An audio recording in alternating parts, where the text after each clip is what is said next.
at Dunham Theater. Thank you guys for having us. Thank you guys for coming. Otherwise, we're just a bunch of assholes up here talking shit. Just to know what. So You still are. I still, listen to you. God bless you, dude. Give it up for Brattleboro here. I like what you've done with the place, man. Wow, I should have gotten that shit, dude. Heroin addicts are so whiny, huh? Remember crackheads, dude? They do. I could sing you a song, do a dance, $5, change your tire, and be happy about that shit, dude. These guys carrying around all this equipment and guilt, trying to pass it off on me. God bless you. Hell yeah, man.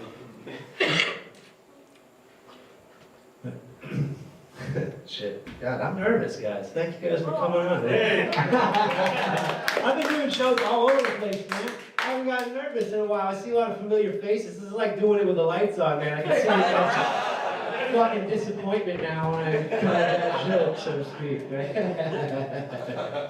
God bless it, man. God. It's summertime, man. It finally got warm for us, huh? Winter finally let go. Beach season, huh? It doesn't matter what I do during beach season, no matter what I do, when I take my shirt off, I always look like I fucking was raised in a bowl of water. You know what I mean? Like I'm a furless cat out there on the beach. It's embarrassing, dude. Any of you guys ever been to a nude beach before? You gotta come. I can't see because of the light, otherwise I'd call you guys out. But I went to a nude beach once, but it was in Jamaica, of all places, which pretty much made me look like Benjamin Button out there. I don't know if you've seen it. Them boys are swinging some meat down there. And they don't know what shrinkage is, so you really don't have an excuse, you know what I mean? My penis was like trying to recircumcise itself out of embarrassment, you know? You find out if your woman loves you, though. If she looks at all that meat and comes back with you still, you know?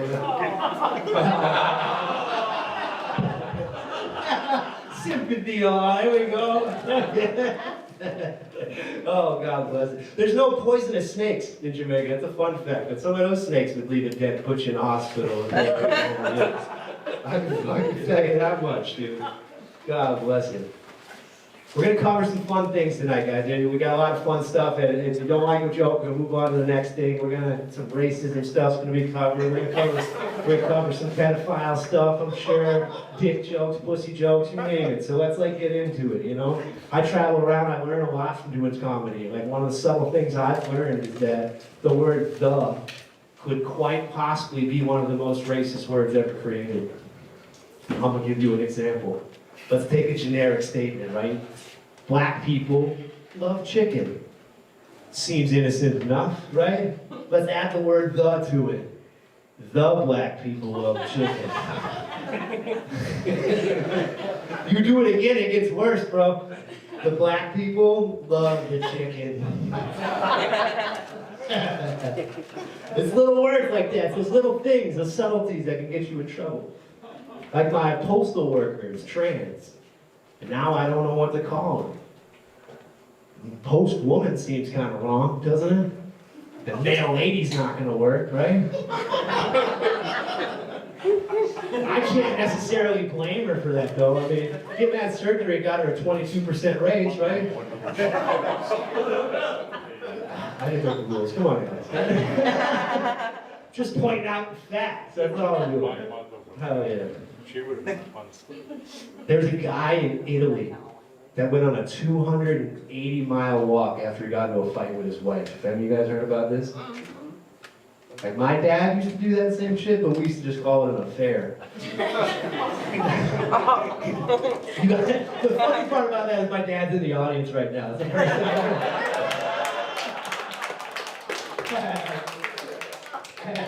And we exaggerate jokes. This is what we do, right? As comedians, you take a 10, you turn it into 100. You know, like that joke. That guy only went on an 80-mile walk. You know? No, my dad's a great man. He was in the Army for 30 years. He's a retired drill sergeant. You know, yeah. He always had to, he wasn't around much because he was working hard, you know? So when he was around, his impression needed to be felt. Like, he wanted to teach those lessons in a shorter amount of time. I grew up in St. Louis. We used to go to baseball games. Loved going to the Cardinals. Loved them. And one time when we were leaving, we're walking across the stadium, walking out. Somebody's walking across the street and just gets whacked by a car. Just fucking murdered. Absolutely. I'm 7 years old, just standing there in shock. My dad smartly just takes this quick moment to teach me a valuable lesson without missing a beat, looks down at me and goes, well, Tim, that's why you don't marry a bitch. But we all love your mother.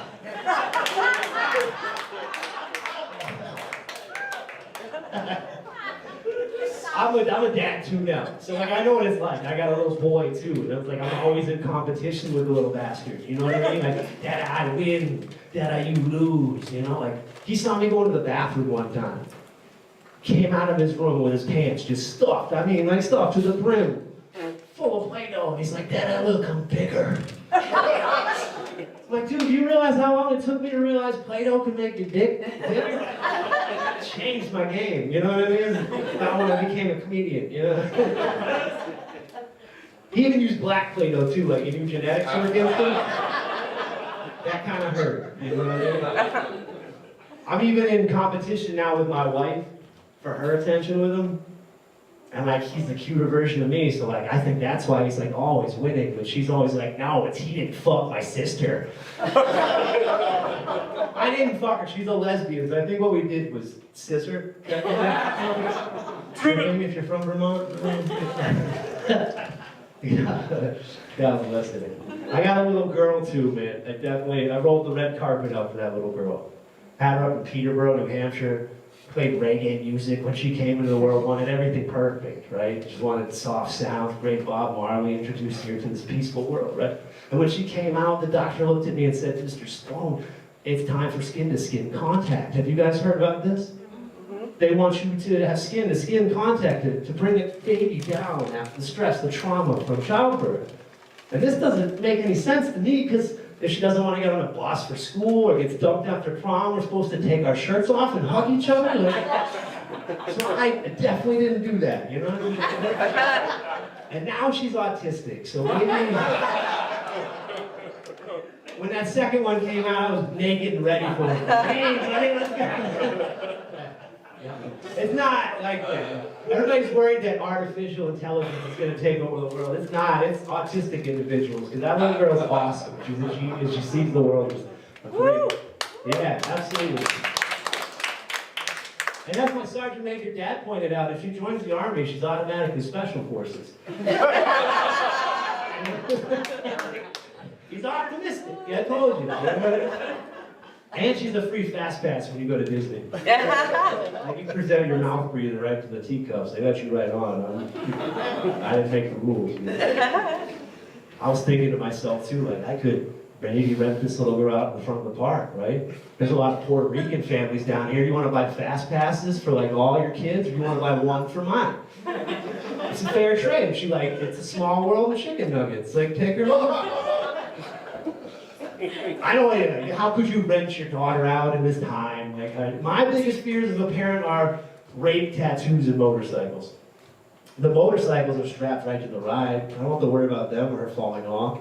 The tattoos will wash off at Disney. And you don't have to worry about raping somebody on a Ferris wheel or merry-go-round, man. Michael Jackson proved that years ago. That's just conditioning, you know? God, get it.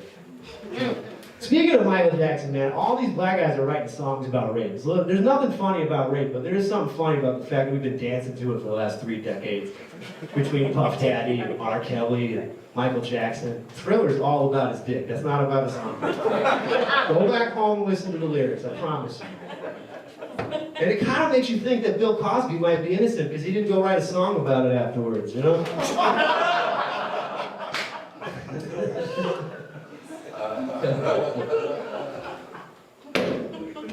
I get heckled a lot. You guys are a great audience. You guys are going to have a lot of fun tonight. I get heckled a lot, man. One of my favorite hecklers down in Massachusetts. Always heckling, making the women especially feel uncomfortable. One time after the show, I said, Glenn, man, you got to stop heckling these women. You got to stop harassing them. He says, don't worry, Timmy, I can harass them because I wear a camouflage condom so they'll never see me coming. All right, that was a good test.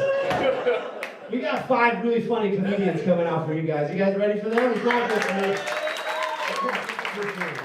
Please put your hands together for the very funny Marlon Fisher, everybody.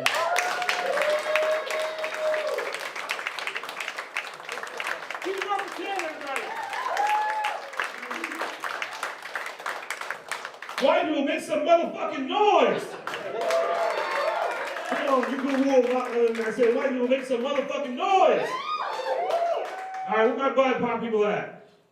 Do you even know what that even means here down here? You BIPOC? You don't know what it means? They didn't teach y'all that down here yet? It's Black and Indigenous people of color, that's what it means. So, I wasn't here to teach you, I'm sorry about that. But let me just, all right. Anyway, any black people in the room? You ain't black, bro?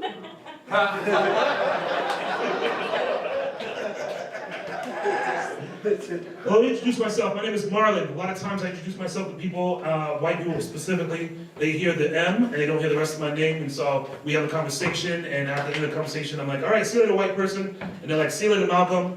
And I just hate when that happens all the time. So again, my name is Marlon, okay, everyone? A little bit about me. I am a combat veteran. Woo! Any other veterans in the room? You're a combat vet? What are combat vets at? Is there any other veterans in the room? No? You? All right. So I share that with you because I spent some time in Afghanistan many years ago, and one of the things that soldiers like to do to pass time is we share hard drives, and on those hard drives there's movies, music, TV shows, and this one special folder called training videos, which is just gigabytes and gigabytes of porn. And what's crazy about it too is like, you know, like when you're deployed, there's no shame. And so like after a long 18-hour day shift, I would get up and go to my tent that was meant to sleep 12 dudes, but there was 40 of them in there. They all were watching training videos. So I'd walk into my tent, be fucking vibrating, get to my cot, lay down, and the next dude is just training away next to me. I would never train in a tent though. I would go out to the bunker with my M16 and my fucking Kevlar on, you know, just training this way. The reason why I share that with you is because a lot of times people like to go, when they meet someone who's a veteran, they like to say like, have you ever, you know, like, I would never do that if I were you. Don't ask veterans if they ever done it. What you should ask them is where they jerked off at when they deployed. You'll get some crazy answers. That's why. Isn't Tim's dad in here? Are you here, Tim's dad? He's in hiding. Oh, okay. I think the veterans just don't want to tell you where they jerked off at. And then you get like the ones who like a proud Marine. He's like, we jerked off at the fucking porta potty. I'm like, that's gross. This fucking hot in there, sweaty and filled to the brim because you're in some third world country that doesn't empty their porta potties one time. And you sit there just fucking training away in the fucking porta potty. I did that joke one time, and it was like a woman in the audience. You know, she was a veteran too, and she said right out in the open. She was training in the fucking dining hall facility. Yeah, bathroom. Anyway. A little bit more about me. So I you know, obviously spent some time overseas when I was moving back to the States. I'm originally from Brooklyn, New York.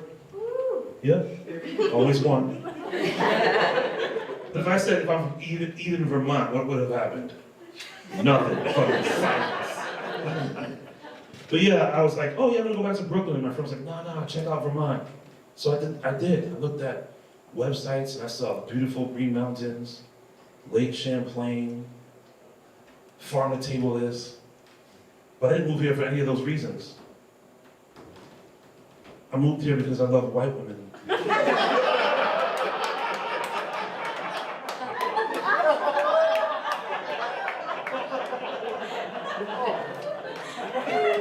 What's your name? Hi, Suzanne. Suzanne, I see there's a gentleman that's sitting to your left, but I don't give a fuck about him. Good to see you, Suzanne. I'm Malcolm. I mean Marlon. Nice to meet you.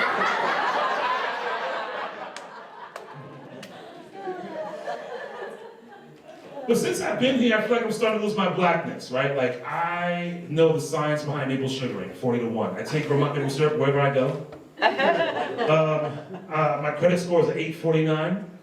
Yeah, only white people know that shit. He's 1 point away. He's 1 point away. I spend my weekends just hanging out at Subaru dealerships just to hang out. It's fucking crazy. It's crazy.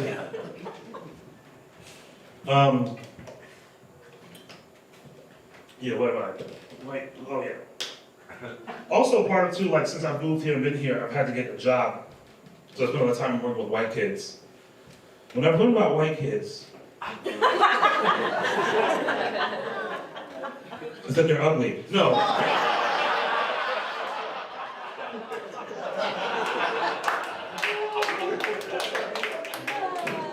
No, but what I've learned about white kids is that not only are they ugly, kid, they're allergic to everything.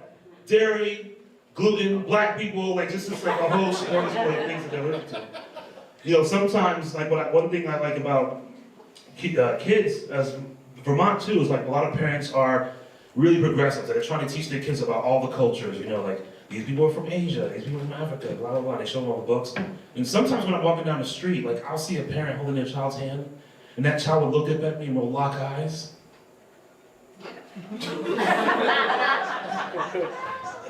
And then I can hear that kid's thoughts. And that kid's like, holy shit, they are real. And I go, blah, blah, blah, blah, blah.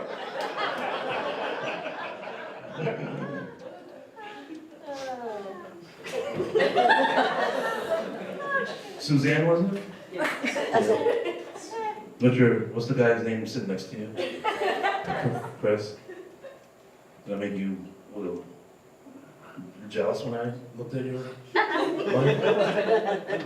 All right, Suzanne. Unfortunately for you, I did meet a white woman, right? And so so you're there, you're on the hook.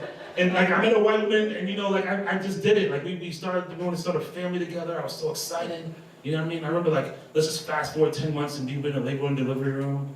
And before even that, I remember my wedding specifically. My wedding was like, all I had to do was tell my friends to show up. And my wife, I said that's gross. That tastes nasty because she's my ex-wife now. No, I'm just kidding. I'm just saying my wife.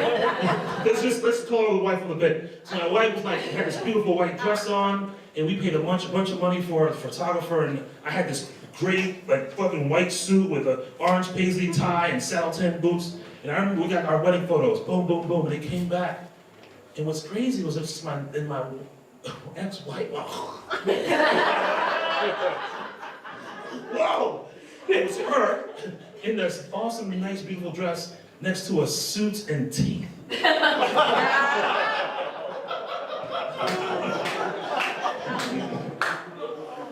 I'm like, yo, I'm glad that I practice great dental hygiene. Speaking of great dental hygiene, I won't even, this is just a plug, ready? If anybody use a water pick? Woo!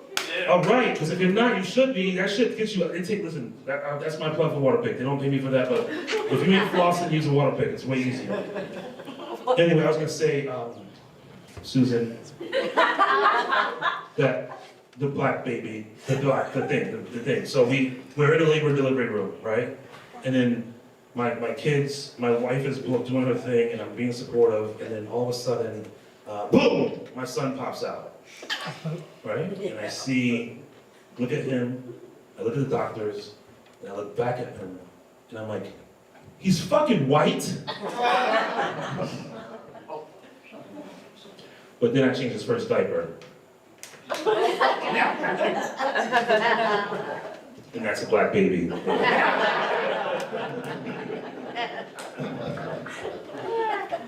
You're laughing, sir. Why do you think it's a black baby?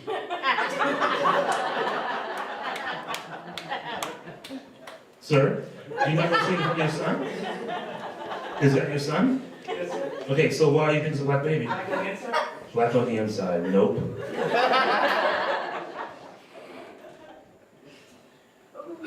You don't know? Wait, because he got a big old dick, yeah.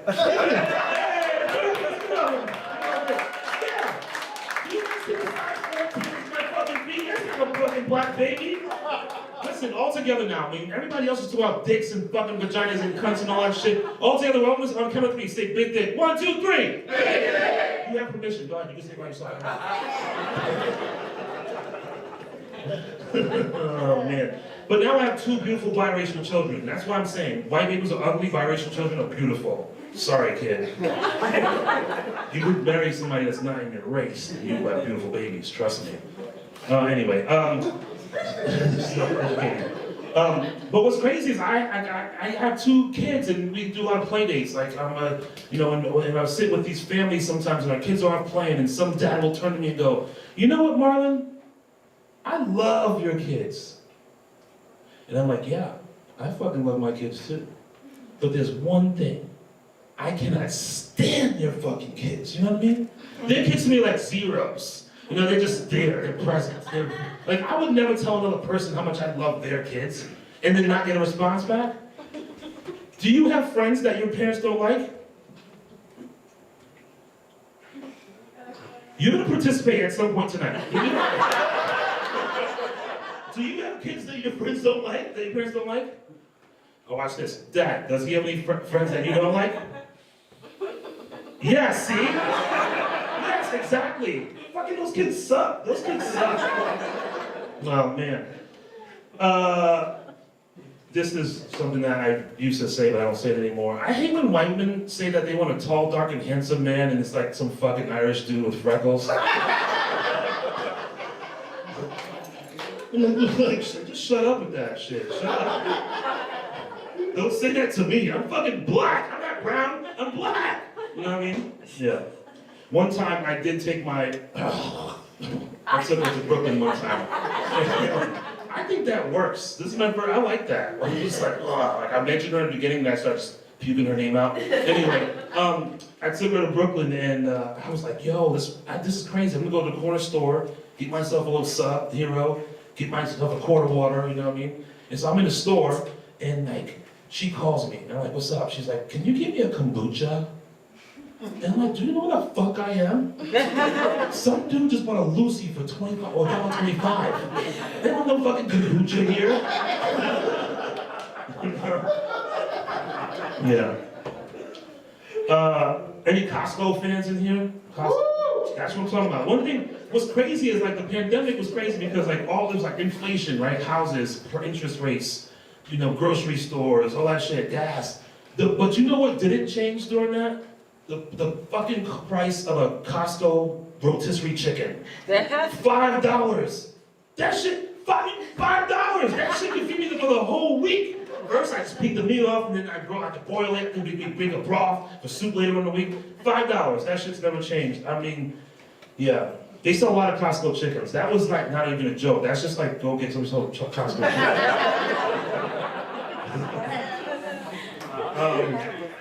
So every year, a friend of mine and I, we like to do a meat share. So sometimes we'll go on a pig or a cow or whatever.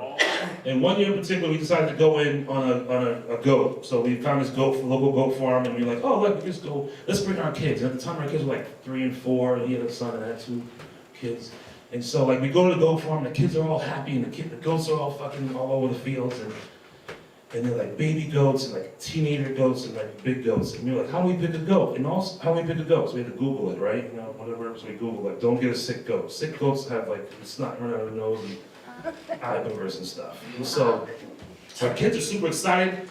We choose a goat. We want that one. They have to chase the goat down, and they wrap a rope. They get a rope around its neck. And all the other goats are like, oh shit, Billy's fucked. And so that as they're taking Billy, they're dragging Billy, and he's like, no, don't take me! And all the other goats just like move to the back of the pen. And my kids are watching this, and I'm like, wait a second, they're dragging this goat to the slaughter right now. And my kids are watching this happen, and I'm like, oh fuck. I haven't talked to my kids about animal sacrifice. They think chicken comes out of a green bag in a freezer. So, you know, as this is happening, the clouds part, and a beam of sun rays drop down on my kids. And I look at them, and I'm like, the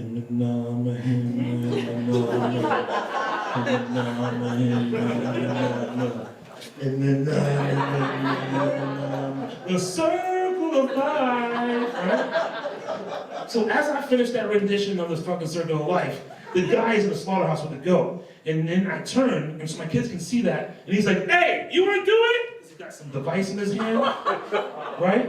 And I'm like, nah. And then in slow motion, my kids are watching.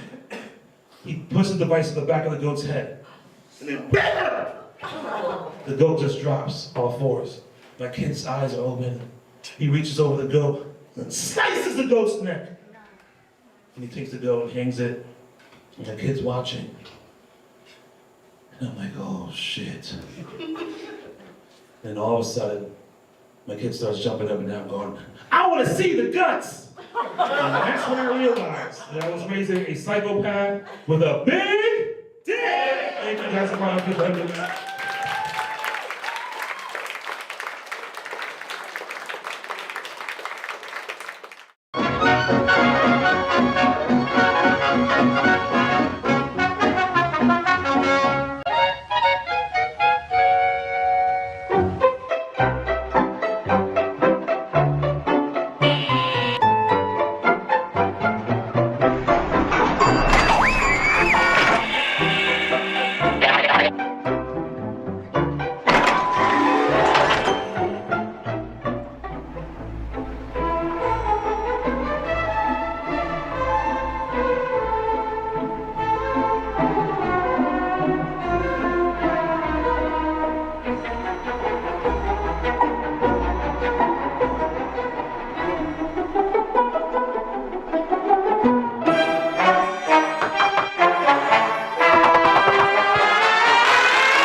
Good evening and welcome to Midnight Media Reviews. This movie sucks, / whatever we're calling it now. Tonight, we're reviewing Bodies, Bodies, Bodies, which came out sometime in the recent years. Was this a 2021 release? I think so. This is what happens when I don't take notes. This was Directed by Helena Rain. I just looked up how to say that. Nice. Who wrote it? Can you say their names? Sarah Delap and Kristen Rupinian. The printer didn't print that very well. I don't know what that letter is.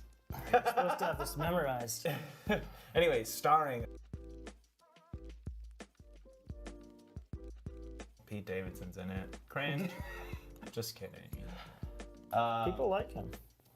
yeah. People. Some people like. I actually don't mind Pete Davidson. I don't know. take him for exactly what he is, and I'm all right with that. Yeah, he was fine on SNL.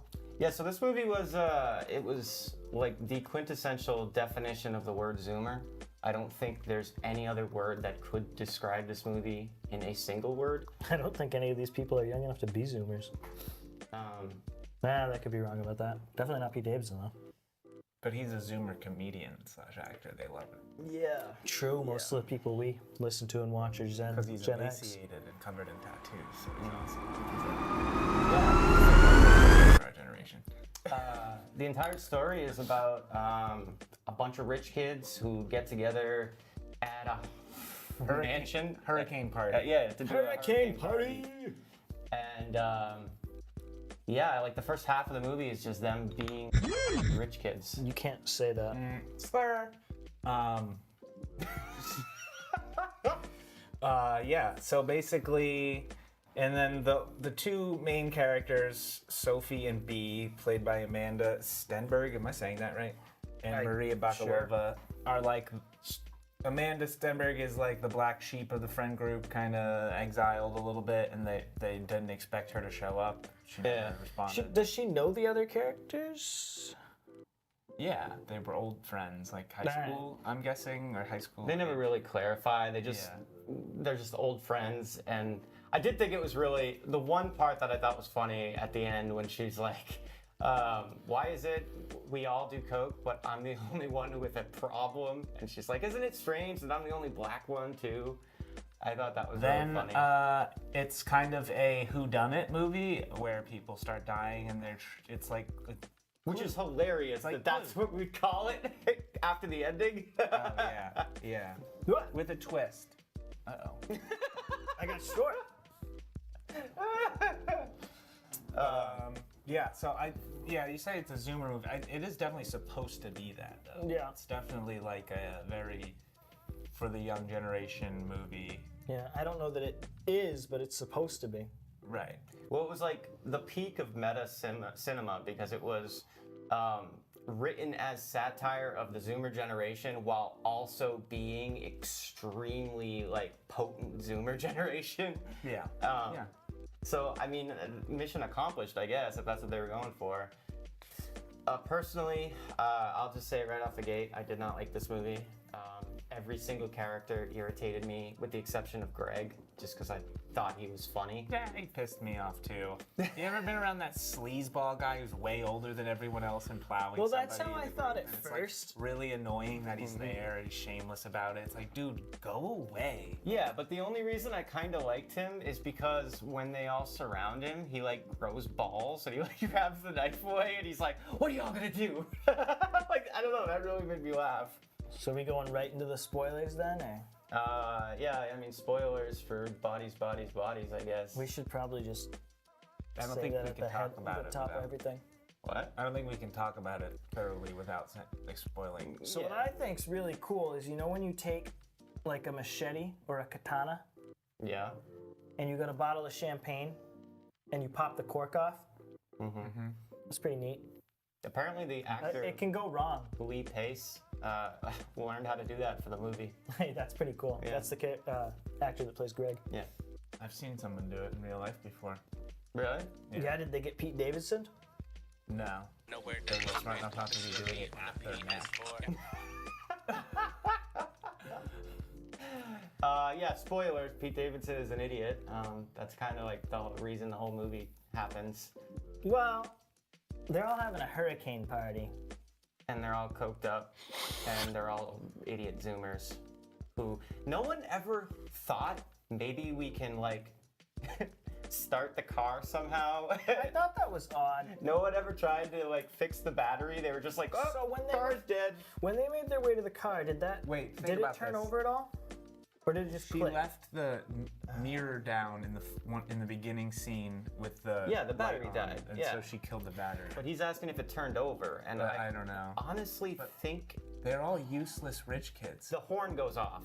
So there was some battery left because the horn wouldn't go off without the battery. That's true, but it doesn't take a lot of It takes a Yeah. lot more battery to crank an engine than. Yeah, also no, will I'm have saying some it pressure probably built turned up over. still on it. Even if it just clicked, you They- think a house like that doesn't have a a jump starter, None just of like those these little portable people- ones. None of these characters know a single thing about how a car works, Yeah. or about how anything in the world that they use. Did we operates. until we found out? Remember that one time? I was, yeah, but They I know was how to honestly, make TikTok videos and they know how to do drugs. That's I was all they know. How to do. honestly shocked when one of them knew what a fuse box was. That surprised me. She's like, I'll go flip the fuses, and I was like, you know You what don't that flip is? fuses. You know what I mean? Do you mean the breaker box? You Yes. flip the breaker? Yes. I'm just saying he was shocked that they knew what it was. Yeah. But It I was think very funny. the film is like a good job of making fun of itself. Yeah, I think it's or not necessarily itself, but its own content matter and audience in a tasteful way that's not like that's bashing the audience too much. I guess maybe that's where you and I disagree on it slightly, because to me, it almost felt like a love letter to Zoomers in a weird way. Like, it didn't feel satirical. It felt like, because so in a lot of like satires, you know, like something like Airplane or Scary Movie or something, like they'll make fun of something by showing how ridiculous it is, and then like, you know, pointing out the joke. They even do it in a horror movie like Scream, you know? But in this, like, they never blatantly point out that any of the shit that they're doing is stupid. They're just kind of like, yeah, this is... Right, do you need to be spoon-fed? There's this. You can see that it's... There's the scene at the end before they all fight over the gun and end up shooting the one girl, where all their BS kind of surfaces, and they're like, you love this little rags to riches, and they say to one girl, narrative that you live your life by, but your parents are wealthy and you never struggled. She freaks out, and they're like, well, we only hang out with you out of pity or something like that to one of them. And they all kind of rip each other's BS personalities to shreds in that scene, which is where they do pull it apart and like say like these people are by and large very privileged people, especially these characters, and by and large, you know, American kids are, you know, comparatively to the rest of the world. Yeah, but these were like wealthy. She's like, our parents are say- rich, but your parents are rich. Yeah, exactly.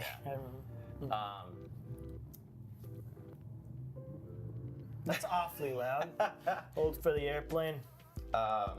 Yeah, I don't know. Like, Someone took my car. I thought Pete Davidson. I mean, it's funny because like most of the beginning of the movie is stuff that you see in the trailer. You know what I mean? Like all the, I wanna, you know, I look like like you know what I mean? I look like I and that's the vibe I like to put out. you know, what he's, yeah, that kind of stuff. And it was like, Look like I what? I don't want to bleep myself out Why not? because it's work. It's not that hard. Really? Probably. Really? Yeah, you just take that bit of audio, highlight it, and hit delete. Bam. And then add a bleep. Bam! Wow! I'm pretty sure that's how it works. You just upload it and you hit edit. Everything's good. That's, you just hit the edit button. That's all I did. Was I supposed to do more? A lot of the dialogue was funny. Sometimes it strayed into being pretty cringy. Yeah. What did Taylor think of that? At the end, we both kind of just looked at each other like, what the hell did we just watch? But I don't think either of us disliked it. I remember thinking it was decent. Yeah, I mean, after everything's revealed at the end, I was kind of like, oh, I kind of wanted there to be a killer because I liked the idea of these people being hunted down. You know what? I'll take back my point. I'll take this back because Jack just made a very good point.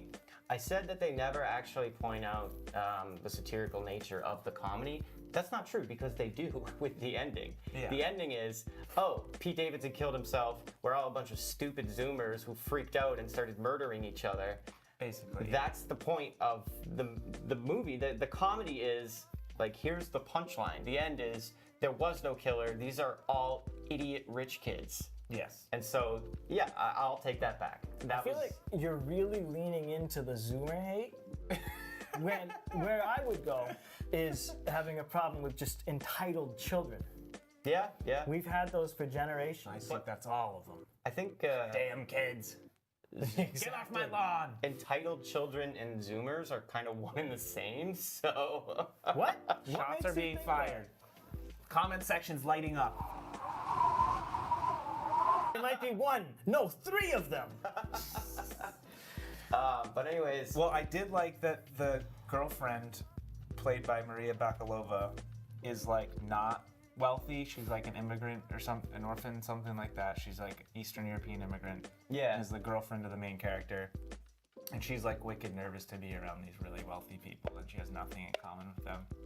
And she like baked zucchini bread and hands it to Pete Davidson, and he's like, a super dick about it. "Yum!" Because everyone else brought like, I forget what the other Cocaine. like Coke and Yeah, stuff like that.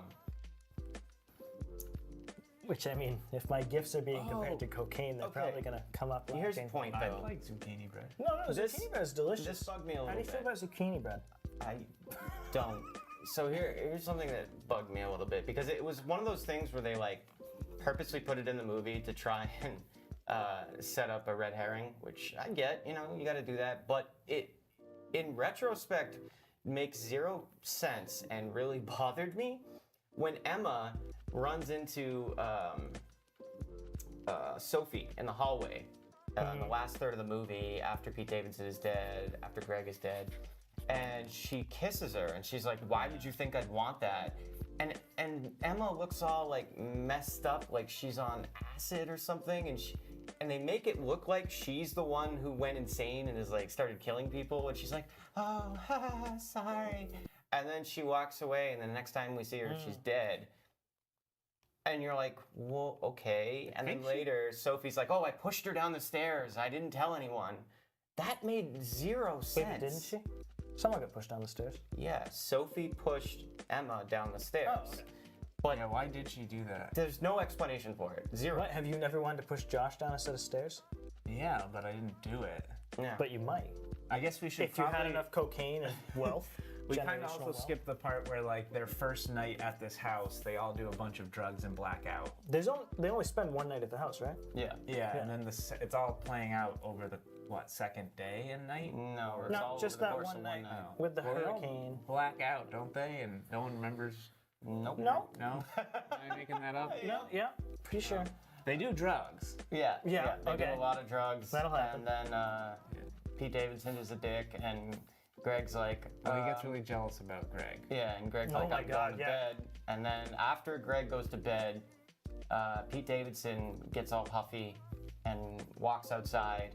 Yeah. And then, there's like 2 minutes of random stuff happening, and then they find Pete Davidson dead. Yeah. And then the rest of the night is the girls running around like idiots and killing each other. Because they And all Greg. secretly hate one another. They're like frenemies. Yeah. Which, my favorite character is Alice, played by Rachel. I don't know how to say her last name. Really? She was your favorite character? Yeah, she seems to be Mrs. Libra Moon? the most aware that everyone is faking their personalities and that her personality is also fake as shit, but she knows it. Like when they have the scene where they all break down and scream at each other, she like gets the most real before she gets shot. First of all, a podcast takes a lot of work, okay? You have to organize the guests, you have to do a Google Calendar, and you build a following. It takes a long fucking time. And she's like, takes her facade off, for a second and is like, gives it real talk to everyone else, kind of. Your parents are upper middle class. You're such a bitch! In a really bitchy way, but she seems like the whole time she's aware that they're all just completely fake and that it's all bullshit. My favorite character was definitely Max. Oh man, you took it from me. Why is that? Well, they reference Max a lot. Yeah, because I think he might be the one killing them I too. remember when I watched it, I kept hey, where's Max? Where's Max? He was the main red herring. Well, what about Max? Where's Max been this whole time? Yeah. Yeah. Yeah, the scene of them tearing each other apart was pretty funny. But it was just like, I don't know, man.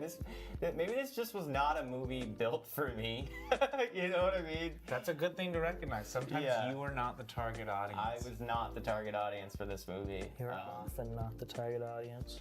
There was like 0 practical gore effects of any kind. But it wasn't really a horror movie. You know what I mean? It was kind of a suspense thriller comedy, sort of. Yeah, satire of a Yeah, I yeah. thought it was a deconstruction of wealthy youth, That's not a genre. which felt horrific to me. Gotcha. an Because you avant-garde relate to deconstruction. wealthy youth. Oh, yeah. A deconstruction of that Yeah, I is got a lot. horrifying. I have a lot in common with wealthy youth. And You're growing up in the jungles of Vermont. an heir. Heir to the Ramsey throne. Yeah. Well, there's not much left of that I was gonna anymore, say, is soon there? to be just a toilet. Jesus. When I first saw Sophie, like when they first walk up and then she introduces everyone and she's got like that shit-eating grin on her face, and I'm like, okay, this is either they're giving away who the killer is really early, or they're throwing up major red herrings. They And- have to keep the film going. Well, yeah, I kind of liked all the red herrings. Yeah. No, I will say this. For what the movie was going for, I thought that it had a clever ending. And I liked the way that they got there. And With the phone? Mhm. With the phone. How they got there. Is that what you're referring to? But no, but what I was referring to is the entire story. Yes, but no. Well, I didn't get the last scene when Max finally returns and it's Sophie and B outside by the pool, and she hands him the cell phone. You remember that? No, she doesn't hand him the cell She phone. says, She says, "We I have have service." Yeah. What is it? Because they're basically implying that when Zoomers of people of that generation lose connection with they go the internet mad. and with social media, they go insane. They don't know what to do, and they start killing each other. How long does each president serve their term? I really don't know. Take a guess around how long? Like, time? Yeah. An hour? But as soon as they're reconnected, which takes the form of Max coming back and then the It's a power little going on, metaphorical thing, yeah. yeah, they're like, That's oh, right. sanity's back. I'm just an idiot, but I like that. Yeah, That's cute. like I said, for what they were going for, it works. I just was. Okay, so let me give you an example. Have either of you guys ever seen the original Scream? Yes. Yeah, Do you remember it? Yes. decently well. It's a good film. Yes, it been was a that- good film. hasn't been I like that it. That was the first satirical horror movie ever made. All right. Ever? Can you think of another one? No, but I'm not you. You Yes. tend to be able to think of these sorts of There things. may have been I other feel like if I looked it up on the Bing, satirical horror films, but not to the extent of Scream. not that successful. No, not that successful, but also not that because Scream was like, it was basically the first attempt at a meta film, because it was, you know, establishing the rules of a horror movie within a horror movie and then following those rules, and you know, it was very clever. But it was also still a friggin' horror movie. You know what I mean? Like there was blood and guts, and I mean, not as much as Lily. today, but yeah. And The boobies too. yeah, so it had all the elements of a horror movie, but there was also this really funny satirical side to it. And that was such a thin line to walk that's why it was so successful. I don't feel they it so did that well. successfully with the more recent ones. I mean, after 6 sequels, it's like, how do you keep it going? But my point is that I think Bodies, Bodies, Bodies crossed that line completely into satirical comedy and kind of lost that horror movie aspect. You know what I mean? I would consider this more of a comedy than a horror film. Oh, for sure. Yeah, no, I agree with that. Definitely. Yeah. And that was my issue with it, because going into it, I was thinking this was going to be a horror movie with satirical elements, and it ended up being a comedy Oh, yeah. with Horror like, elements. more like Sort of. thriller. Thriller doesn't feel. Slasher elements. How about that? Sure. And that was disappointing to me, I guess. You know, I don't know how you guys felt about it. I wasn't expecting it to be too serious. I wasn't expecting it to be any good at all. So you were pleasantly surprised. Exactly. Yeah, I actually, yeah. I think it was pretty decent. Yeah. Yeah.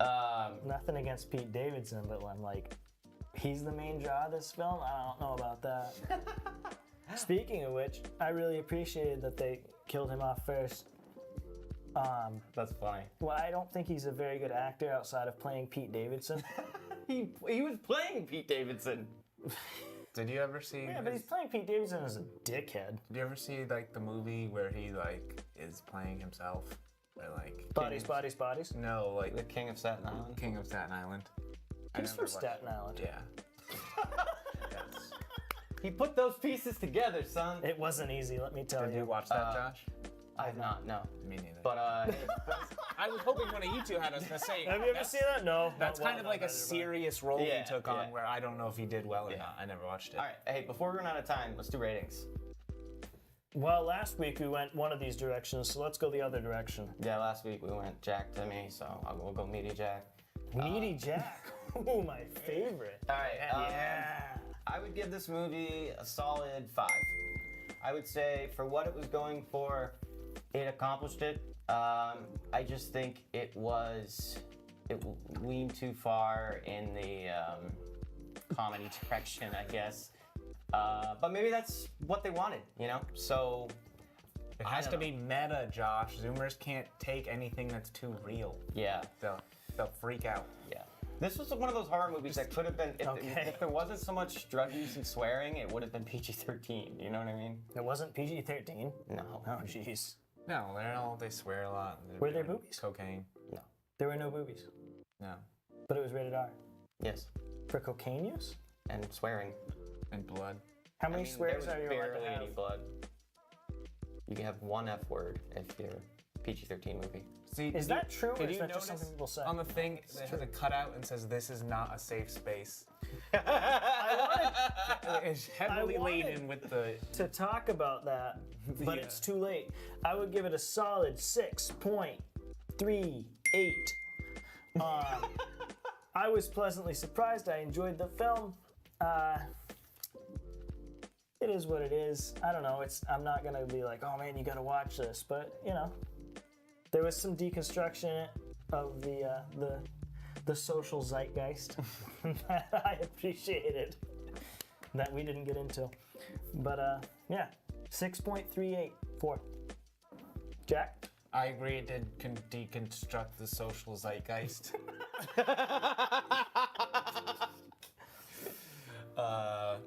Quite a bit. I concur. And I think it did so without being all over it. Sorry, you'll have to bleep that one. But As if he does. Has. Recently. It's 6.5.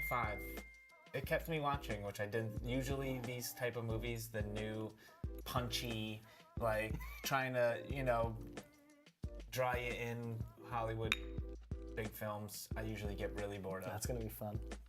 Yeah, yeah. So I think in that realm I'd give it a 6.5. Gotcha. A solid 6.5, and I would say obviously 30-something dudes aren't the Target audience. of this film, so. That's probably true. And hey, merch is in, baby. Woo! Free speech protected. Free speech protected. Reppin' With what? the More production. free speech. All right, thanks for watching, guys.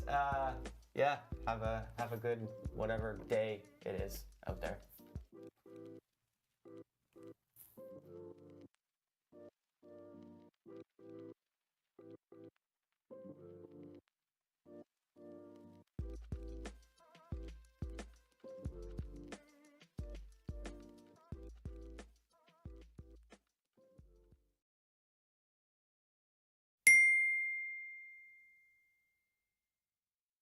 Your voice, your opinion, your community. Fact TV, free speech protected.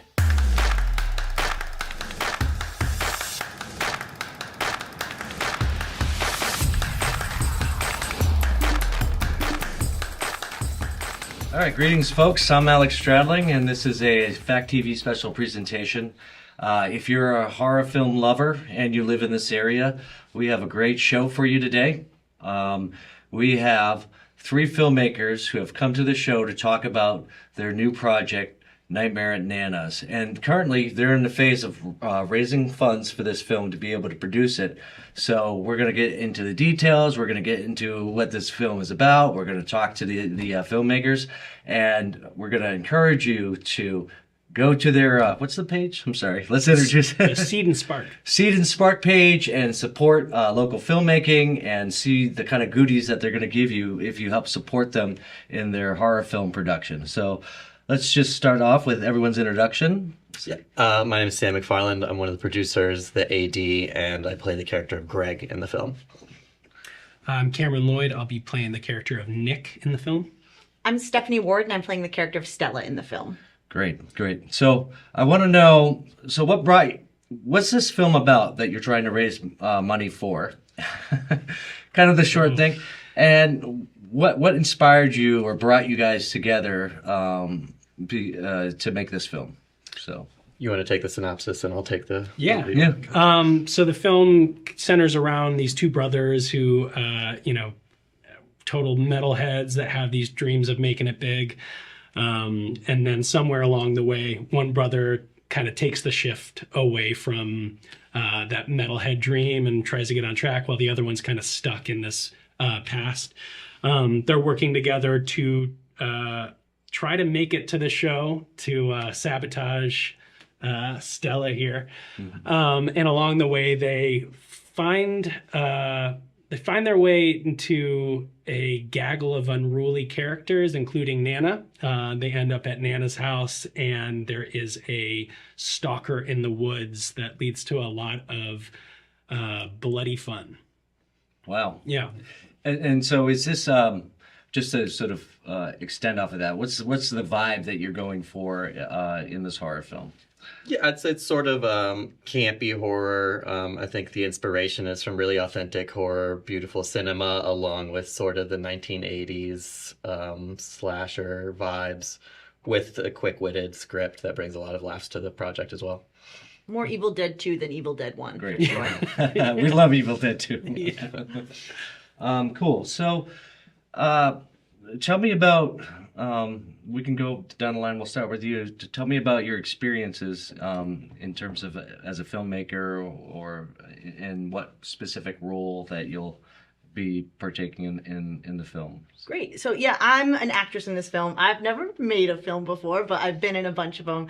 I do a lot of B-horror films. I love horror in general. I think it's a really fun medium, and I think for the indie scene, it's churning out some of the best stuff in the genre these days. So I've done a lot of Final Girls in my day, but I'm really excited about some of the gore and stuff in this one. It takes a lot of creativity to make horror on a small budget, and I love seeing what people do.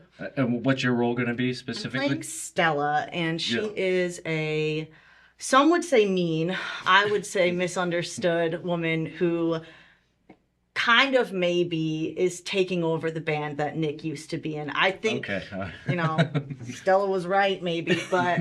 He was on his way out. Yeah. Stella's no nonsense. She's a bit of an antagonist, but I think the character is well developed in the script, which I really appreciate. Great. So Nick, I'm one of the 2 main brothers. I am the kind of stuck in the past metalhead who his main desire is to try to make it big in metal and hopefully win back over the affection of his brother, who has moved past that. He's kind of a loser. He's kind of a mooch. He's kind of a bummer of a dude. But he's one of those hapless idiots that you can't help but root for.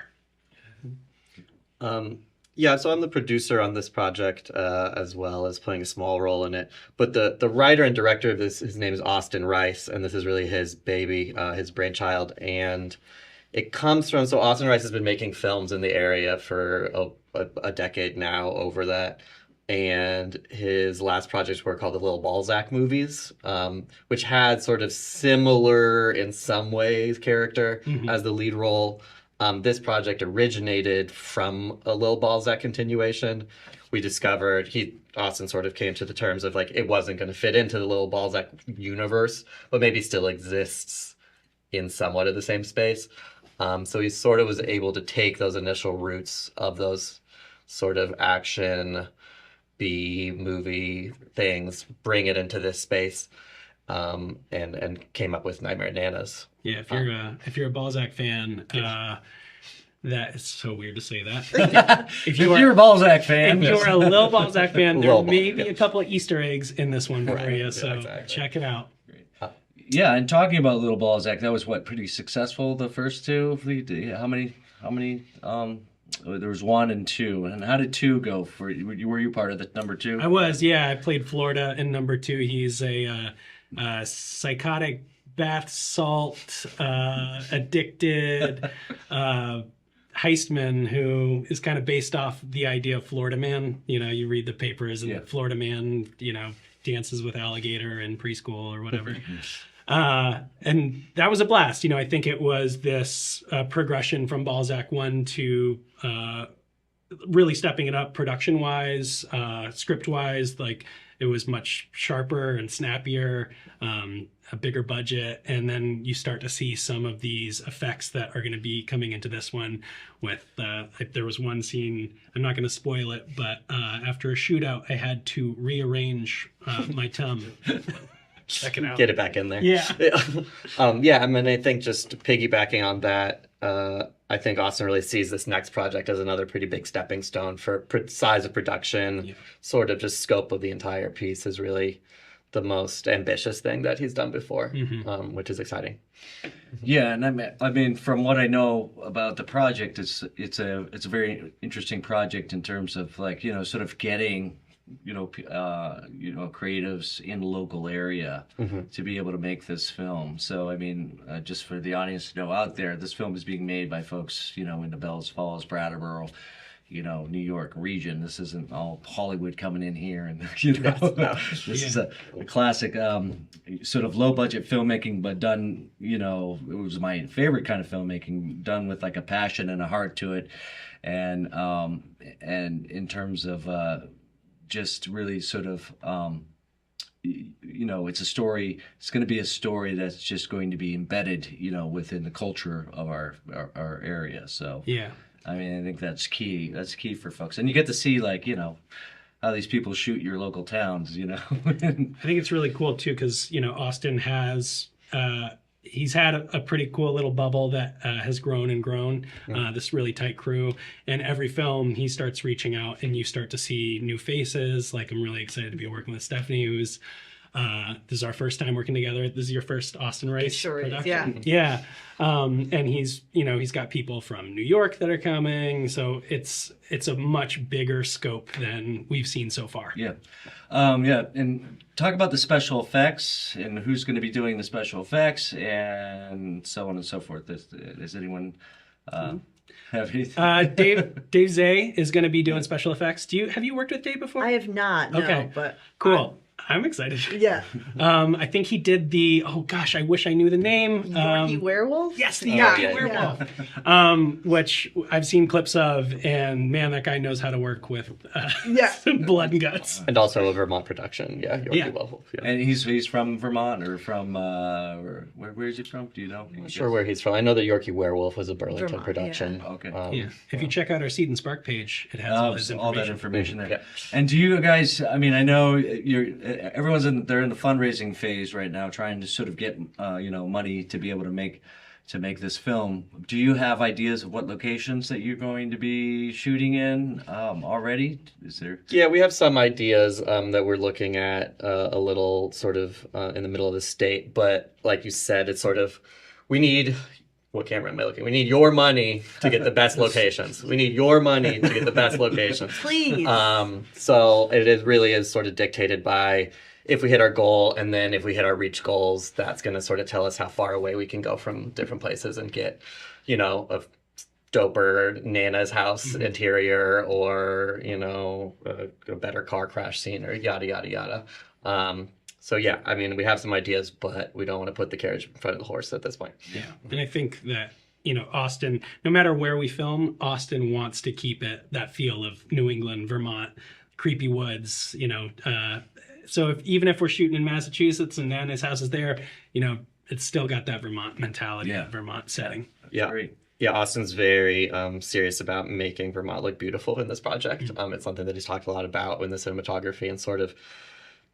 I mean, I would say it's a bit of a departure from the classic horror B movies in that it's really going to have. They're looking for really stunning cinematography for this project, and that's really a big goal for them. Great. So let's talk about what your goals are in terms of the fundraising, and we can go right down the line. Like, what do you? What are different options for people, and how can people contribute to this project? We are about halfway through our Seed and Spark fundraising goal, so that's really, really exciting. We're running that through January, so there's lots of time to get in there and make a contribution. The cool thing is, like, indie films run on donations these days, but the great thing is that you put into it, but you also get stuff back. So you can get copies of the film. There's tickets to an advanced screening, which is like while it's still in the editing process, which is really cool. There's larger options for like a filmmaking lesson and things like that. So there's some really unique things on the Seed and Spark to get the opportunity to have or do. Yeah. And, it'll cover a lot of things from, catering to the cast, what is that? Crew. Cast and crew pay. It'll cover special effects. And we have a 80s scream queen that is in talks right now. Oh, great. Yeah, so currently we have to reach a certain amount to get her on board, but we're really hoping if you like horror and you like 80s B horror, you have definitely seen her before. To play the titular Nana. Yeah. Oh, yeah, thank you. Very important. Yeah. Too bad we don't get a little tease on that, but that will be interesting. That's great. It's hush hush. You gotta help us hit our limit, and then you Yeah, can find yeah, out who and that then- is. Yeah. No one will ever know if we don't hit our goal. It will be a big announcement. Yeah. Currently, what's the goal? What's the goal that you're trying to reach? Just above 36,000, and we just crossed over 19 today, I believe. Yeah. And how many people have contributed? Ooh, I'd have to look at the page. Oh, more than one. Yeah. Well, definitely. She's my dad. Yeah. Definitely good. Yeah, no, we've been hosting smaller events around. It really is a grassroots thing, so it's getting people out, coming to see. $5 is a fine donation if that's what you can afford. So it's like literally whatever anybody can give, it's going to help make this film. Absolutely. Sure. Yeah, we had a really fun table read about a week. Was that a week ago? Yeah. Yeah, a week ago. That we put on in Brattleboro that I think people really enjoyed. Yeah. And I know that you just did a screening of both Lil Balzac movies too. Yeah. So raise funds for this one. So there's been a lot of public involvement, which is really nice to see. Yeah. Are you guys planning on doing more of the readings for folks, or is that just kind of a special thing? I'm not sure. I mean, I think we're going to sort of, if we are getting closer to the end of the deadline and we need to do a final push, we'll probably do a couple more events in the area. Yeah. So definitely keep an eye out for that. I'm sure Austin, Angus, and you are scheming different ways to get people to come out and get involved. Yeah, Austin has been on a couple podcasts, called into the Tim Heidecker podcast recently. Yeah, chatted with that him was for a little cool. while, That which was was great. So we're doing a media push. It's great. Now, if people do donate, do you guys have any options where you'll be like a news feed about the production and so on and so forth, or daily? On the Seed and Spark, I believe there is a news feed. Yeah, there's a Seed and Spark newsfeed live, and then once you donate, you'll be put onto an email list and have updates as the project goes forward. I mean, I know it's tough when you're shooting a film. Yeah. It's kind of like a separate role. I always had the idea to offer people to pay for the film, what you guys are doing, and then the technology today, if you got an internet connection, it could get the live feed of the set performances on the set. Yeah. Just that, you're not doing every scene, but they could just kind of see, how our performance or the reels go, and just kind of tap into it and just kind of watch what's going on. Yeah. Might be, I'm sure there will be a lot of behind the scenes footage. Yeah. That's my favorite part of shooting Oh, any yes. film. It's just the madness that happens. Pardon me. behind the scenes. So, and especially with the blood and gore. Oh, yeah. And this one, the BTS will be really good. Yeah. It's one thing to see somebody being like, and then another to see them laughing Right, immediately after. holding the exploded version of their own head, giving it all the kids. It's the best. Yeah, I mean and I mean we're all filmmakers. We've all been on film sets and made our own films. But I think that's the important thing is the the cool things that can happen on set. I mean they're long. I mean in tough days. I mean it's hurry up and wait a lot of times. Smaller crews, you got to be a man of or woman of many hats. But I always find there's always those surprising moments. Like you have this idea that, okay, this is how we're going to shoot it. And something always comes along and, you have to adapt. And then that adaptation sort of renders something better than what you expected to it. And this happens to even famous filmmakers. If you ever watch them, they talk about it. Spielberg had mentioned a bunch of times how he used to do storyboards, but he didn't do storyboards anymore because, there's a lot of times where, things happen and you have to adapt and then you got to lock yourself in there. But is there any, as filmmakers, anything that you can talk about in terms of the stuff that you've worked on where something surprised you, where you had to adapt to something? Yeah, I mean, I can speak to it a little bit. So the way that I know Austin is through, we just finished shooting a feature film in the Putney, Vermont area over this past year. And it was an extraordinarily weather-based film. We had narratively in the script a rainstorm coming in and out at one point. We had one moment that I can really think of is in the autumn shoot, which I think is one of the more stunning images, is we're hiking up to the lookout point where the scene is to be set. And, it's just the crew and the cast hiking up the mountain together. And we hit a really beautiful patch of foliage, set up the camera, went for it. It was overcast that day. As she was walking down the fully covered path of leaves, the sun poked out as she was making the turn, and it sort of created this effect that she was walking out of clouds and into the sunlight as the camera turned with her. So it's those little sort of stunning moments that we didn't have that shot anywhere in the script. We'd sort of given up the fact that we were going to have sun that day. And you just roll the camera and see what happens. And after you hit record, it's sort of up to big guy. Working with Austin too, the thing I love most about him is that he's got this great idea of how things should turn out, but he's never married to them. So throwing an idea at him or saying, "Oh, let's try this in the script," he's like, even if he's like, I don't know if that's quite gonna work, he always gives it a shot. I loved rewatching Lil Balzac 2 the other day because there's a couple scenes in the movie where it was just a spur of the moment idea. And I was like, we got to try this. And he was like, let's do it. And then it made it in the final cut. So he's one of those dudes that is not going to push any idea away or a change to dialogue or an action. He really embraces that, and it makes it working with him so much fun and so relaxing. Cool. I'm really excited to work with Austin too, like for those reasons. One of the last projects I worked on was called Graveyard Shark, and it had a big shark man monster, and so it's exactly what it sounds. Yes, it's a shark. It's very stupid. It's amazing. But there's like all these plans in the script of like what we're gonna do with the graveyard shark. Well, actually, when you're wearing like a 50-pound rubber suit, what you can do is different than what you dreamed. So I'm really excited to see, like, whenever I read a horror script and I see, like, this guy gets his head ripped out and his spinal column, I'm like, I cannot wait to see what that ends up being and how it's done. So I'm really excited for that and how those sort of things get adapted in the moment. That's great, yeah. Cool. So, we're getting close to time here. I just want you guys to, kind of final pitch, but also tell me, what's I know I asked this in the beginning, but what drew you to participating in Nightmare at Nana's and being a part of this?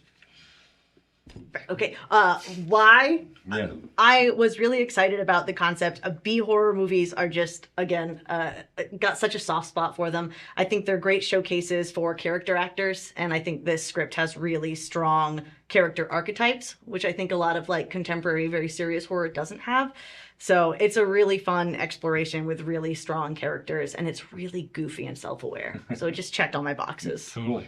Wow. Yeah, like all of that And again, just the progression of seeing Austin grow as this filmmaker. I was really excited to return for Full Balzac 3, and when he said that we're going to take it in a new direction, I was just even more excited.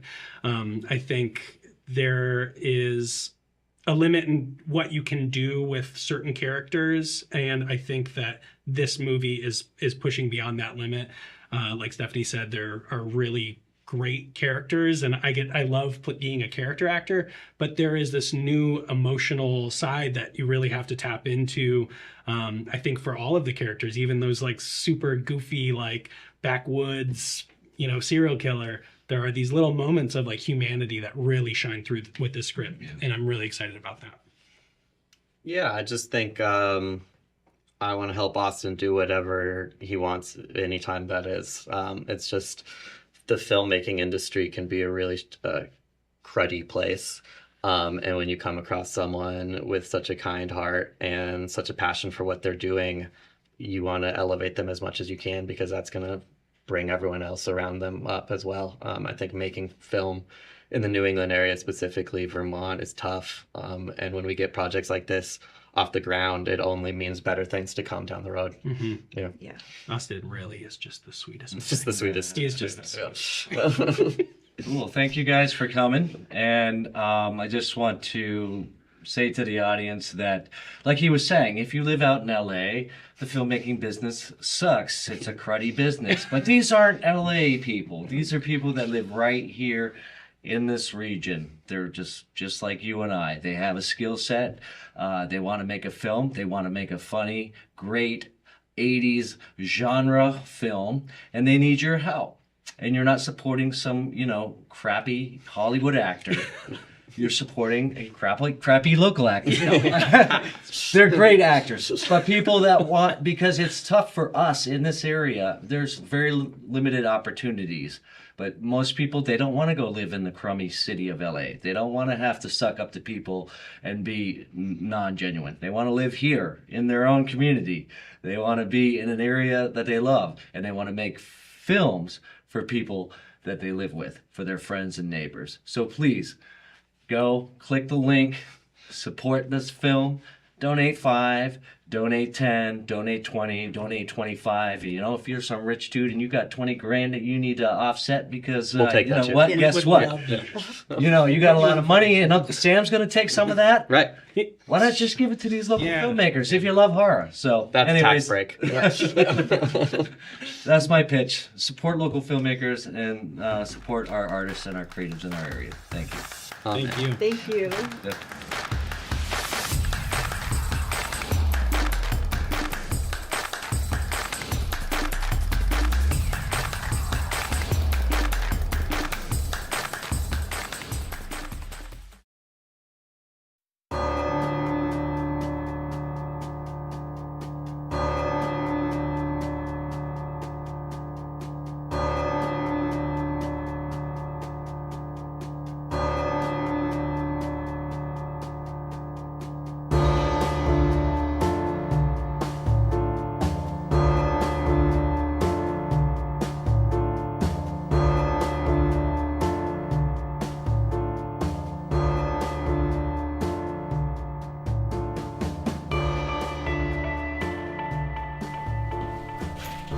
Ryan, come on.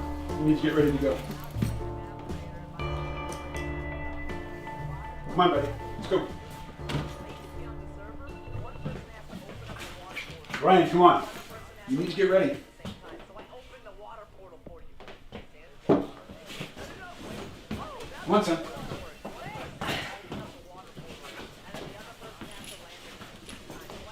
Damn it. Ryan, grab your backpack. Ryan, we gotta go. Come on. 1, 2, 3. That's it. I was getting ready. Honey, don't forget Brian's haircut, 3 o'clock. I know. Well, you forgot last time, and last time she called me at work, and you know I can't take calls at work. I know. I gotta go. Love you.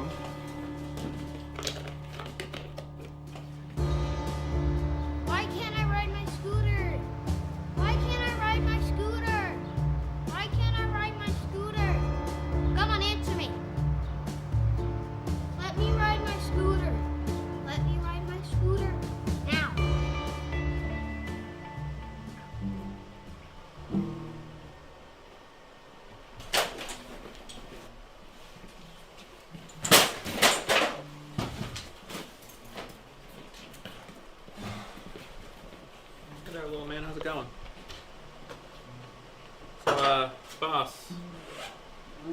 that meeting last night? Where the select board fired the manager? Camera guy forgot to hit record. You gotta be kidding me. There's more. What do you mean more? Well, you see, he felt pretty bad, so he went to the bar. He got drunk and threw up in the camera bag. I think the camera's okay, but anyways, it's on your desk. Oh, I'll be right back. I need coffee.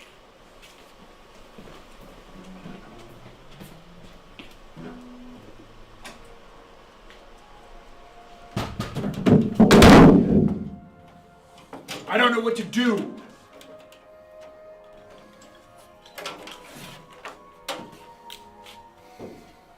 I'm at the end of my rope. I need to keep the station running, and I need to do distance learning with my son. It's hard to get anything done.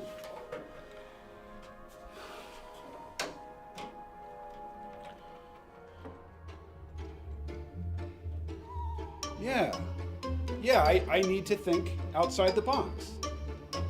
I need to bring in help. It's a great idea. Brilliant.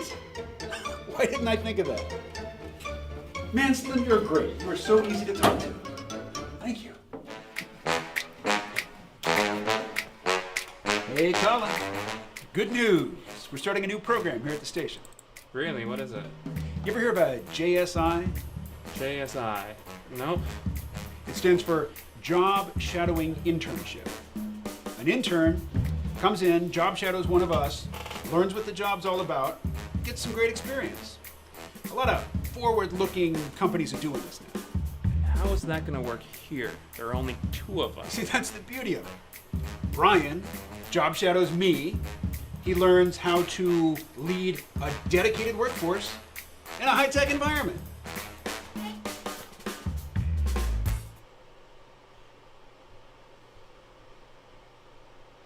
And you can put it on your resume. You believe this bull? Making up some job shadowing internship, but you got me to babysit his kid? What does he think this is?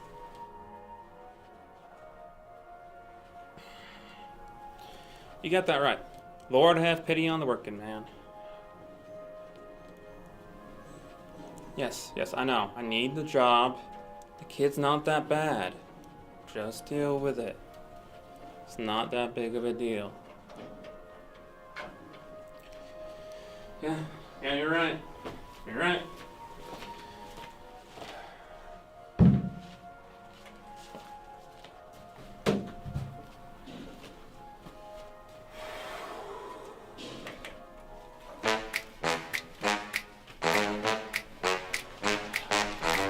So, boss, when are we starting this wonderful new program? I can't wait for the opportunity.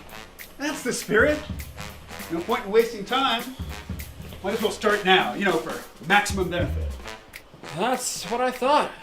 Maximum benefit. All right then. I gotta get this equipment over for the school board meeting. But, you two just settle into the new program. And, maybe I'll catch some lunch. Or scout some locations. Oh, Brian. You should watch these videos. Get up to speed on how to work in an office.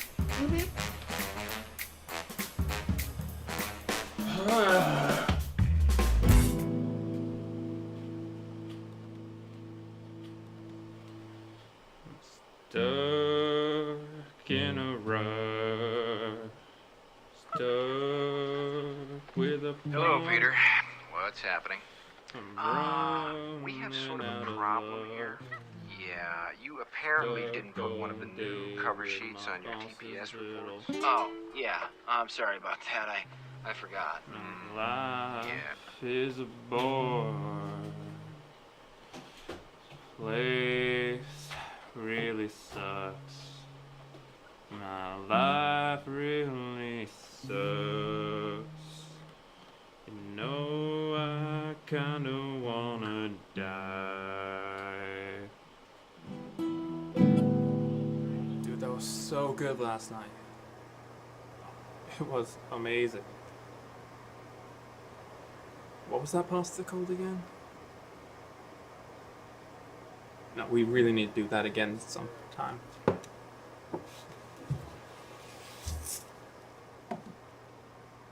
So, Mr. Kimball, when you finish your little chat, maybe you can get to work on those TPM reports.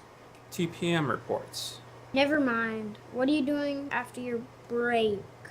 Well, if you really want to know, boss, I'm cleaning out the email. Don't need anyone clicking on spam. Really? Well, I can do that. Yeah, I see the trash is full. Why don't you get busy and empty it? Seriously? Take up the trash. Seriously. I don't need you clicking on the wrong thing. That could be really bad. Right. I got this. Take care of the trash. Don't make me make my dad fire you.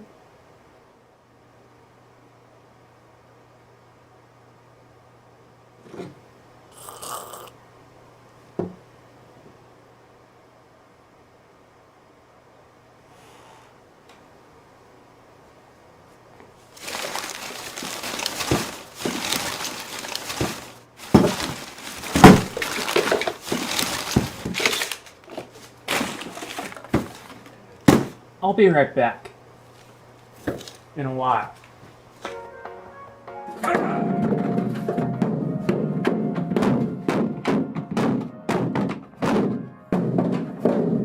Can you believe this bull? Kid watches one episode of The Apprentice on YouTube. Thinks he's the boss. Well, he can show up his TPM reports. Yeah, it's a classic case of nepotism. I'll tell you what, he can wait for me to take my sweet time getting back.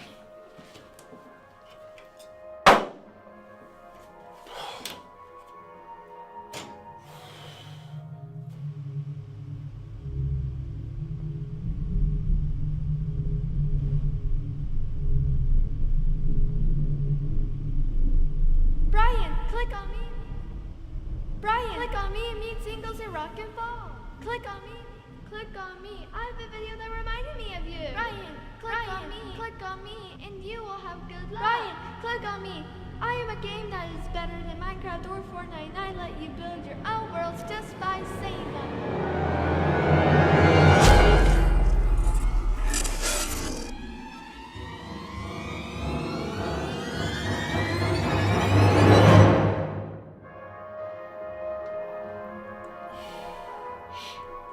Can you believe this bull?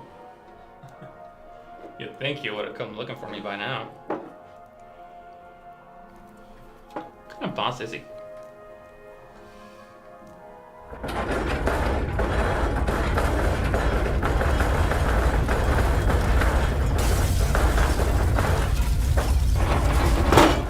Oh crap, what did he do?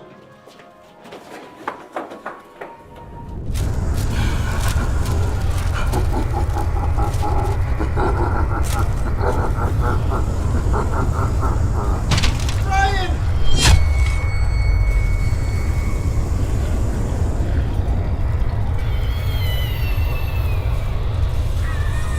What in the name of Steven Spielberg is going on here? I don't know, I just slept for 2 minutes!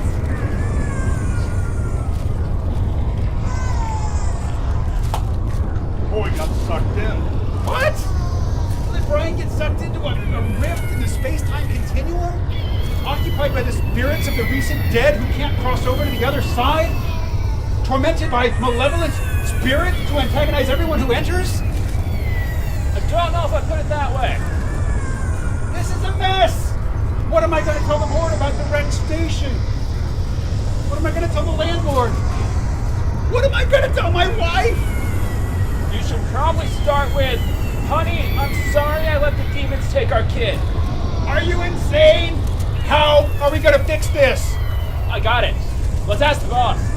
Oh, right. Gertie. Gertie?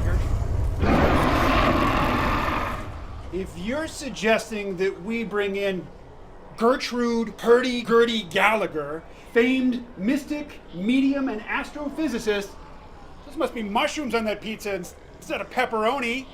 Nobody knows how to find her. she might not even be real.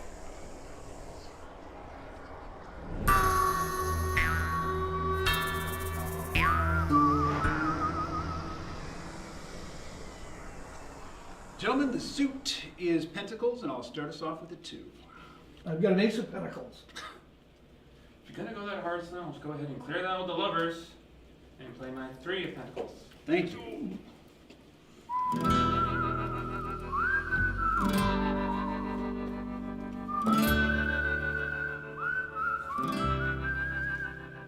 Well, you boys been busy here. Smells like old socks and dug up corpses. You must be planning a wild Halloween. Oh, hey, Slim. Well, how they hanging? I'm surprised they found all your parts after that 7th Seal job. So what's going down? Boy pushed the wrong button. Got sucked in. Well, you still managed to push all my buttons, you old goat. Who are the stiffs? Well, I am the Chief Executive Officer here, and also the station manager. This is Colin, the technical director. It was Colin who managed to lose my son. Well, those are some fancy titles and a dandy piece of finger pointing you did right there. But let's just get one thing straight. This is my ballpark, and this is my ball game. And in this game, I'm the pitcher, the catcher, and the ump. And in this game, we play by my rules, and we do what I say. Exactly what I say. Do you understand me? Yes, ma'am. Yes, Miss Courtney. Good. Okay, let's get started. Eat this.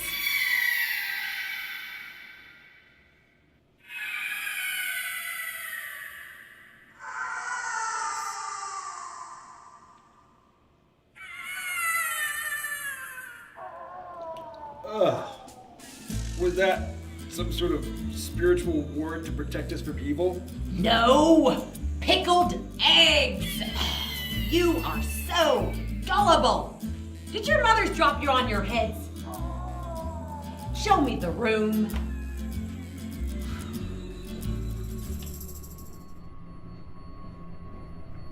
Well, there's a dangerous amount of free energy floating around in there. It comes from the shows that were never broadcast. You can't rest. Too much energy has been built up. Are those bubbles? Yeah, Lloyd Lawrence and Intercept. Oh, is that a dancing blue bunny on the steps? Yeah, Mike Smith. You guys are sick. Well, normally we could bleed off the energy with a watch party or a marathon, but this? Someone's gonna have to go in. This looks like a Class 3 Betamax poltergeist. I haven't seen one of those since Laverne met Shirley. Is that good or bad? It's really bad. If it could be anything else, even a Class 4 8-track Elemental, we could do a smash and grab operation, blow up the front door with a det cord, go in, clean some clocks, bring the boy back. That's a great idea. Why don't we do that? Have you ever heard of the eruption of Mount St. Helens? Yeah. Well, that's what happened the last time someone messed with a Class 3 Betamax poltergeist. No, this is gonna be tricky. I think we need to do a quid pro quo. Isn't that illegal? Quiz? Ew. No, did you two sleep through school? No, we need to do an exchange. We need to trade two things of equal value. What's of equal value to a little boy? Good question. I think we need a golem. My precious! No! Not a golem! A golem! Facsimile of a human being made out of inanimate objects. Like a scarecrow.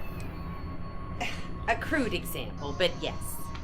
Well, where are we going to find something like that in a backwater village like Rocking Falls? Excuse me. Huh. Well, this will do nicely. Oh, Slim, always with the surprises. Now, we need some disguises. Disguises? Yes, disguises. These are angry video spirits. They are not gonna welcome a station manager and his minion for not broadcasting their shows. They will tear you apart. You need to fit in. Now, don't you have any costumes from old shows you've broadcast? There were these two guys, they dressed up as Lewis and Clark for that Brokeback Mountain Spaghetti Dinner PSA. Oh, what about the Tornado Brothers? The two Mexican wrestlers that wanted Jake to make them famous. I think they just met past the window. No, it can't be anyone in there. Okay, wait, there's a Bollywood sketch that we did for the No Film Film Festival. Remember we were gonna clean out the studio, but then we didn't? But I saw some turbans back there from that sketch. There were so many characters, nobody's gonna notice 3 or 4 more. Okay, boys, let's suit up.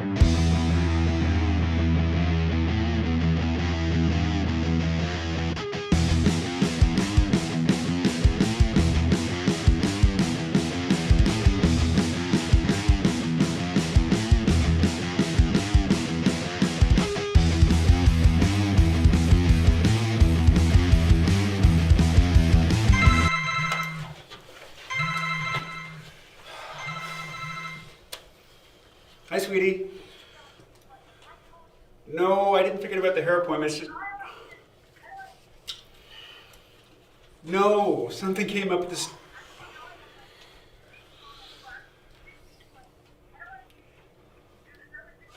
No, it's... Okay. Okay, I will. Love you. Sorry.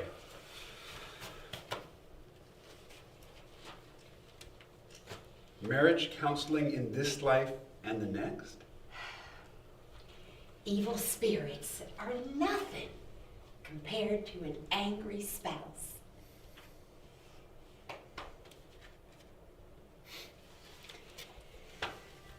This is it! D-Day, H-Hour, oh, dark 30. Time is up! Last minute instructions. Don't let go of the rope! This rope is your only connection to this reality!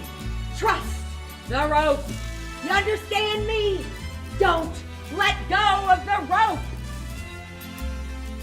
Let's go! Oh, dagnabbit, Slim! You had one job! Just one job! And you tied a square knot! This is like the Slavovian schmoes! Why did you have to go all Gordian on me? I'm sorry, Miss Gertie. It won't happen again. Dying in your beds, many years from now, would you be willing to trade all days from this day to that for one chance? Only one chance to come back here to ask our enemies if they may take our lives. Hey, it's Braveheart, right? A day will never pass from today until the end of the world without us being remembered. We few, we happy few, we band of brothers. The man who sheds blood with me. Richard III? Is your speech over? Over? Did you say over? What? It's not over until we decide it's over! Did the Germans bomb Pearl Harbor and say it was over? No! Hell no! When the going gets tough, the tough get going! Come on!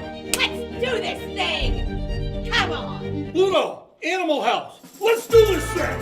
Yeah!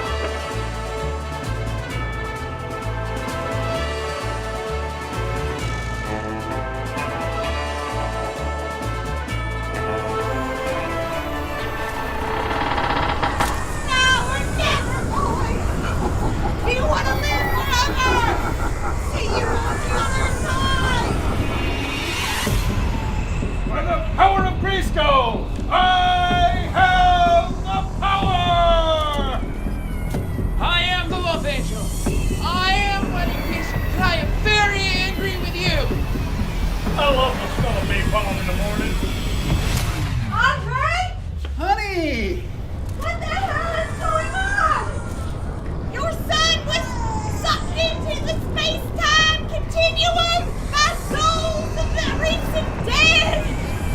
Brian? Where are you?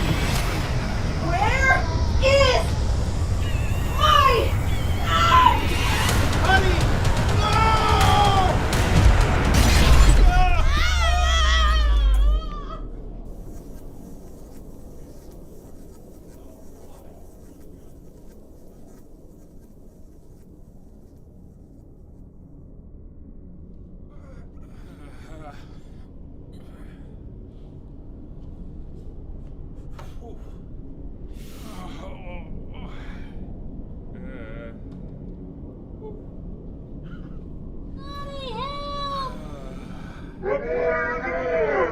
You've got 3 seconds to give me back my son. 1, 2, 3. Time's up. Ah! Oh, that was a big mistake, buddy. Oh, you want some too? Like that. You, get over here. Where did you come from? Here, take some of that, and that right in your face!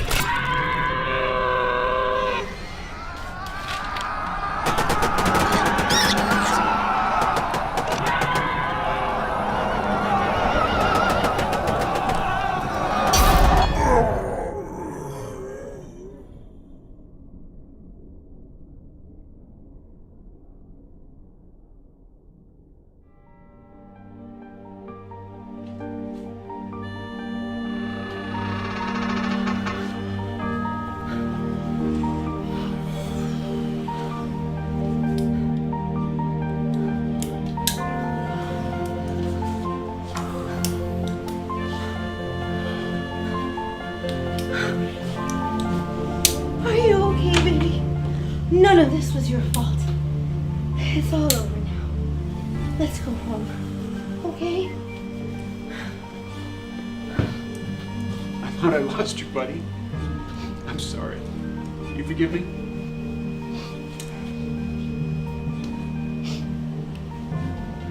Honey, I'm sorry. I don't want to hear your lame-ass apology.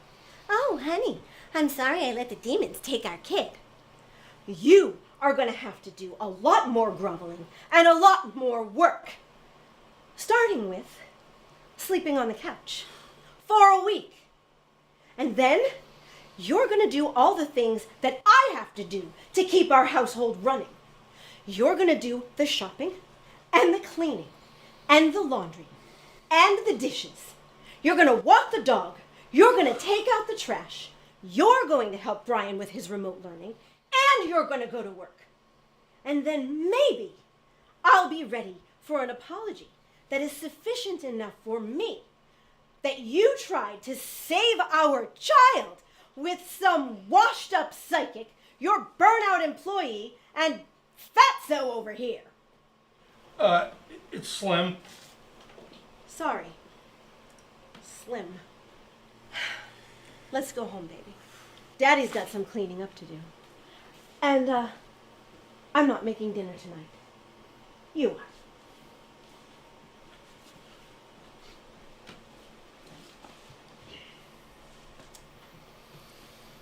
Well, looks like my job's done here.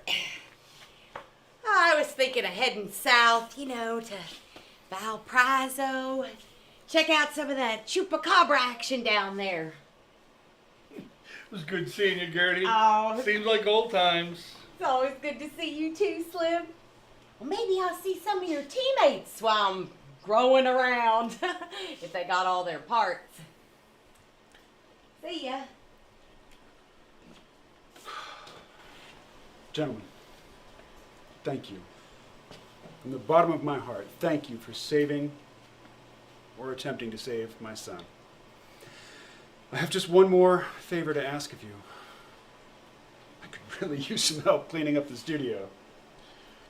Oh, look at the time. My shift's over. I forgot to tell you. I wasn't feeling very good this morning, and it's just getting worse. It could be the COVID. I should probably go before I get anyone sick.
Come and sit down, kiddo. Everything come out all right? Mm-hmm. Good. It's your bedtime. Before you go to bed, gotta lay down the rules. I don't like rules. Well, you're gonna have to follow them. Easy. Take the trash out. I don't want any dishes in the sink when I get home from work. I don't like doing dishes. Well, then don't eat. Walk the dogs, feed the cats, take out the trash. And the most important rule is don't ever leave the toilet paper roll empty. Why does that matter? Back in the 1950s, there was a family that lived here. They were the Schitzels. Dick Schitzel and his wife, like every wife married for 30 to 60 years, always on his case, always bitching at him. So one day he's in the bathroom, he's taking a crap. There's no toilet paper. The roll is empty. He got pissed. So he killed her. He murdered her. Shot her right in the head. Cops came, surrounded the house, and you're not gonna believe this. He committed suicide. You know how he... How? He stuck his head in the toilet and drowned himself. And then in the 1980s, another family moved in. A husband, a wife, and a teenage son. The husband was in the bathroom, took a shit, no toilet paper, mysteriously died in the bathroom. And then the cops came again. They couldn't figure out what the hell was going on. They said, it must be the wife, must be the kids. They all said, no, it wasn't us, blah, blah, blah. So the wife decided, I'm selling this house. This is insane, I'm selling it, I'm out of here. So the rumor went around the town, this is a haunted house. The woman couldn't sell it. So the price went down and down and down. So your dear old grandpa bought it for dirt cheap. All I had to do was make sure we never ran out of toilet paper. Been doing it for 30 years. Kept your grandmother safe, kept your aunt safe, kept your uncle safe, kept myself safe, and that's why I'm telling you, never, ever let this run out of toilet paper. Or the number 2 killer in your most vulnerable moment will do you in. You gotta be shitting me, Grandpa. Watch your mouth. And no, I'm not shitting you. Dad always said you were a real bullshitter. Well, maybe your dad's a bullshit artist. I'm telling you the truth. Don't forget,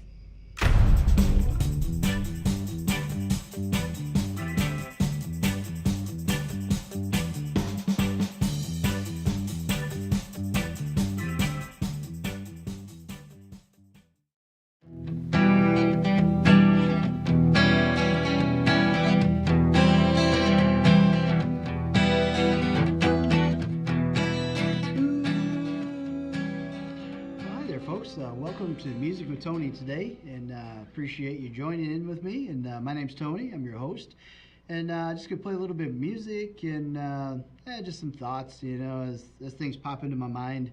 I'm very spontaneous with things, so it includes writing music. Sometimes I just decide to write a song right on the spot and just kind of go with it. And that's the fun thing about music, and you musicians who are writing music and stuff, songwriting, you know what it's like to create something that is just, it's fun, and you play certain chord progressions that just like grab you, and you just feel it inside of you like, oh yeah, this is cool. And, like one of my favorite chord progressions is this. It's an A minor over G to a F major 7th.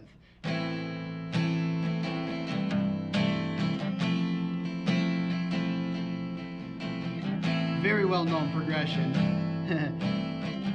When you hear it, you can hear all kinds of main tunes that that was from. But it's a cool progression, regardless. And it's cool how we can still, even though pretty much every chord has been played, throughout the years and stuff, like you can still be creative and make your own material. It's fun. Songwriting really started for me as a journaling kind of process, that when I go through different things in life, I usually write a song about it because it just kind of like, it brings out what's in my heart, and music just kind of pours out from it, the different chord progressions, different how I sing it vocally, and depending on how I'm feeling too, I play different styles, just it's a cool thing. The guitar has got so many options of how to play it. It's not just like this, wood thing with strings. There's a lot of variations in how you can play it. And I've discovered some ways over the years how to get different sounds out of it. And so one of them is picking right over the 12th fret, your harmonics. You can get almost, well, I'll play it regular. All right, so, a regular guitar, picking over here.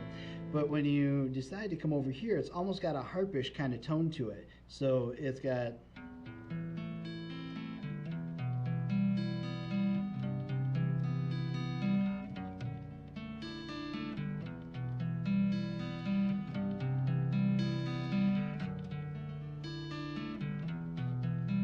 It adds for a little bit different element of, just adds a different, flavor to it. Then of course you're picking normal.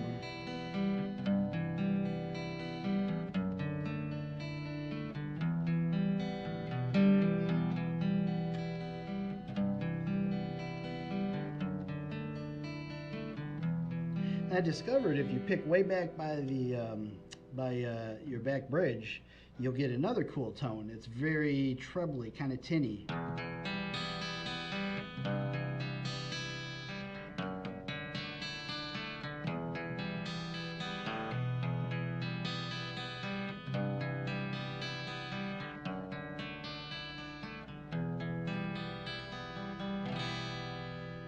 So the guitar's got such a wide variety of things you can do, and of course the chords, you start learning your music theory along with your chord formulas, and you can play all over the place. You start playing different variations of chords, and you get different sounds. So I'm going to play one of my, I love like blues kind of jazzy chords. They kind of, especially when I was starting to learn how to play, they really put me to the test of like flexibility with fingers and stuff, and moving around. So here's a song. It's called Freedom, and I have a few songs named Freedom, but it kind of goes like this though. And I wrote this song many years ago after I became a Christian, because when I first became a Christian, I didn't know really God existed. He showed me, who he was. And so like after that point, it was really cool because, there's no forcing, there was nobody jamming stuff down my throat, but it was God just revealing himself to me. And so I grew up around music, and being part of, like my stepdad was in a band and always playing different styles of music. And so I grew up listening to LPs, old, all the old bands and stuff. And so a wide variety of music. And so when I became a musician, I just started incorporating like a lot of different styles. And and just like learning how to have fun with the instrument. And I put a lot of time into it very early on. I used to play probably like 5 to 6 hours a day just on getting to know the guitar and playing. But I'm so glad that, you know, like through the years I just learned, you know, from other people too. I had a lot of older musicians who came along, and yeah, anyway, so this here's this song.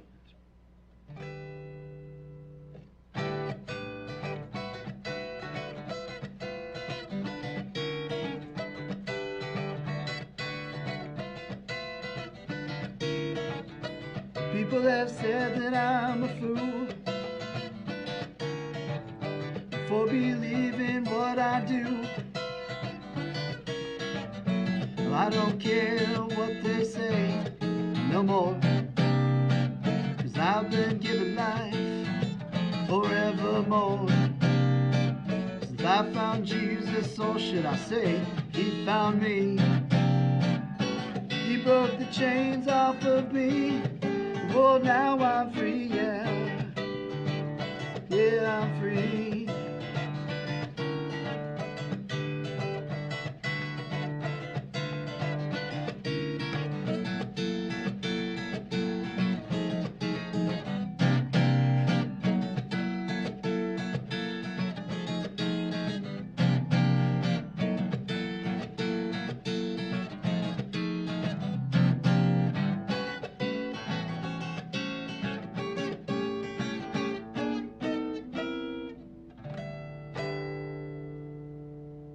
So that was in the early days when I first started playing. I just decided to throw all kinds of chord combinations in there that I just put my fingers basically on the fretboard and decided, oh, I like that. I'll move this around a little bit. And then later on, once I started understanding music theory, I dug them apart and figured out actually what they were. So, but that's the fun part, you know, like playing guitar is so open and just, it's fun, you know, and it's enjoyable. And, you know, there's so much creativity involved with it. I mean, you look at all the bands throughout the years and so many different styles and so many different, like, you know, like chord progressions that were used and variations and guitar solos and bass solos and all that stuff, you know.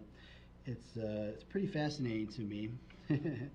So I'm going to do a song here. It's called In His Presence. And it's more of a slow picking song. And I was just kind of like, one day I was walking down this dusty road in dirt road, you know, and just kind of like smelling the wood burning in the air.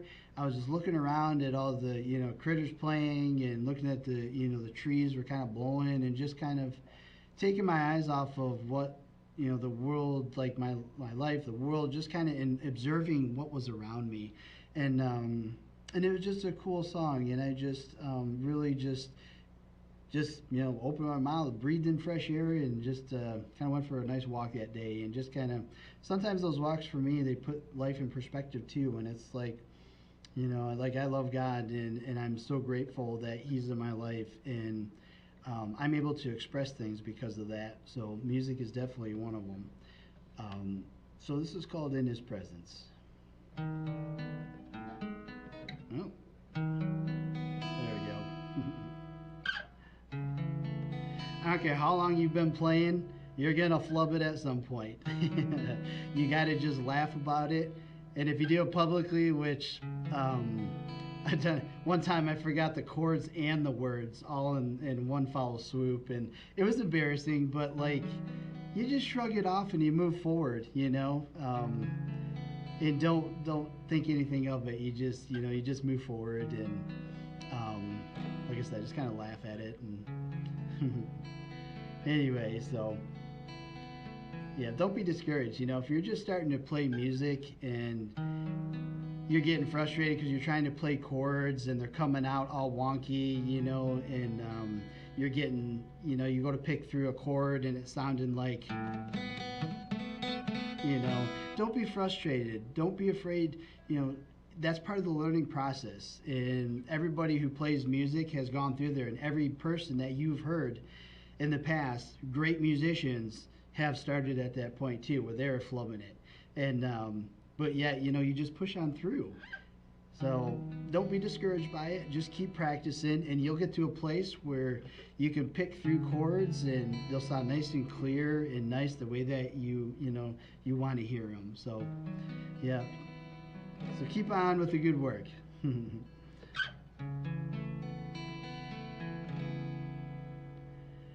Well, I'm walking down this dusty road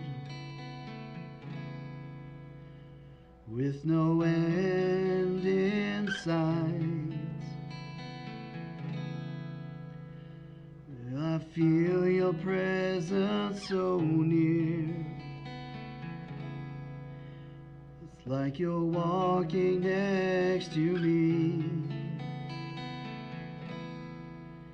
And I feel safe in your arms, just knowing that you're near.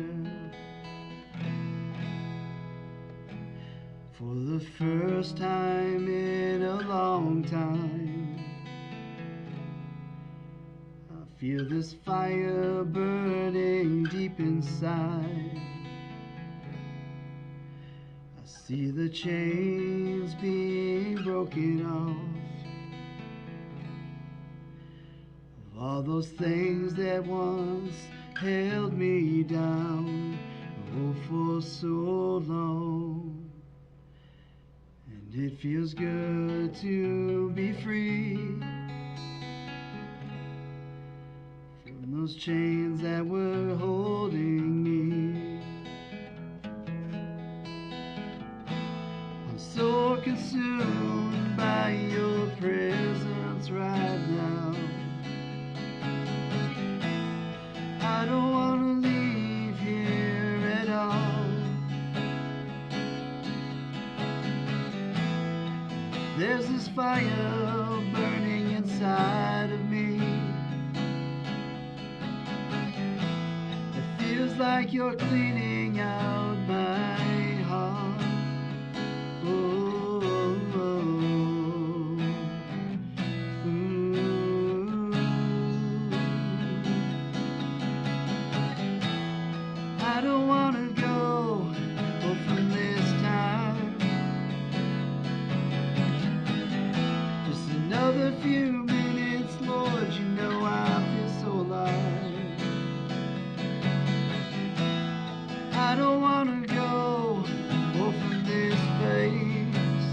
Oh, no, no, no. Another few minutes, Lord, you know I feel so alive. Ooh, so alive. Yeah, yeah.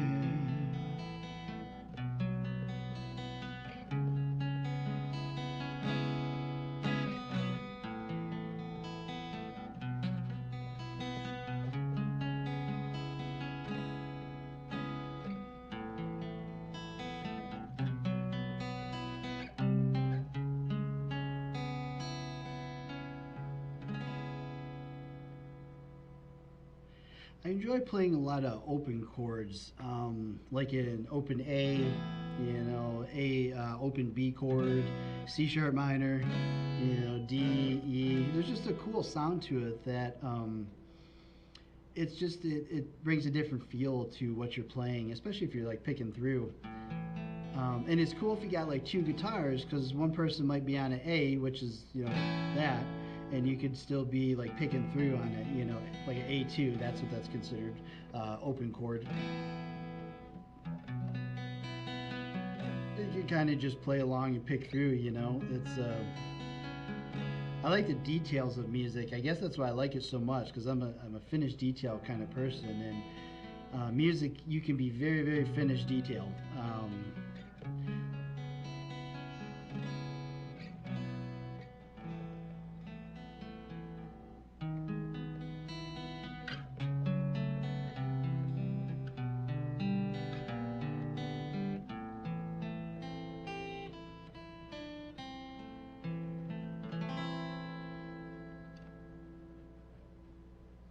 So this next song I'm going to do, it's called Here I Stand. And this song is going back to 2011 when I wrote it. And it's a very personal song for me, because at the time I was engaged to a woman, and she died in 2010 with cancer.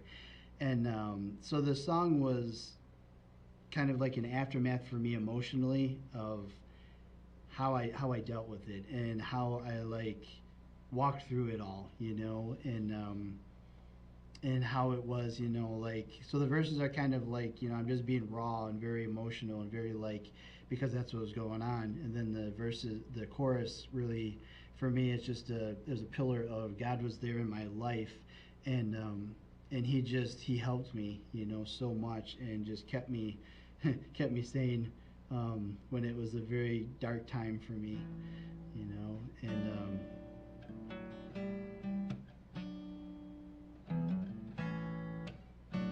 so just kind of talking about standing, you know, just kind of standing your ground and not giving up is really what it's kind of about, you know.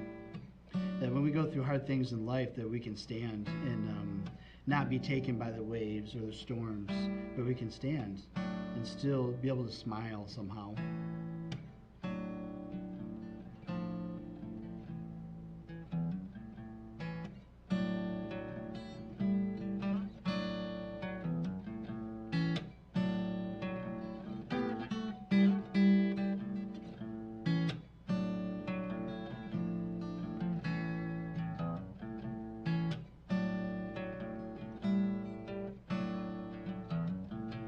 Here I stand again. I'm feeling broken in half, in tears and still hurting. Well, when will I get an answer now? Well, I want to blame you, Lord, but then I'd see my own reflection.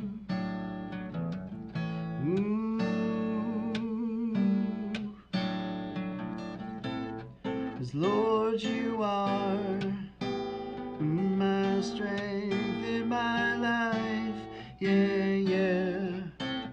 'Cause Lord, you are my strength in my life, yeah, yeah. Oh.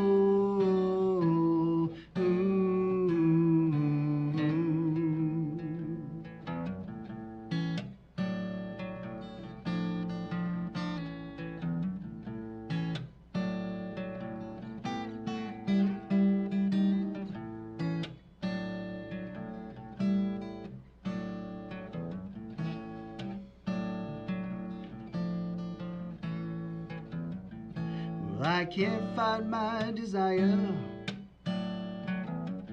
well, not to be alone no more. In tears I'm still hurting. I feel like you're not catching my tears. Then again, you're all-knowing. Well, which is something I'm not.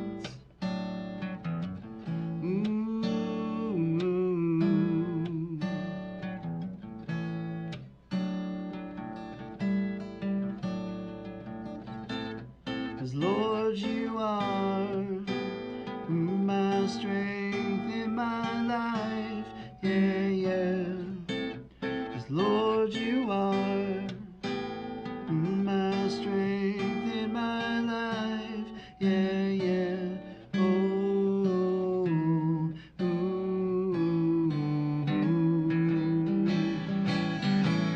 well, here I stand, with nothing more than who you made me to be. Well, I can't run and I can't hide, oh, from your truth. So here I stand, I'm saying that I love you. Yeah, you know it's true. Yeah, you know it's true, yeah.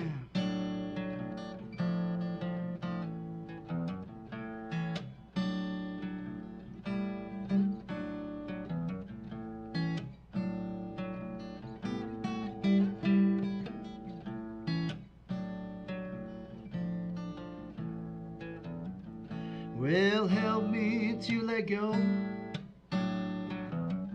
of all these thorns that are wrapped around my heart. Well, to live in your your freedom and not in my own anger. Well, have patience, Lord, oh, like you did with Peter, and let your great plan will have its way in my life. 'Cause Lord, you are my strength in my life, yeah, yeah. 'Cause Lord, you are my strength in my life, yeah, yeah. Oh,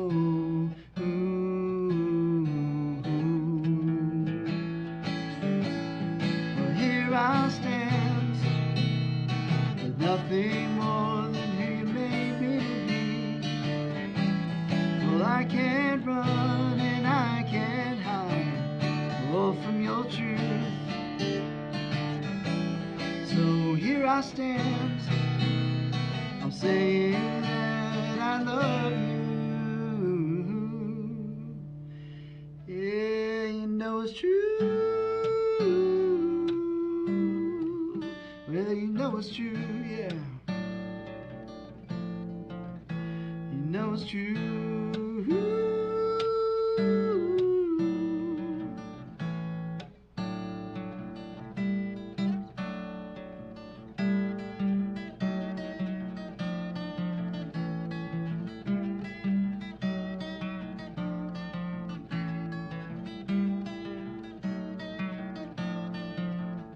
Yeah, you know it's true.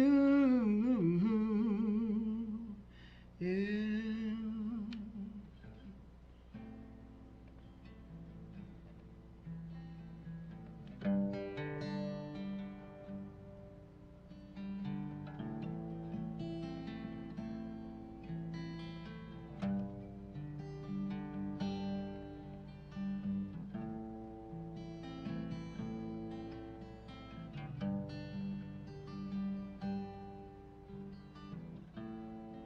Sometimes I just like to sit down and play too, you know?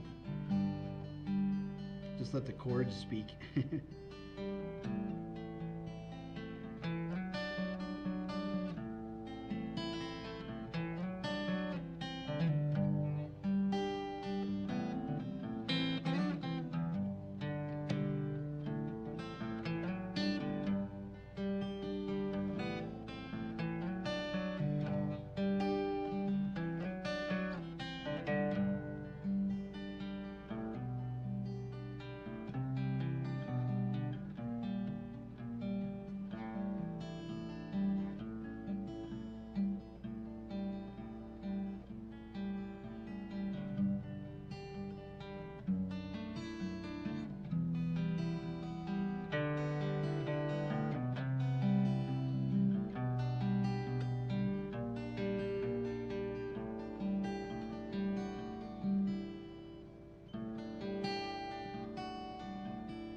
I just want to thank you for joining me today.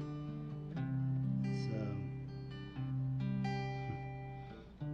always fun just playing music. I don't know. I guess I know I talk about it a lot, but I love music, and just there's some kind of expression about it that is just, it's so personal and so much fun too, especially when you're just looking to sit down and just pour out part of you. Nothing beats just sitting down with your acoustic and playing.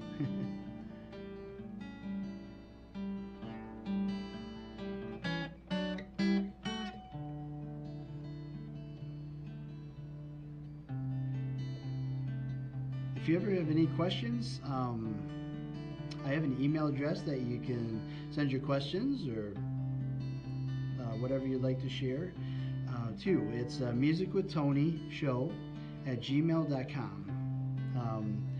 And you can feel free, if there's anything that you've seen today that you have questions on, or you'd like to know, hey, what was that chord? Just feel free to send me an email. And also, more importantly, though, I like praying for people. And so if you have a need, please send your prayer needs. You can send it to me in your email. And I have people who have come alongside with me who will pray for you. So even if you think the need is too small, it doesn't matter. God hears you, and He loves you, and He cares for you. And you know what? And so don't be afraid.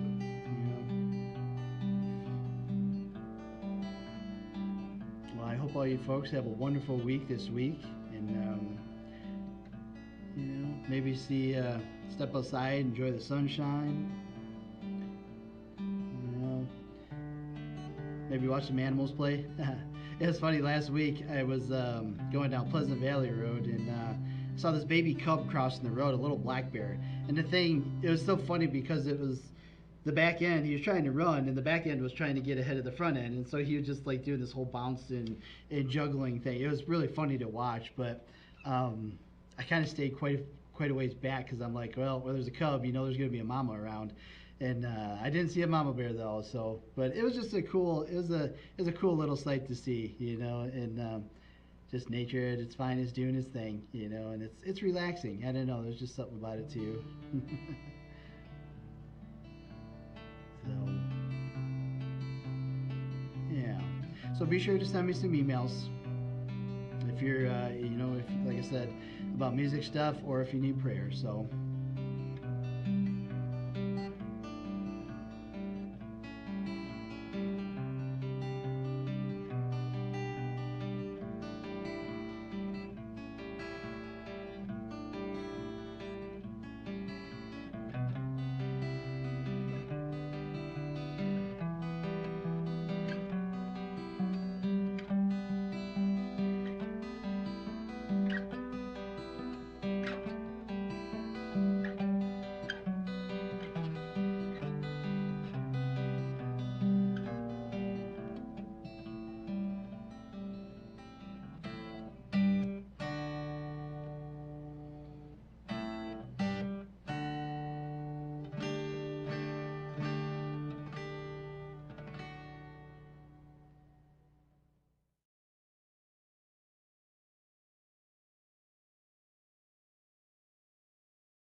Your voice, your opinion, your community. Fact TV, free speech protected.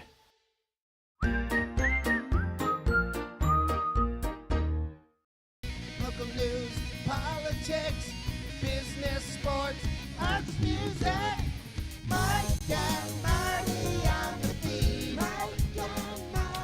Good morning, Bells Falls and Keene, and welcome to the feed. We're on a little bit of a different It's always tactics. it's always fun. Is that It's a way always of different. saying Yeah, it? yeah. Different opening. We're here today with Mike Cantillari and Jen Selkemp. Selknap. And we're going to be talking about Frontline Foundation here in a minute. But first, Marty with local events. So, happening at the Bells Falls Opera House, or actually starting this week, is Captain America: Brave New World.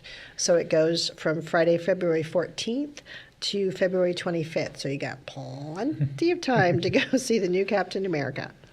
The classic movie tonight at the Opera House is Valentine's Day, which has got a really pretty star-studded cast. That is sponsored, of course, by Holidays, Flowers, and Gifts. Because who else do you think of at Valentine's Day?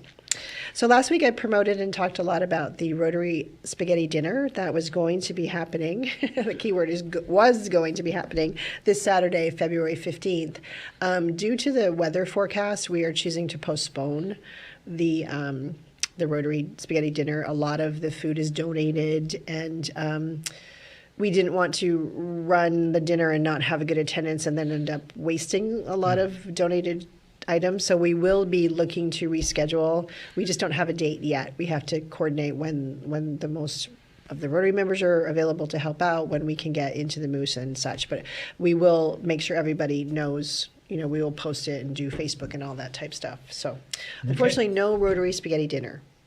But if you want something to do, Flatiron is doing a Defying Gravity, and that is happening on Saturday from 11 a.m. to 1 p.m.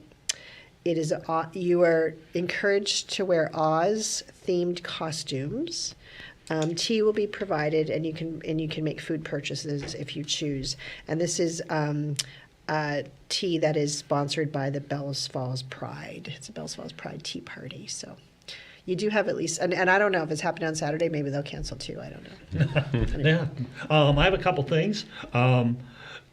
Election Day is coming up on March 1st or 2nd, and the Democratic Party is trying to organize a candidates forum. It's going to be this next coming Monday, February 17th at 7 p.m. in the library.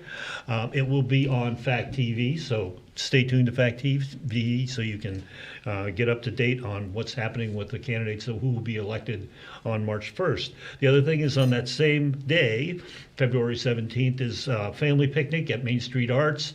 It's school vacation, so if you want to look for something to do with your kids, it's a good thing to go out to Saxons River, go to Main Street Arts. It's Stu, the ukulele guy who was on a couple of weeks ago. It's a lot of fun. He's going to be there with his wife playing ukulele, sing along. He's going to have other instruments so that kids can, sort of have a hands-on experience with instruments, and they're going to have food. So check that out at Main Street Arts on Monday the 17th. But now let's talk about Frontline Foundation. You guys, how you doing? Doing very well. It's been a minute. So we probably have to refresh the audience. Yeah, refresh the audience, because you guys came here in 2020, right? And here being the building upstairs, and you've been running programs. And what is your focus? What are you working on? Yeah, so we work with veterans and first responders and other related professions that deal with some of the same type of traumatic experiences on a day-to-day basis. We do three basic things. We go to fire departments, private ambulance services, police departments, different places like that to provide resiliency skills trainings, in-service trainings, teach people how to cope with some of the accumulation of trauma and stress. Second thing we do is we have 3 clinicians that see clients for individual therapy. Jen here is our clinical manager and one of the clinicians that sees clients.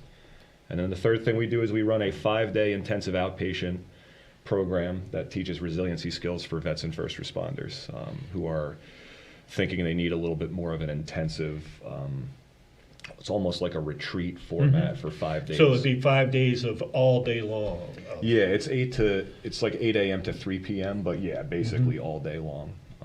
And those are the 3 things we do outside of appearances like this and little consulting here and there. But. Well, no, you did another thing just last week, didn't you, with the Vermont State Police? Oh yeah, we had the Vermont State Police's members assistance team come, and we did like a demo day of programming for them, just so they could see what it would be like a day in the life of our 5-day program. Okay, that's great.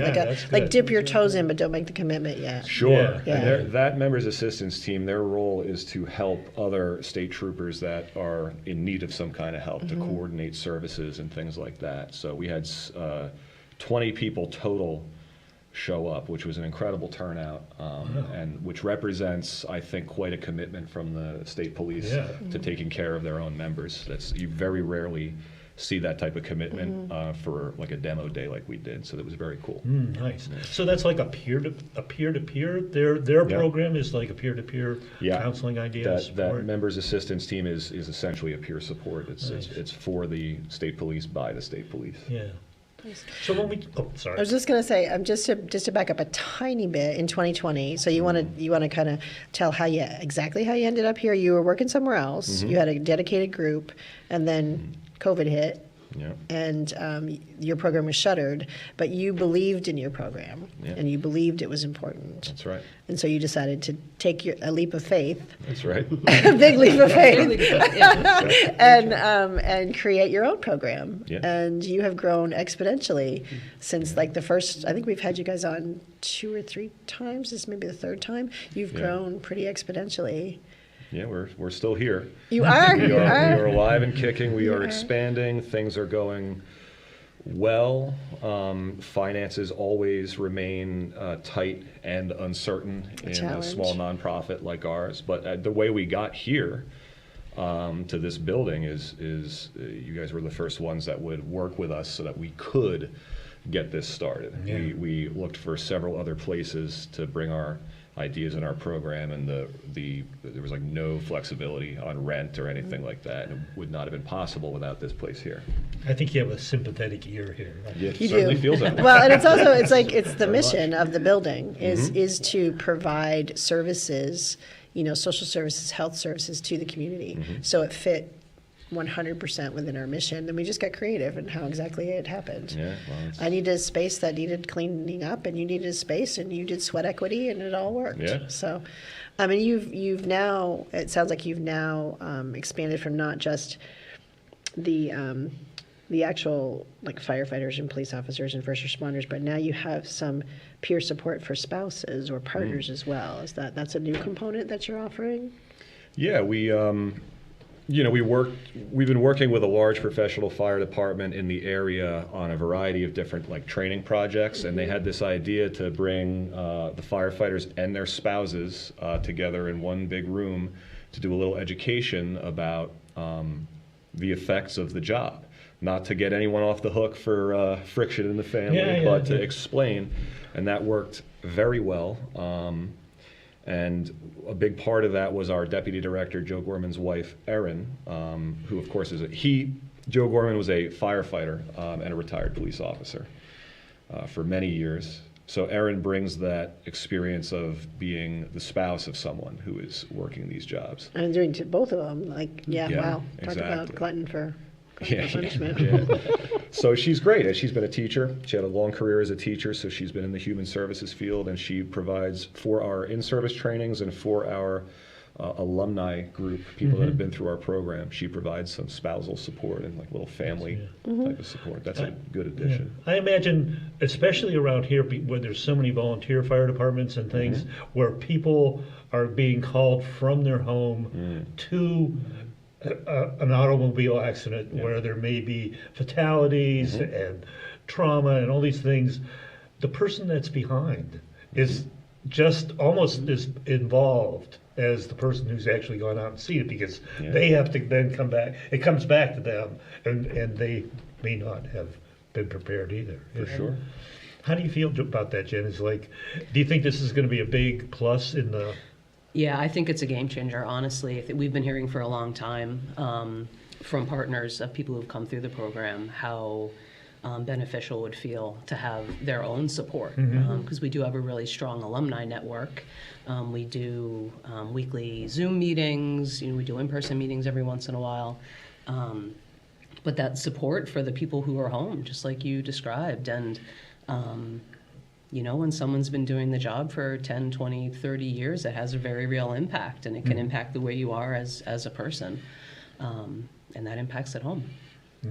And I can think the concept of trauma has sort of changed over the years. Everybody sort of had this idea of the Iraq War or what of the Gulf War, and things happened, and then people came away from that. But with these local volunteers, it's almost like a pearl that layers of trauma are building and building and building until it creates something that's really not Pleasant. Yeah, that's So great that's what analogy. you guys are working with now. It seems like the whole field has sort of shifted in a way. Do you find people are more, I guess it'd be less, that people are less reluctant to accept help? Do you find that, because I imagine it's a tough sell to the market that you're dealing with, that they need some support. They need, is it becoming a little bit easier? Is it becoming more? I would say yes and no. I think some departments, some people, some areas are really progressive and excuse me, see the benefit of it and know it's key to long-term retention of employees, excuse me. And other places, the stigma of getting help is still there. That's what I wondered. That was the word I was looking for, and I Yeah. couldn't quite grasp from the Yeah. universe the You know, stigma. it means you're weak, Yeah. or they question that you can do your job, which just isn't true. An interesting dynamic on that, though, that we've been noticing is our clients are almost all working professionals that are still working or are near retirement. We got a lot of young guys and gals that come through. It's very interesting to see that the younger ones are much more open and much more willing to be vulnerable, which is part of what it takes to do this type of work. And we love all of our clients, but some of the ones that have been on the job for 25 years are, they've been in that culture for 25 years. If you don't talk about anything, you just one foot in front of the other. Yeah, exactly. So there's also, Jen spoke about the different philosophies and departments, which is very true. I think there's also an interesting age thing that's happening. Oh, interesting. And it makes sense. It makes Yeah. 100% sense. And haven't you, if I'm remembering or understanding correctly, you're doing some work like on the front end, like preventative, like going into training academies and giving this as part of their training, the skill set that you teach, so that they have that tool in their toolbox before they begin the job. Has that been? Am I correct in that? Yeah, that's what we do in our in-service training.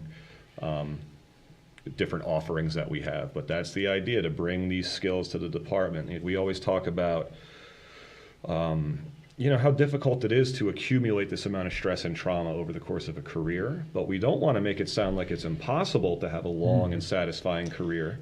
It's not impossible, it's just not free. You have to incorporate a practice into your life and into your week to offset that trauma. So that's what we bring to departments. And the emphasis is it's the same material, but the emphasis is a little different. If they come to us for help, emphasis is a little different whether we go to them for training, but it's the same material. Nice. And so you, as a small nonprofit, as you stated, it's always a challenge to find funding, to keep the doors open. So you are in the process, or you're doing right now, an online auction. Yeah. So we want to start to talk about that a little bit. I just don't want us to get so deeply involved that we run out of time to promote what you came in for. So tell us the concept and how it works and where we have some examples here. So. Yeah, I think I wanted to get a little creative. We've been talking for a while about different ways to raise funds and kind of how to keep supporting the work that we do. And I don't even know how it happened, but the idea of a silent auction popped into my head. And then, we all started doing some legwork and asked friends and some of our alumni and friends of friends to donate items. And I think we have 34 total. Nice. Pretty wide variety. I did peek on the online auction, and you have is it Celtics tickets? Yep, we have Celtics tickets. You have some art. You have some books. You have is it a getaway on a? Yep, we have two. So we have a 2-night barn loft stay in Chester, Vermont, and then we have 7 days, 6 nights in Ormond Beach, Florida. Nice. Right on the beach. It's gorgeous. Talk about stress reliever. Exactly. Just saying. Either one of them, actually. Yeah. Whatever your thing is. So, where can people access the online auction, and kind of how is it? Like you can go in and up your bid. Is that okay? Yep, it's through it's a free platform called Zeffy, Zeffy. I think we gave you the link for our auction specifically. Okay. But you go in, it shows you kind of you can scroll through all the items. Each has a description and a couple pictures usually of what they are, and then you can put a bid. And can you see what the last highest bid is so that you can up that? Yeah, I believe Okay. so. Yep, and then there's a minimum bid Okay. increase. Okay. And what are some of the things you have here? So here we have a couple books that were donated by Ted Benson on timber framing. This is a signed signed edition. books. Yeah. Local timber framer. Lila, our office manager, and Mike's wife, who does a lot of work with us as well in our groups. She designs most of our graphic artwork. I know, how do you describe it? Visual arts, graphic artwork. The posters and stuff for our program. And we do a retreat in the fall up on Lake George. And this was one of the pieces of art that she designed for that. Nice. Has a nice quote on it.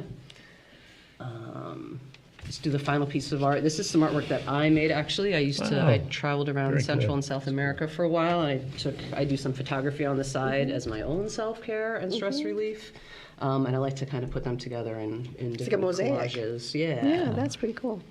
We have also a bunch of different, I think we have 8 or 9 total limited edition Code 3 Classics die-cast collectibles. I brought one of them. This is Hazmat 1 from FDNY. We have 4 different ones that are that particular style. Then we have other things like this gift basket from Badger Bomb, which I don't know if you use Badger, but they are fantastic. It is a good product, yeah. It was really good. Our friends, the Bitten Benders, work at Benson Wood and Badger Bomb. So we got. Sorry, we had to get that in there. There you go. We had to get that in there. Yes. The I don't know alliteration. if I could have pulled that off. Working on that for a That while. 5 times fast. In the car today. Yeah, we have things like a good friend of ours has a company called 802 Paparazzi.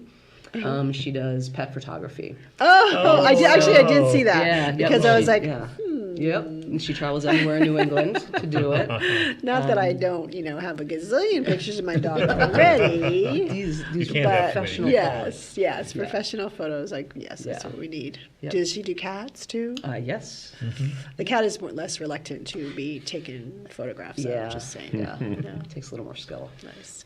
So when is the auction's going right now? The auction's going right now, and And it's how long do people have to get involved? It's live through 11:59 p.m.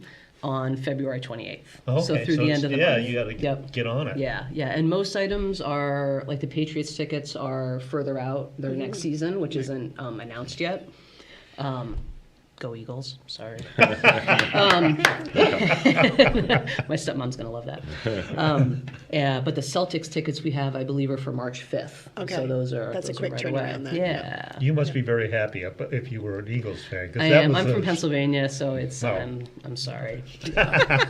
Not sorry though. That's funny. Yeah, we have things like H&R Block, one of the locations in Keene, donated a tax preparation service. Nice. Um, Very apropos this time of Yeah. year. Yep, exactly. There's a 1-month gym membership with personal training from someone I know personally who does very, very good work down in Brattleboro. And a bunch of different gift cards, quite a few over in Keene, so Toadstool Bookstore, Brewbaker's Cafe, and Monadnock Food Co-op. Wow.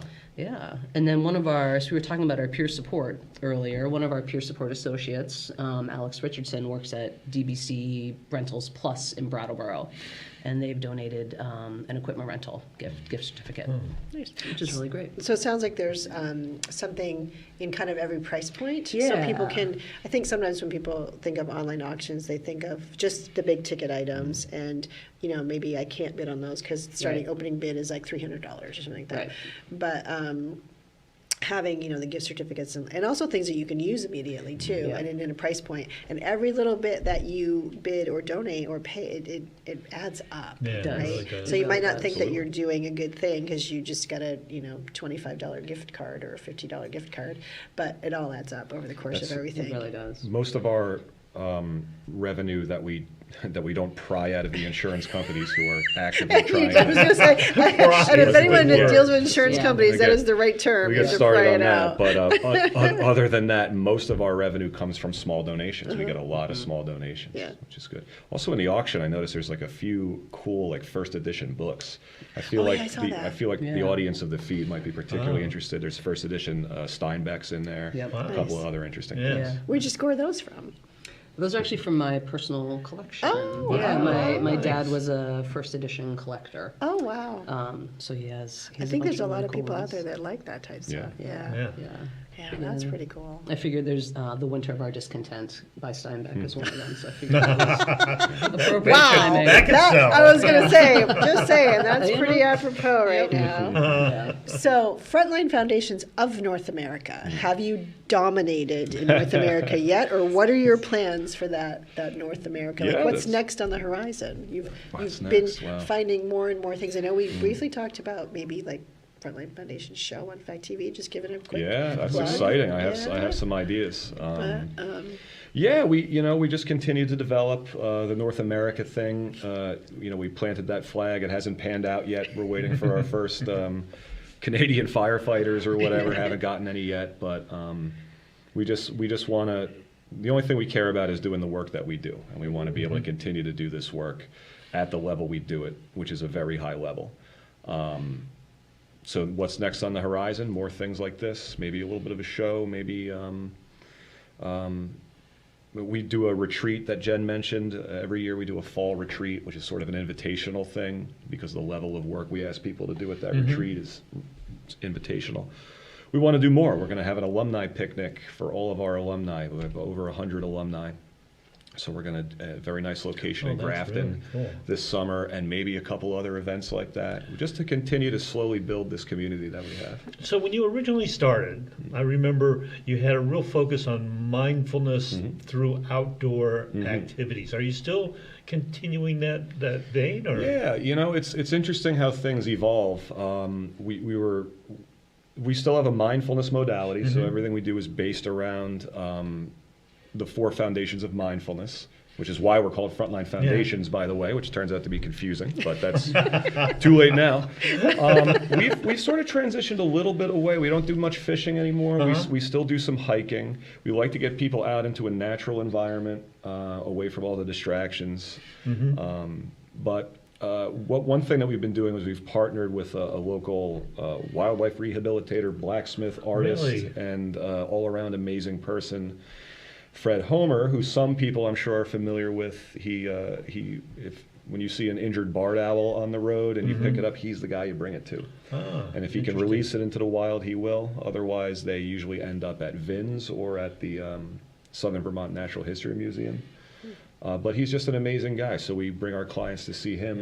In the same time slot where we may have gone fishing years ago, we'll expose our clients to this type of thing. Here's a guy that's 85 years old and has figured out how to be happy with what he has, which is really there's no way I could do it justice just by talking about it. Right. But Well, I yeah. have to say, I still go out and look for green herons at Herons Cove after spending time with you. That's It's just amazing. That's right. I remember Open that. new doors. Yeah. So we have about a minute and 30 seconds. So let's just reiterate how to get in touch with you, like your contact information.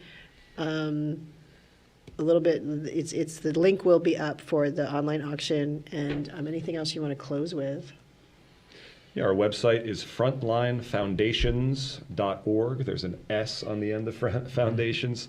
Our main number is 802-732-2518.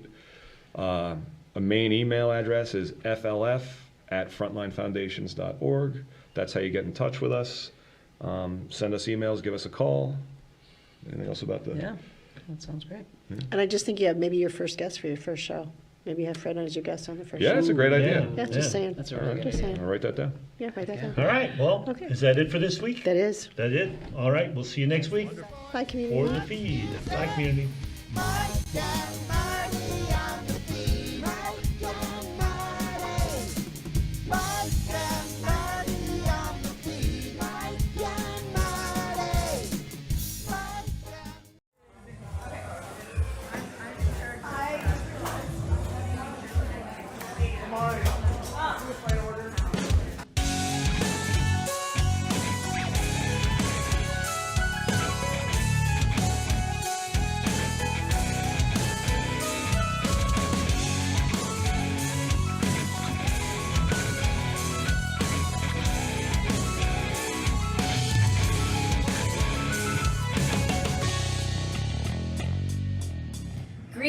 salutations. Kim Roberon here for World Underwater Productions, brought to you by Fact TV, serving Keene and Bellows Falls. Tonight, we're in the sunny Nashua, New Hampshire at the Knights Hall to discover what it's like to watch a Black Friday night fights. Let's get in there. Fight! Woo!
Guards up and out!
Okay, and now I'm here with one of our WNBT fighters, and I'm going to ask them their name.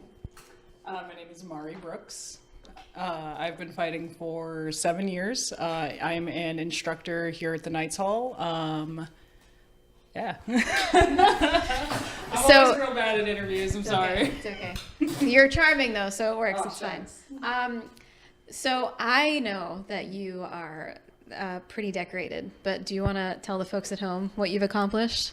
Sure. So, very first gold medal was my very first year fighting. I hadn't been fighting for 5 months, and I came home sword and buckler champion in 2017.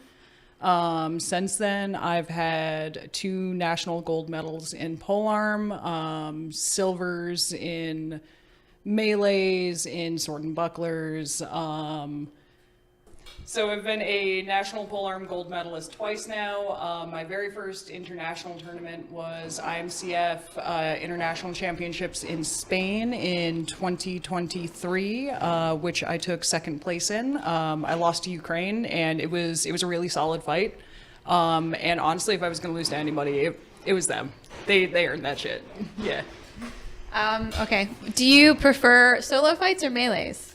Melees. I've always preferred melees. I got into dueling because at the time, like, melees was just not really like a viable option for me. And so I just got super heavy into dueling. Turns out I really liked polearms, so I just like nosedived into that for a minute. But now we have a really solid Vandals team, and we're looking to put some time into melees. Okay. Is there any other difficulties that you feel like you've come up against besides not being able to do melees? How do I make this short? There's a lot of difficulties in this sport, and like, people don't know me for putting pool noodles around my words, so I'm going to be very blunt, and that is, this sport can be very difficult to stay in long term for a variety of reasons, right? My personal struggles have been like, I don't know if I can deal with like this environment anymore. Like, I've run into so many like repeating patterns of like people. I'm emotionally exhausted, this, that, and the other thing. So it like, difficulties are abound. They're everywhere. But honestly, for every difficulty that you find in the sport, you'll find more reasons to stick around. That's the thing that kills me about Bowhurt, though, right? Is as much fun as you're having equal amounts of like, do I really want to do this? And then you have that one really good tournament, you're like, but I'm back in though. You know what I mean? Like, yeah. Thank you for being so open about that. Is there anything else you want to share? For my WNBT teams in particular, do not wait for your men's team's permission to go and do shit. You don't need their permission. You don't need them to go in order for you to go. You are your own independent teams, and you can do whatever the fuck you want. Fighters! Are you ready? Donner, are you ready? Yes. I think walking is for visual protection.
Come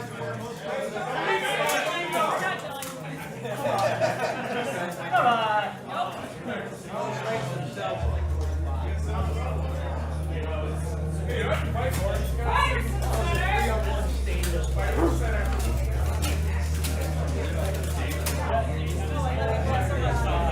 Three out of 3 rounds. Go, Sioux.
I'm excited to be here with one of our femme fighters.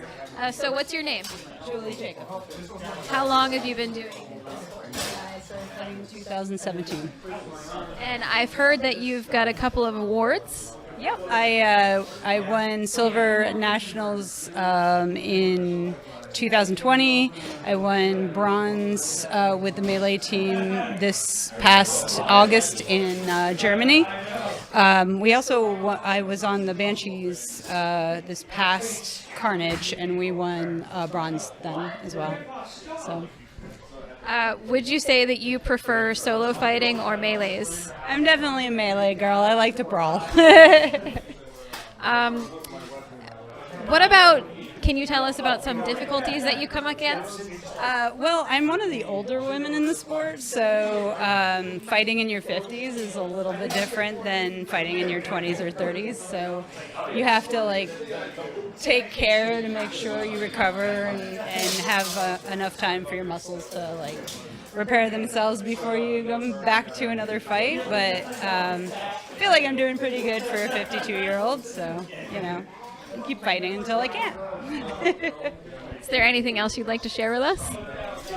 Yeah, I think that if more women would actually decide that they want to venture into this sport, it would be amazing, because I think that we look intimidating a lot of the time to people outside, and they're like, oh, I would really love to do that, but that looks really intense and I don't know if I could handle it.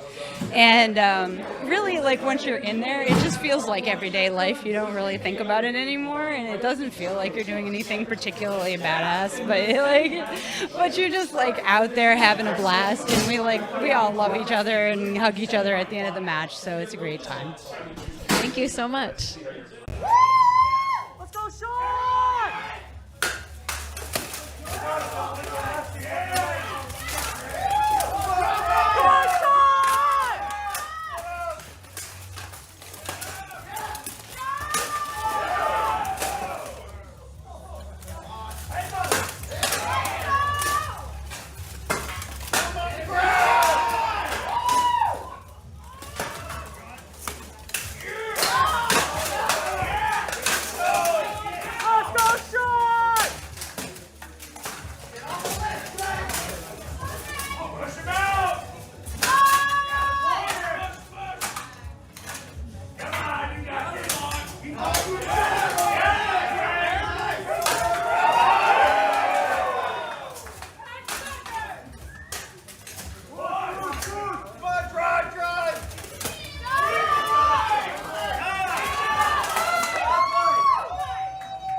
Let's go, Sean!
right, I'm in between two much taller and stronger people, and guess what? They're also fighters.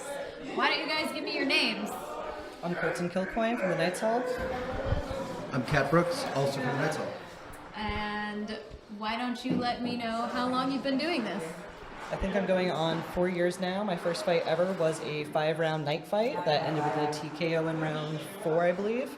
Since then, I've joined the Vandals and have silvered in Spain at international level and have posted bronze in Germany. All right. I've been fighting for 12 years now. I've won 6 IMCF World Championships, gold, and What other questions are we talking about? The next one will be, are there any challenges that you face personally? Oh, In the sport, I mean. No, I know. That's the number one. how whiny do I want to be about it? Yeah. So challenges finding it in the sport in the 4 years that I've been here, being with the women's non-binary trans division. Recently, I believe it's IMCF that created Open, so it has Women's Open and just.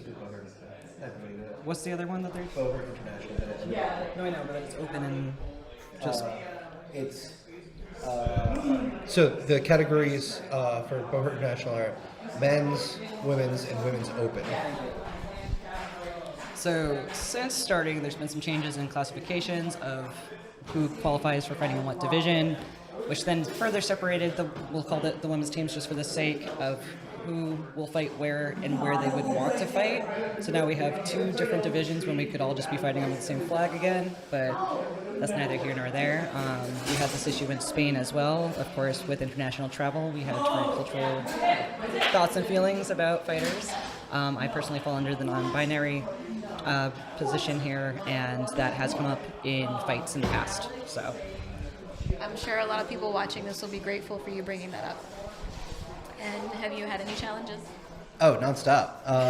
Most of my challenges are me. But when we started, one of our biggest challenges was the fact that the East Coast had 5 active fighters on the entirety of the East Coast. So in the very beginning, I was here for like the Wild West years when we didn't know what armor was safe and whatnot. When you had friends who would be like fighting, and all of a sudden none of their family talks to them, nobody talks to them anymore, and they live in a van somewhere because they've got what we call the mud brain. Yeah, like that was one of, like I had a year where I was just like impulsive off the rails for a little bit because of the concussion. So like, yeah, no, it's been a wild ride. Is there anything either of you would like to share additionally? You'll go first then. I'd like to share Executioners, number 3 team in the world right now. We came in points-wise number 3 in the world in Bohurt International. Pretty excited over that. That's my team. And other than that, it looks like Bohurt just got corporate sponsorship on like the big scale. We have more information we'll be rolling out this year. But it looks like we actually are going to be on TV as a sport, not a stupid reality show. Okay. Have you got an answer this time? Yeah, so going back to the gender identity thing, kind of we're pulling apart the women's division further. We are seeing a stronger build, though, on the East Coast, which is really rad. So we started the Vandals, and the first run we did was fielding a 12s team in Germany, which has been unheard of for the American team to be able to field 12s. So, like, I kind of actually have hope for us, even with all of that other stuff happening with the breakups of divisions and everyone trying to run off in their own direction. I think we're going to pull it together, so I'm really kind of excited about that. Super inspiring to see all that happening, too. Thank you both so much for your time.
Pressure!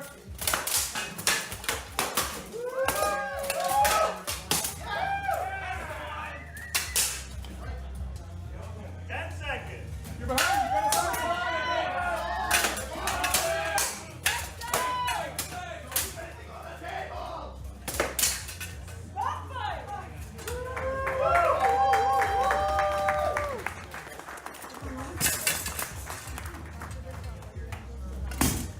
You gotta start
right, I'm here with my final fighter for the night, and we're going to ask their name. Hey, I'm Dustin Brooks. So, want to talk to me a little bit about what you've accomplished in the sport? Yeah, so I'm a multi-time world champion in Bohurt, the melees specifically, 5-on-5 and 16-on-16. Are there any challenges that you feel like you come up against personally? Yeah. In the sport? Yeah. So everybody's had to get beat up by a more powerful fighter. Everybody's had to fight fitness. Everybody's had to do something like that. One of the biggest challenges for me was injury recovery. It turns out it was an issue with my hip that was causing knee pain symptoms. And right after I got over that, which took 4-6 months, I went to a giant tournament in South Carolina and partially tore my LCL in the other knee. And like doing what fitness I could, keeping up on what technique I could, and like watching all my friends play the fun thing I want to do, like that was a huge mental hurdle. Yeah. Is there anything else that you'd like to share with us? Yeah, so we've got the Knights Hall here where we teach everybody this wonderful sport you've probably never heard of. We've got a couple locations now. We're in Charlton, just outside of Worcester, and Nashua, New Hampshire. Also, is it cool if I plug myself? Absolutely. So I've also been a personal trainer for like 13 years. I launched my own business just a few months ago. Check out Body by Brooks on Instagram. There's underscores in those words. And whether you want to just like figure out how nutrition works or you want to ascend to the level of a world champion, hit me up. I got programs for you. And as somebody who has spent some time with you, you're absolutely personable, and I'm sure you would give people really, really good advice. Yeah. One of the big things, sorry to go on about it, one of the big things is I try to teach like sanity and balance with food. You're not going to be starving. You're not going to be eating nothing but chicken and rice. It's there's a lot of like mental coaching aspect to it too. Yeah. You're always here to give us tips, so I'm sure it would be great. Thank you so much. Thank you. Okay.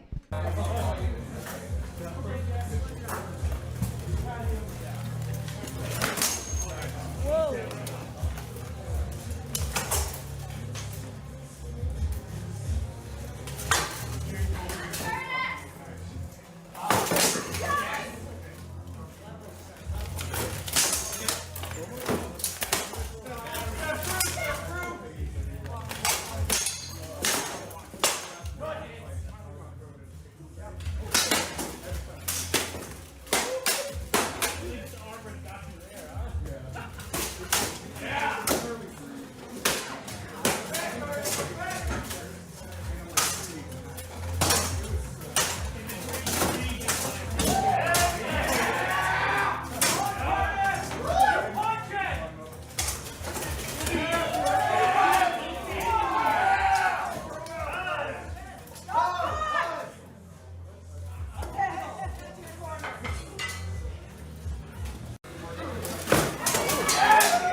I'm very excited to be here with somebody lovingly called the Hall Father.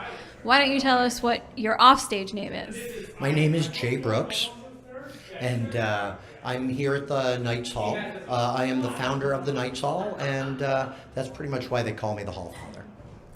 And so, what did you do to bring this here? Well, so in 1981, I started doing medieval combat. I started doing that with the SCA, or Society for Creative Anachronisms, and I did that for 30 plus years, and had pretty much won just about everything I could win doing it, and was really, it wasn't challenging me. So I made a post on Facebook in October of 2011, and it said, hey, I've won pretty much everything I could win in this. What's next? What can I do now? And this gentleman on the internet said, have you seen what they're doing in Ukraine? And at that point I had not, because I didn't spend a lot of time on the internet. And I saw what was Battle of the Nations 2 at Coyton Castle, and it was run by a Ukrainian youth organization, and they were going to have Battle of the Nations 3 the following year in May. And when I saw that, I just said, I have to do this. So I went on to what was then called the Armor Archive, and I said, all right, is there anyone doing this? And come to find out, there wasn't in the United States anyone doing it. There was a person who was the captain of Team USA, but didn't have a suit of armor. And eventually what happened is I and 29 guys went to Poland the first year to fight at Battle of the Nations in May of 2012. But in order to do that, we needed to prepare to do it. So in December of 2011, basically I rented this space, the Knights Hall, and started the first training classes for this style of armored combat in January of that year. To train myself and to basically train anyone else from the United States who wanted to get involved in this. And you're still running those classes, right? I am still running those classes. That was, just like I said, December of 11. So first classes were January of 12.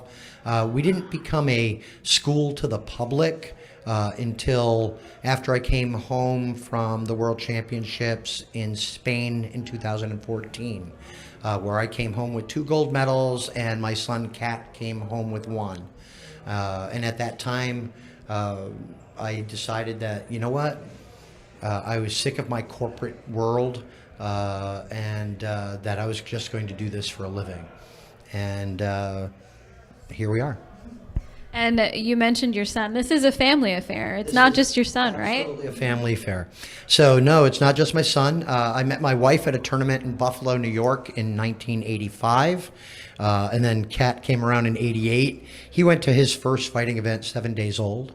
And then, let's see. And then my daughter Amari's doing this. So Amari is a U.S. champion the last 2 years for polearm and number 2 in the world in Buhurt or melee for women's. And then, of course, Kat with 5 golds. My son-in-law, Dustin, has a couple. And yeah, so this is a kind of a family thing. We all teach at the school. We now have 2 schools. We have 1 school here in Nashua and 1 in Charlton, Massachusetts. Is there anything else that you'd like to share with us? I'd like to share that just about anyone can do this. You don't have to compete on the world stage to do this. You could fight locally. You can do it just for fun. If you're into swords, this is actually relatively safe as long as you purchase the right armor and you listen to the right people. So we'd love to have you come play with us, and we're on to great things. So see you soon. Thank you very much.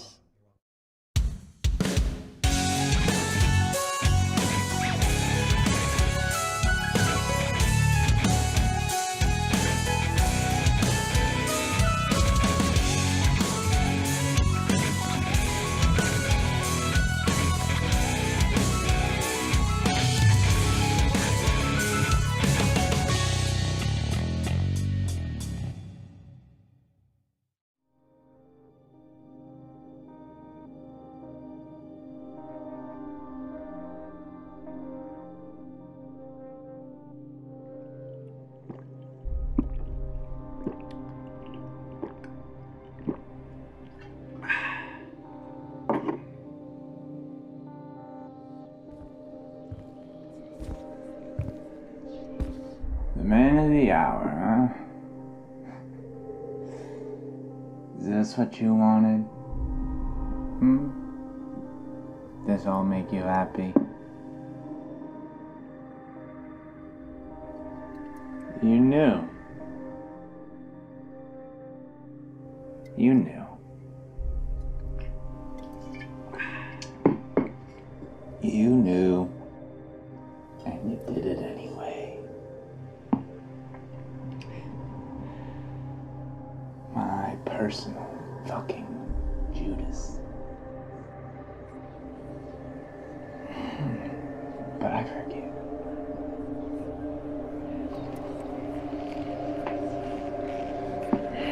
I forgive.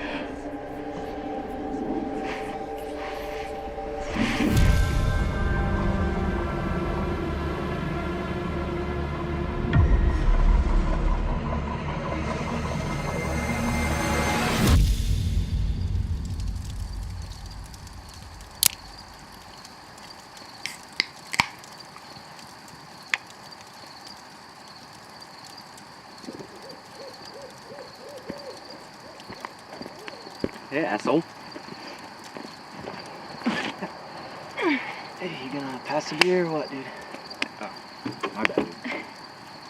Forgot how quiet it gets out here. Yeah, it's easy to do when you never leave the suburb. Because you're the real survivalist out here, right? Yeah, please. In this Lord of the Flies, I am the Ralph to your Piggy. But what does that make me? Simon, I think I can see you dying stupid. I'll drink to that. Christ, you guys suck. Seriously though, how long has it been since we've all been out here together? Christ, like 4, 5 years at least. 8 years. Holy shit. October. Because I remember it was cold. Has it really been that long? Yep. I remember that night specifically because you only brought up a windbreaker. And I guess you hadn't counted on the temperature dropping because when it did, you were freezing and I gave you my jacket. That's right. You froze your ass off for like 40 minutes while I ran back to the car to get my other coat. Well, at least I did something. I totally remember now. You were completely blue by the time you got back from the car. You looked like a spark. Fuck you. If you had at least left the matches, we could have had a fire. Well, it was still very sweet of you, John.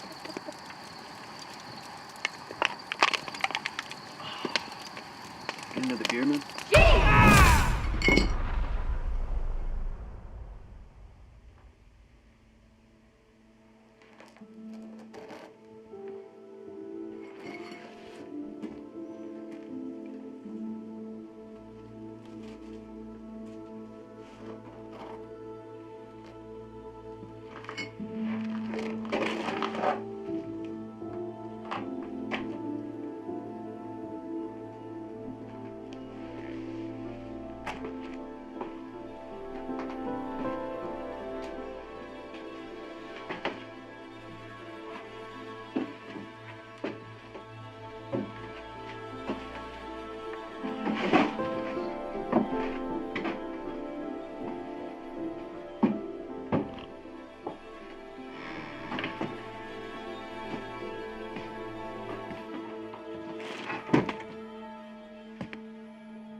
Good morning, Rocky Falls. It's Mike and Marty on the beat.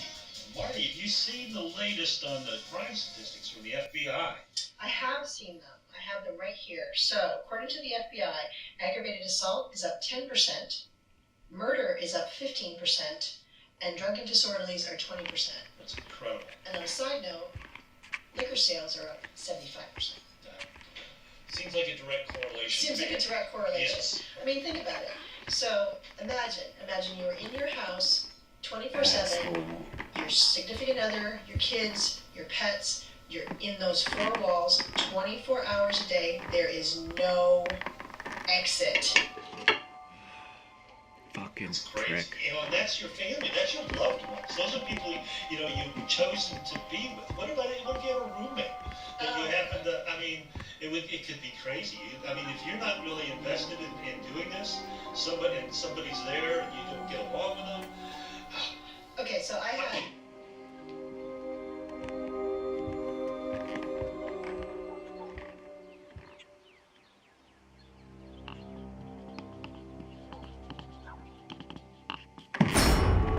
Hey, James? James! James? James! We need to talk.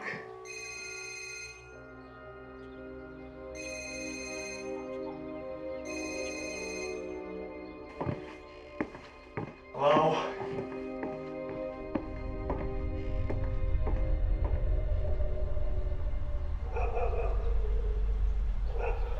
I'm telling you, it's a fucking nightmare. I don't even know how it got this bad. This passive-aggressive bullshit is driving me insane. It's unbearable. And it's been making whatever's been going on with me even worse. What? No. Yeah, I hear ya. I've got an appointment later today. James? I don't even know what he does anymore. Well, it doesn't even really matter. I'm screwed. It's my name on the lease. The only other thing I could do is what? Burn the house down?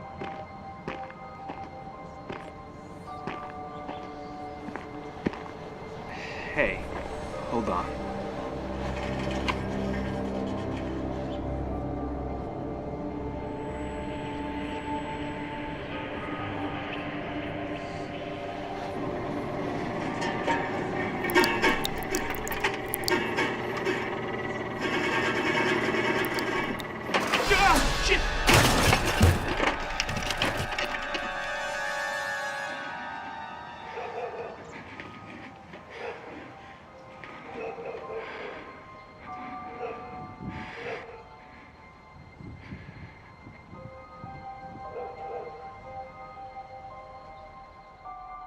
Hey, James, what the fuck was that, man? You just almost killed me. Hey, come on. You gonna fucking hide?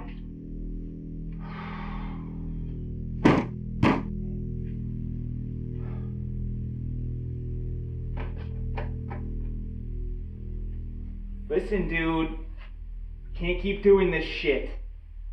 Just come talk to me.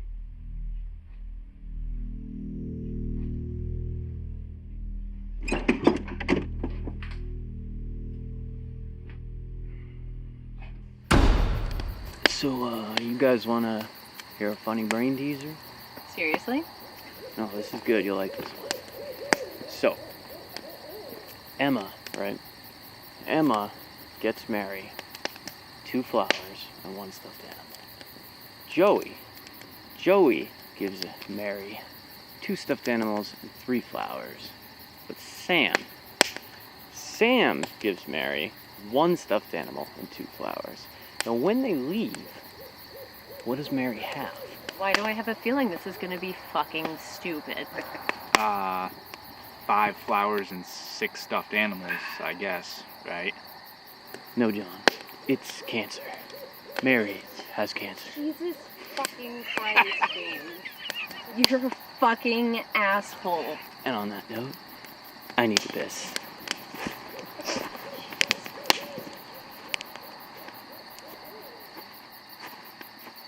Hey, Sam, can I ask you something? No, you kind of already started to, didn't you? Yeah, I guess you're right on that. Well, you never really needed anything from anyone. And just that night when I gave you my coat, it felt like the first time you really did, and I just didn't want to give up that feeling. John, Please, just let me finish. If James hadn't had his spare coat in the car, I would have gladly frozen my ass off for you all night if that's Yeah!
Hey, Sam.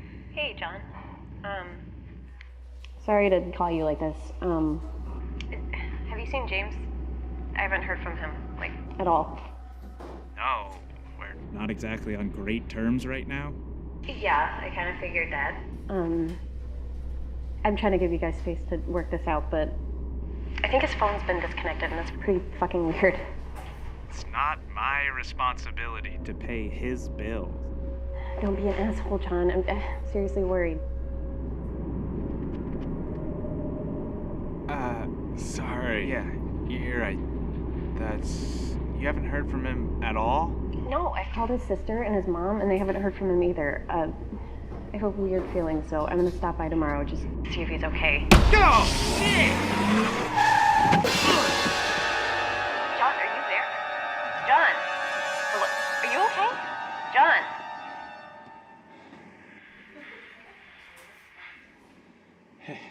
Yeah, sorry. Everything's all right. I gotta let you go, though. No, what happened?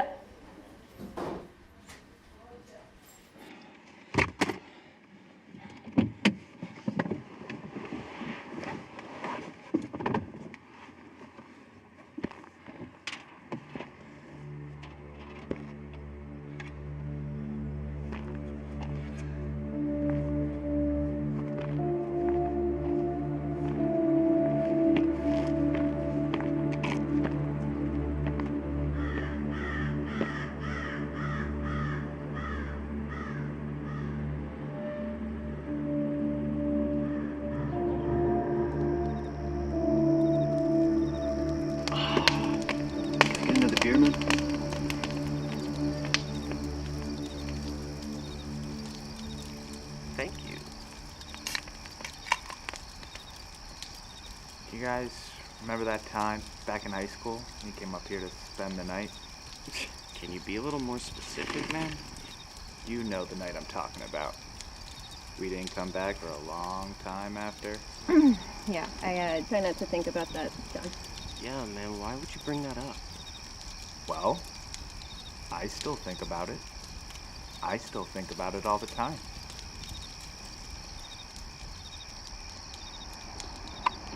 It was a long time ago, okay? We all agreed that you did the right thing. Do you remember its eyes when we found it? And that fucking bird was just plucking little threads out of its side? And it was just staring straight ahead like it didn't fucking care anymore.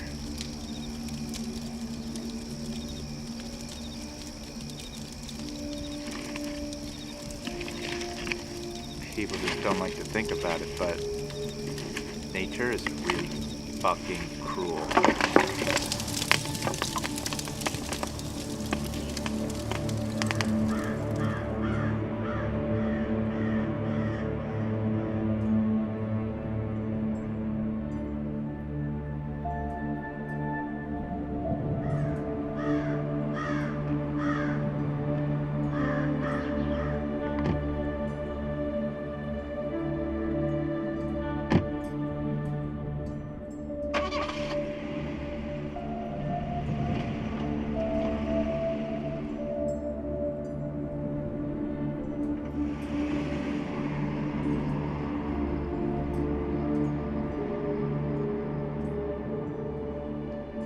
All right.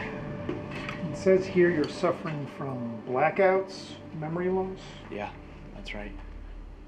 How long has this been happening? About a week or so. So pretty recent then. Yeah, I guess. In regard to your level of alcohol consumption, what would you say a normal week looks like for you? I don't know, and why is that relevant? Well, excessive alcohol consumption can often lead to blackouts and memory loss. Give me a fucking break, seriously? Do you think I can't tell the difference between a medical problem and a hangover? John, all I'm saying is that in the past, you've had some issues. My past isn't relevant to what's happening right now. I'm losing time. I'm waking up in weird places, and I'm scared. From what I'm reading here, it looks like they're yet to find anything suspicious. At least nothing that could lead to blackouts or memory loss. You guys have been poking and prodding me all day, and you're telling me you found nothing, and you can't think of anything else to try? We're going to continue to keep looking, and if there's anything we need from you, we'll let you know. Okay.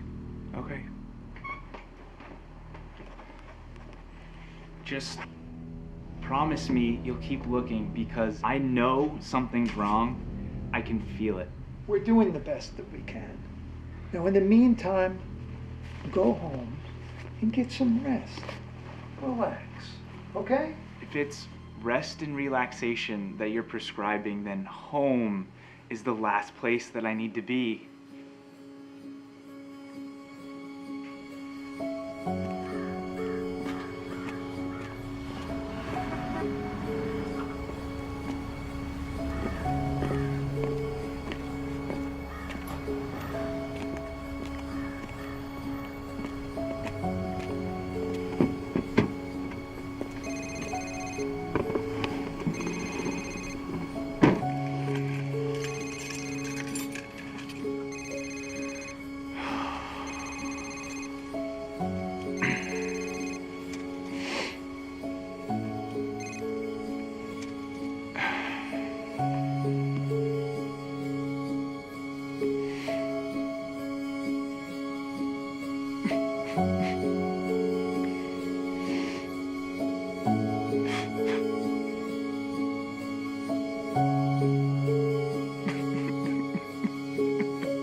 Babe? He's drunk and confused, James. Fuck, baby, I'm so... Dude, are you okay? Baby? Oh, Christ. Dude, this is not how we wanted to tell you, man. I'm so sorry. Look, I'm gonna go. Get him home. You guys have shit to figure out, and this is too much drama for me for one night. Sam, wait. No, take him home. We'll talk later. Just, I can't fucking be here right now. Okay. Well, she's gone. I guess we should probably start packing up. Yeah?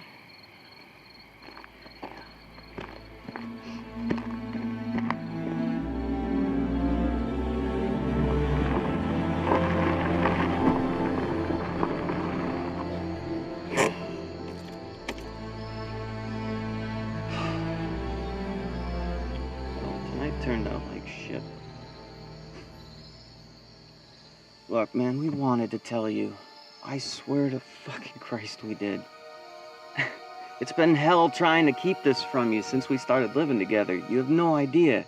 But we didn't know what else to do. 'Cause you're my best friend. I love you, man.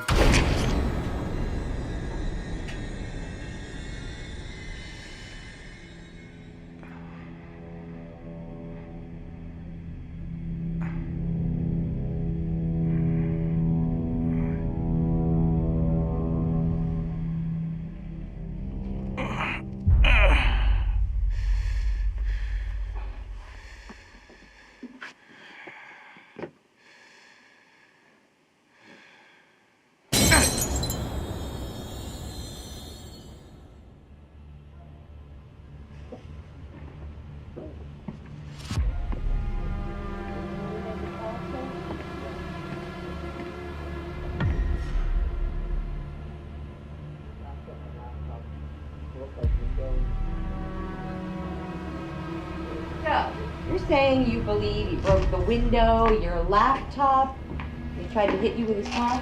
Yes, that's exactly what I'm saying. What the fuck?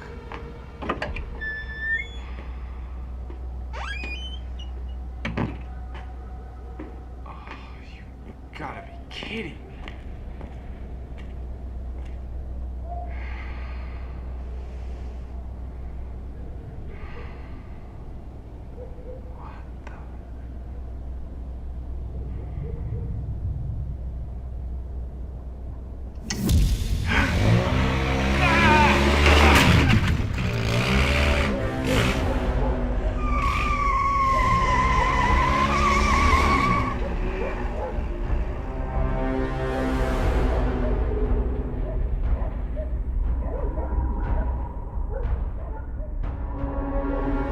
You ran into the road. I ran out there when I saw my laptop, and that's when he tried to run me over.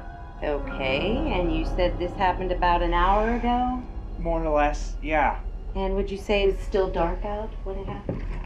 Maybe? Look, I know where you're going with this, and I know what I saw. My roommate just tried to fucking kill me. I'm not arguing with you, sir. I know that. Look, I just had a rough day. A rough week, actually. And I can feel something in the air. I don't know what's going on anymore. I understand. Uh-oh. Oh, that's from my hand. I cut it on a glass. It's nothing. It's really...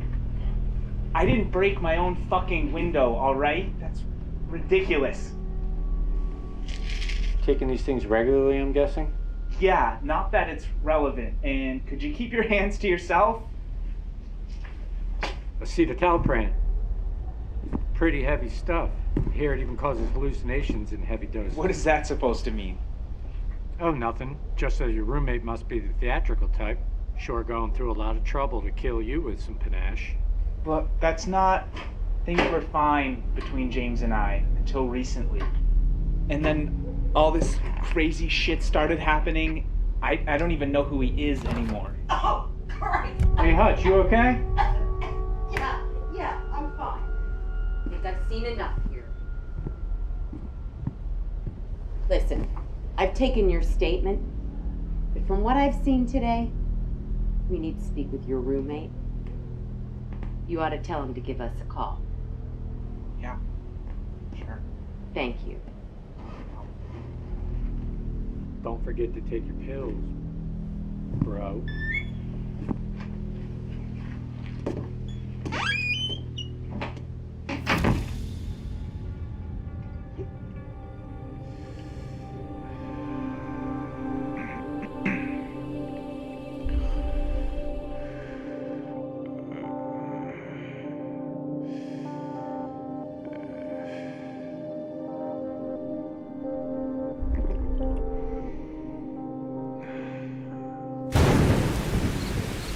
And I said, Johnny, if you'd gotten up earlier, we wouldn't be late.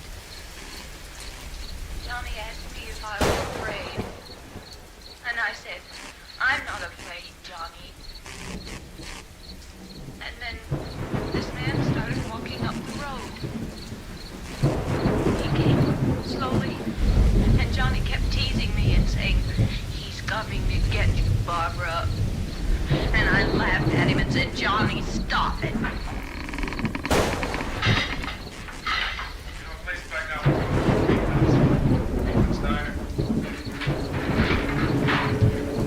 He grabbed me. He grabbed me. And he ripped me. James? Hey! Johnny! Johnny, Fuck! help me! Oh, help me!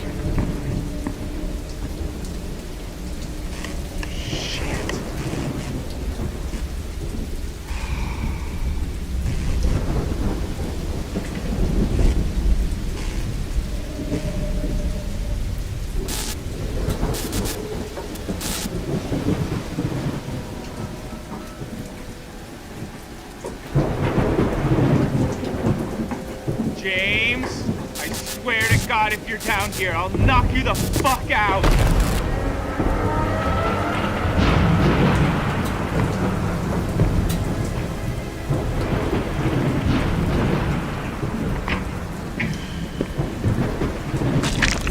Oh, come on.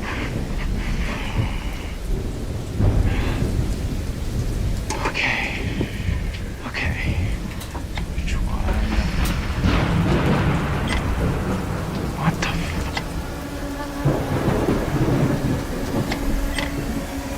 Every time this bullshit.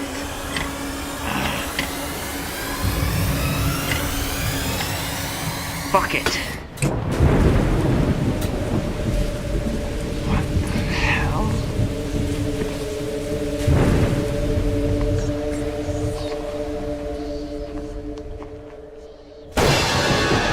James? What the fuck are you doing? What are you doing? If you're trying to scare me, dude, you win, okay? What are you doing? I'm sorry. I'm sorry, man. I'm fucking sorry, James. I'm sorry about everything.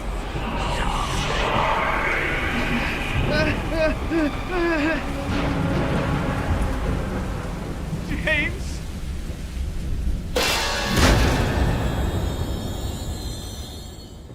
We didn't know what else to do. Because you're my best friend. I love you, man.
Dear?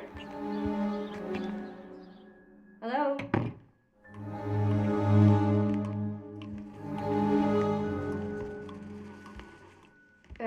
John, I saw your car outside.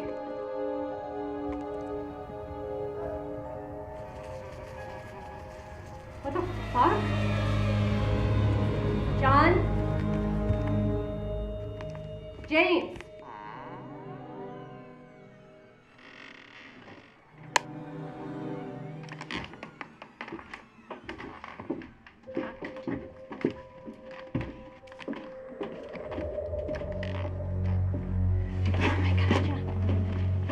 John, hey, look at me.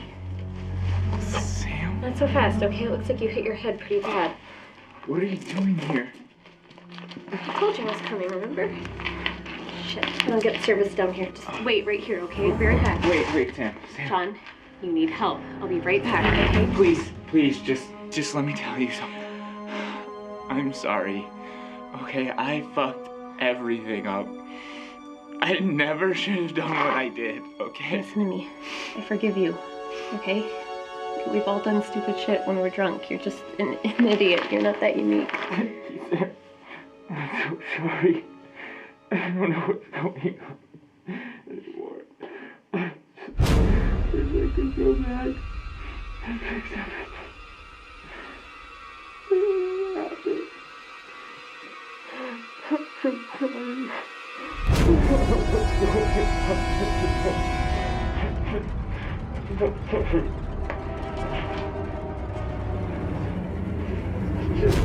I'm sorry. Hey, it wasn't your fault. I get it, okay? But No, it was my fault. Every relationship I've ever had was just this empty thing. Ever since I met you, I've known, okay? I felt it. I've known it all the time. Don't you feel it too? I'm supposed to say to that, John. You're not making any sense. You're hurt, okay? You need help. You need help.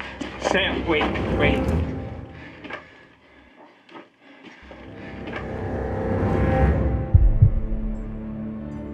Because you're my best friend.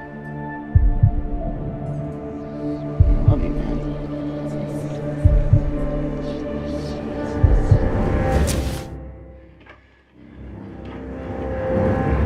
I didn't mean to. John, what have you done?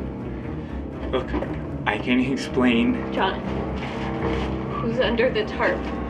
You don't understand. He was fucking tormenting me. Tell me you did it. Tell me you did it. Sam. Tell me you did it. I'm sorry. Sam.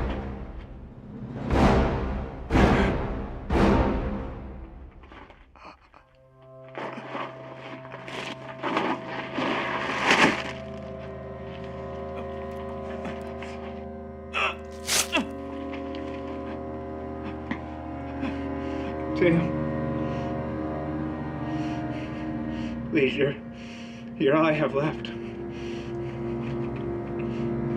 And I guess you have nothing. Sam! Wait! Sam, don't leave me here! Sam!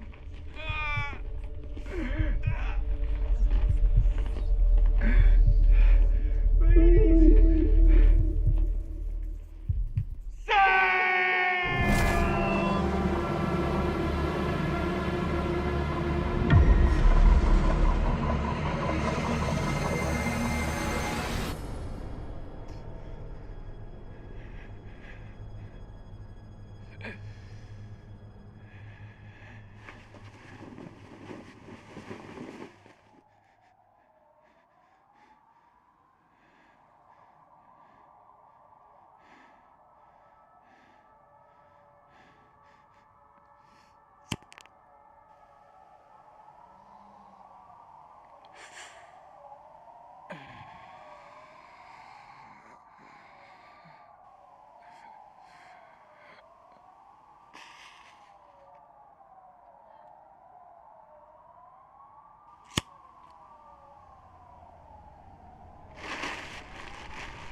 This is what you wanted, isn't it?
This is a silver quarter range.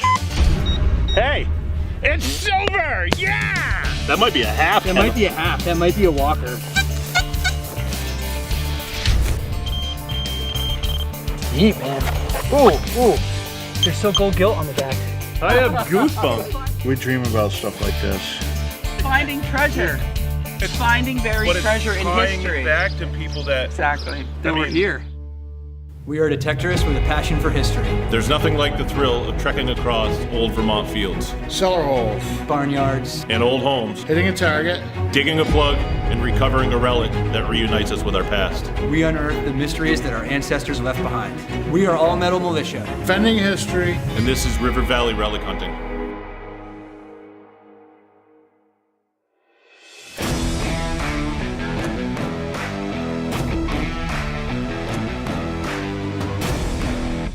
My name's Kendall Edkins. Some folks call me Kendig. I've been metal detecting for about 5 years. Hi, I'm Jim Sharoas. I've been detecting for around 8-9 years. Sometimes they call me Iron Jim. My name's Ed Merrill. I've been detecting for approximately 8 to 9 years. I like metal detecting because it's the closest thing to time travel. I just got a permission for a farmhouse and farmland dating back to the mid-1700s. And I can't wait to get in touch with Jim and Kendall to let them know that we have permission for this entire property to go up and search for some history.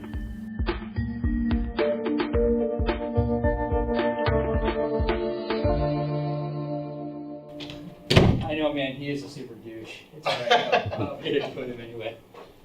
Hey guys. Hey Ed, what's up? So Ed had this little surprise for us. I came on down to base camp and found out about this place, the Boyd Farm. Yeah, just looking at some old maps. Brought this along. What you got there? Guilford Mineral Springs spring water bottle. Don't you think it's a little early to be hitting the bottle? No, I just thought it'd be appropriate. Well, it is a Guilford bottle, right? Absolutely. We actually are going to be heading to a permission today up in Guilford. A friend of mine told me about their farm. So it's really exciting about this new permission that Ed secured for us. An old farm, Guilford, Vermont. They have some hay fields. They have some lawn. It's an old 1700s house. And I'm not sure exactly what the date is, but she said that they were out plowing the field behind where we will be going today, and they pulled up an old bayonet at one point. So there's potential there. I'm pretty excited about it. It looks like a lot of land. It's got a lot of history, and I'm thinking we're gonna dig some relics today. Well, that's pretty cool, man. I mean, Guilford was founded in like the 1760s, I think. So it's an old spot. I think it was like the most populated town in Vermont from the 1790s to the early 1800s. So sounds like there's a lot of history out that way. Oh yeah, definitely. And the other cool thing is, if you look, I'm gonna bring up, so this is the aerial shot we got right there. And their house is right in the center here. And they still have an operational barn, or a farm, I should say. They've got some head of cattle, they got a few horses. Generations of families supposedly live there. I can't wait to get my detector out there and see what I can find. Jim, you're right. We are looking at some rain maybe later today, so let's keep our eyes on that. Yeah. I do not want to get caught out in that field in a thunderstorm, man. No. I think the key will be to hear their story, let them tell us, kind of where things took place, and maybe hit the fields, work our way inward towards the house. Sounds good to me. Yeah, always let the homeowner tell you where to go, because they probably know better than we do. So what I guess I'm hoping to find, and I know we find a lot of it pretty much every area we go to in Vermont, buttons, perhaps some coins, maybe some family heirlooms. So I would like to be able to gather up some relics that we find along the way, and hopefully by the end of the day present them with a good old hefty haul and show them everything we found, maybe date some stuff back to their family. Yeah, absolutely. I mean, you know how it is. Find a lot of stuff. If they want to keep it, I'm happy to give them whatever I find. Sounds good. Sounds like a plan. So they know we're on our way up. We just have to get our stuff together and tally-ho. Get her dug. Get her dug.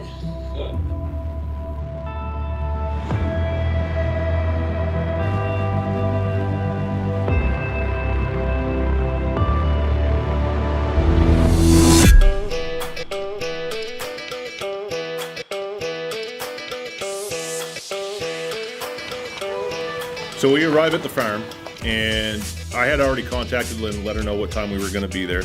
And I was very excited for Jim and Kendall.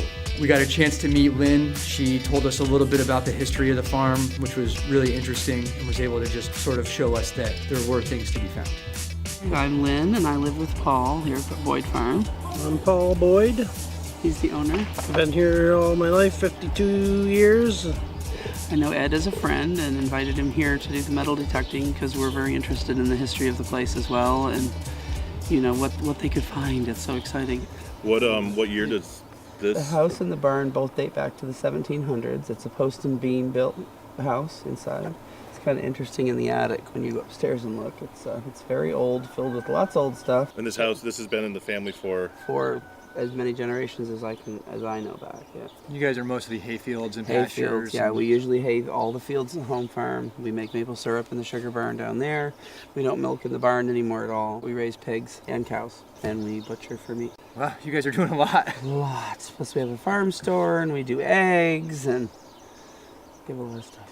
Outside of the family history, do you know of any military travels, any campsites? All of his relatives. Oh, you mean on the property? On the property, or I don't know of any sites, but I know that his father and grandfather were both in the military. There's a huge military history, so they could have brought stuff back with them. According to Lynn, Paul's family has had a pretty extensive military background. A lot of the members of his family have signed up to serve their country. I think going back, even to the Civil War or even maybe the Revolutionary War. So being this is such an old property with some pretty serious military connections, I'm hoping that we can unearth some military relics while we're here. Where might you suggest would be a good place for us to I'd go to poke any around? of the fields and poke around. That's what I would do, because all these fields have just been mowed. So yeah, and they've all just been mowed. They're good to be walked in. And up in the back of this field right here behind the house, behind the tree line, there's another whole set of field, and that's all of our property goes all up in there too.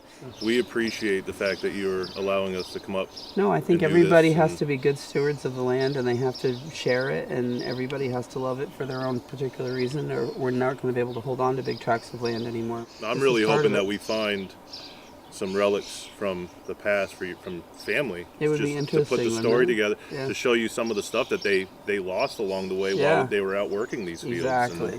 We got our work cut out for us. Oh yeah, we do. Indeed. Yes, you guys got to get detecting and find some cool stuff. With that being said, So Lynn gave us some good ideas of places to go search, places that she thinks we might find some stuff. So the plan now is our usual plan. That's that Ed, Jim, and I kind of fan out and work our way around some of these fields and hope to come across a hot spot.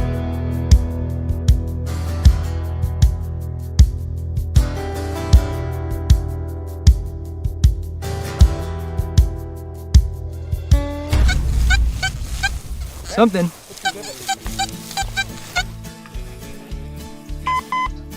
oh yeah, all day, Memorial Penny.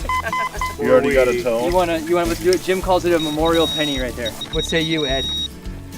I'm gonna go with Jim and say a memorial penny 4 inches down. I kind of want it to It's be so a penny dry. because usually when it's old, we get jinxed right off the bat. The ground is really dry. Dry ground is definitely a blessing and a curse. It's a blessing because your shoes don't get soaked, but dry ground is not as conductive as wet ground is. And so you tend to have kind of a harder time digging those deep targets.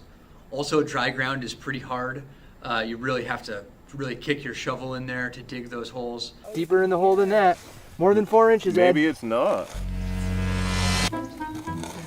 Oh, Oh no! Pepsi cap! Woohoo, it's an old Pepsi cap We were though. wrong. one though. Wow, Yeah, that's an all old right. one. Well, what I was just telling Jim is, I mean, usually when we come into these old fields, yeah, there's probably a lot of stuff buried through here, but over time, I mean, a lot of that stuff will settle, 5, 6, 7 or more inches underground. So we're finding a lot of modern trash on the top, which is completely drowning out anything that might be lower. I think you're right, Ed. We ought to go across the street, maybe see if we can find a quieter field.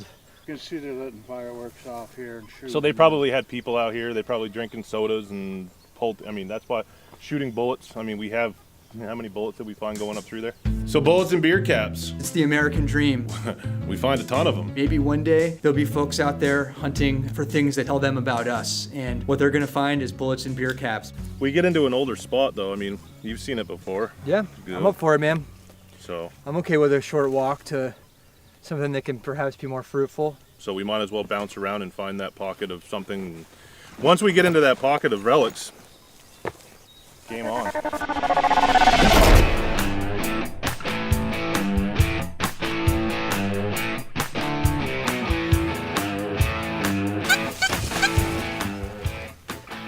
Well, that sounds like a pretty good one.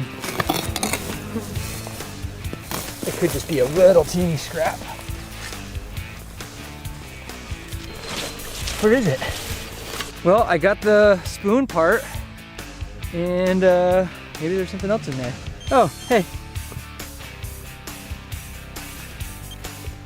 We have almost a complete spoon out of this hole. That's definitely an old one. It's silver plated. So of all the eating utensils that we find, spoons are the number one. Sometimes we find a fork or a knife, but 10 times to 1, it's gonna be a spoon. Spoons have been around since about 10,000 BC, and so I guess there's a lot of them out there to find. Maybe we finally got into the right spot.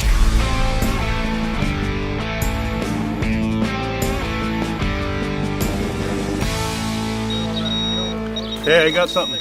I get a nice solid mid-tone on my metal detector. Start digging the plug. Right over here, this just popped out. Oh my goodness. By the heft of that button, the thickness and the shape of it, I believe it to be a coat button. Around the period that we were dating it back, early to mid 1800s. You guys want to head over to the backyard? Yeah, I'd like to go over check the backyard. Seems like a good idea. What do you say, Jim? Yeah, I think the closer to the house. I mean, back in the beginning days of these farms, the fields were small. So when I walk into a field, I immediately look at the borders, the distance across and widths. Back in the old days or the colonial days, you tended to be closer to home for safety reasons. Yeah, I say we go over there and just go slow through the yard. There's probably going to be a lot of trash, but we might, I mean, it's going to be right next to the house. 17, what did she say, 17? That's my specialty is around the house. Yeah. So. That's why we call him Iron Jim. Let's go. Iron Jim. Iron Get him in the iron. We moved over to the backyard. The fields weren't producing as much as we'd hoped. I ran over to the car for a minute, and when I came back, I figured I'd make things a bit more interesting. So I proposed a little bet to Ed and Jim. First person to find a silver coin, it's got to be older than a mercury dime. So mercury dime or older, silver. The other two guys buy him lunch. It's got to be older than a mercury dime, but it can be a mercury dime? Mercury dime.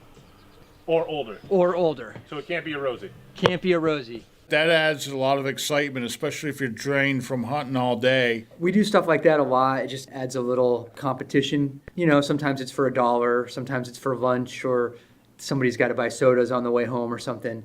But it just makes it fun. First guy who finds one, the other two guys pay for lunch. What if it's a quarter or like a $half? Yeah, it could be anything. It's got to be Two lunches. pre-1944. Then it's 2 lunches. Today and tomorrow. No. You won't get that out of me. You hear that? That's a yes. I heard a yes. I heard a yes. That's All the right. deal. First guy who finds silver, pre-1944 silver, the other two guys buy him lunch. And if I win, I get to pick where. Okay. Fair enough, Jim. All right. Just not Burdicks. My advantage to winning this bet is my machine. The Deus just sniffs out silver, running in hot mode. I think I can find the silver, that little teeny squeaky high tone of a deep silver dime. That's all me.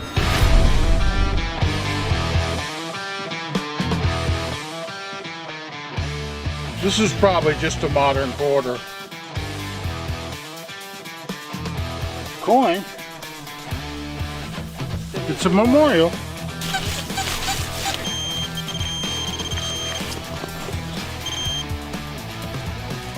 Yep. Oh, Iron Jim leaves all those targets behind. I know Jim's like on a coin shooting, like I'm just looking for silver coins. He's just leaving everything else. Modern dime. Not good enough for lunch. You want to swing this one and tell me what you think? Already been through there. Well, if you've been through here, you missed this. I think this is a silver quarter range.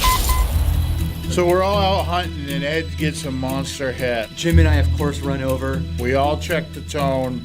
We all confirm that is a great hit, and silver was definitely a possibility in that hole. Just, it seemed way too good to be true. Is that your barber? Dude, if that's your barber and your lunch? If that's a barber, I might do a backflip for everybody. Never found a barber quarter, ever. Lunch is on you guys. I don't know. It's gonna be 1963.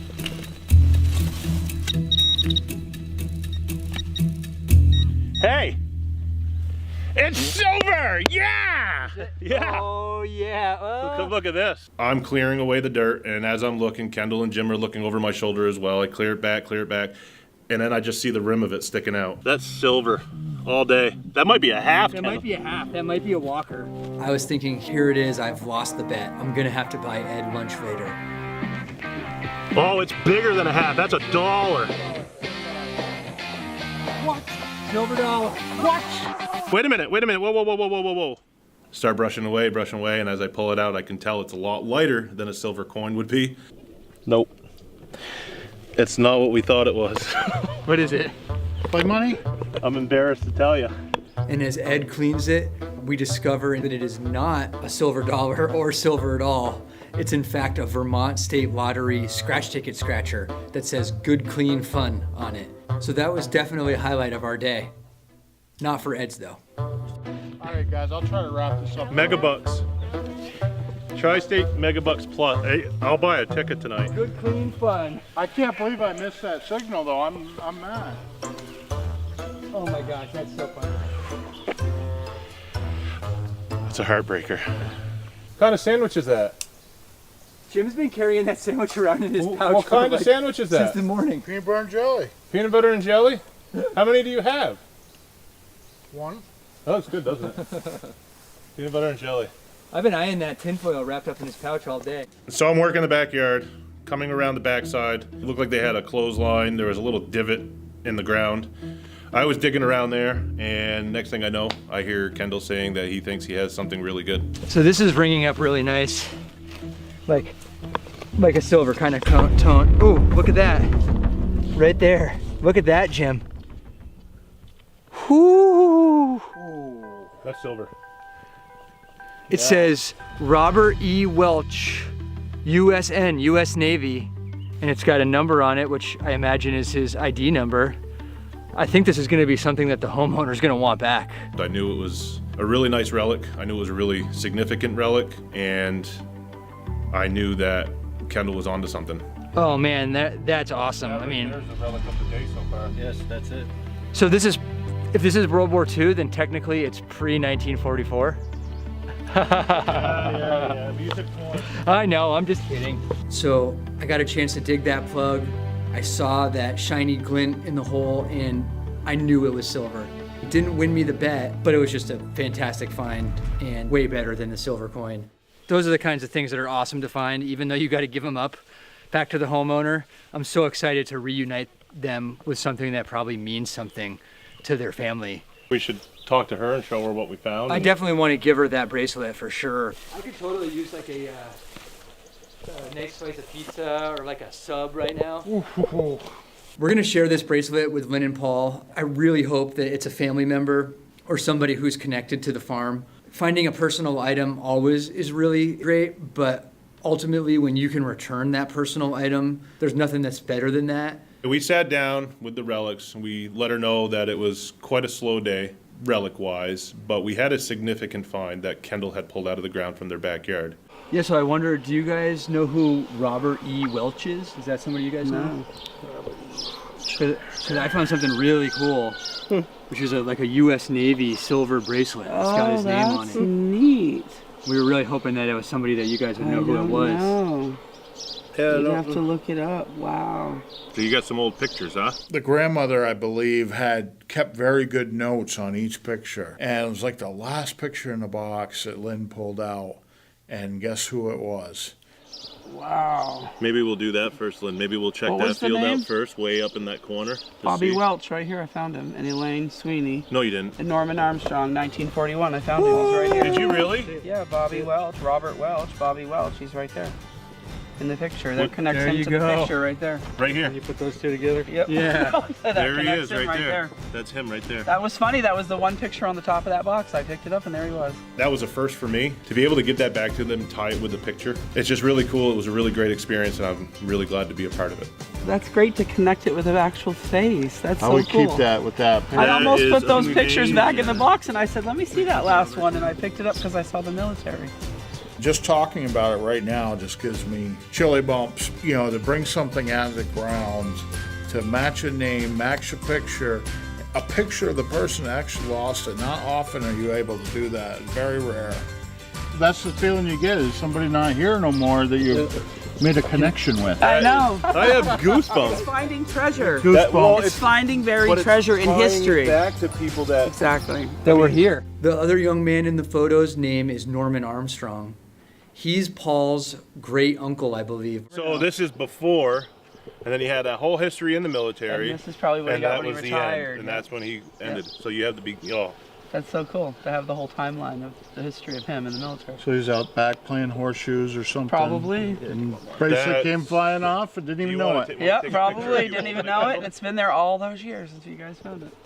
So the last couple of days here at the Boyd Farm has been a memorable one. I learned a lot more about the area. I learned a lot more about the family. I didn't find a lot of relics, and neither really did Jim or Kendall. I was feeling pretty discouraged. We hadn't found much, just a few little trinkets and relics throughout the day. But that one bracelet that Kendall was able to save made it all worth it. I mean, the whole day was made uncovering that bracelet. It was just absolutely fabulous to find something of, historical value and also personal family value. I left with a better feeling about myself. I felt very much connected to the item that was unearthed, and getting that name to a face was a truly amazing experience. What an awesome weekend. It was a great score for Ed to get us on this big old 1700s property. We learned a heck of a lot about Guilford and the Boyd farm over the last 2 days. You know, that's what it's all about. We don't always go out there and recover the most amazing finds, but we always learn something. We always connect with people, and hopefully we can always teach people a little bit about what we do and share with them a little bit of the history of their own homes. So while we were going through all the pictures, we noticed that there were many, many, many, many pictures of many different people from many different years on the porch of the Boyd farmhouse. And we couldn't think of anything better but to kind of capture our moment in time with the Boyd farm. And we wanted to create our own memories and our own photo. So we went to the porch just like everybody else in the past has done, and we took a photo.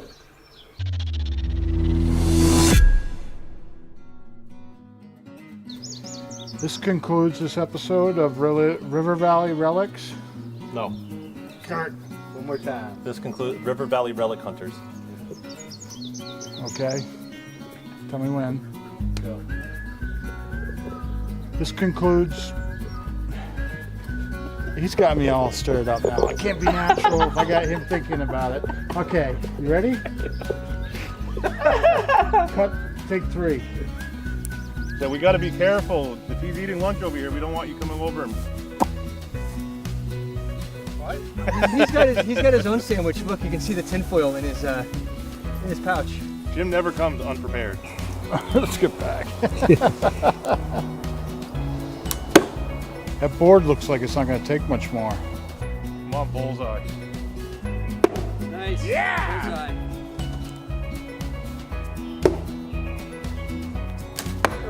You gotta watch not to hit the tree. We should take that branch down. Yeah. Oh, yeah. Your turn, Jim. Jambalaya. Oh, bullseye. Oh, this is addicting. Oh my God, yeah it is, dude.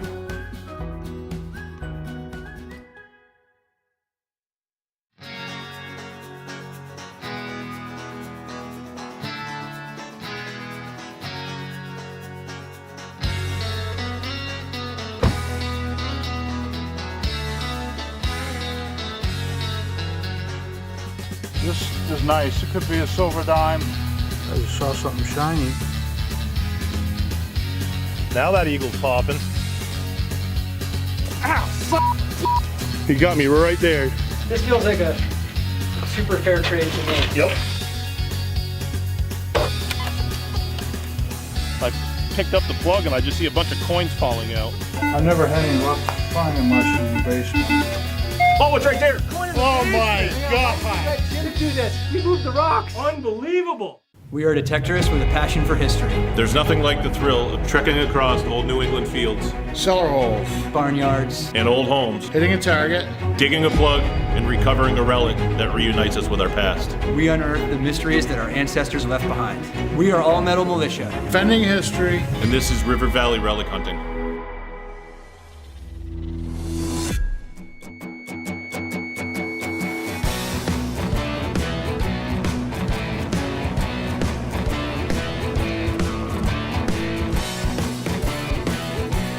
Hi, I'm Jim Sharuis.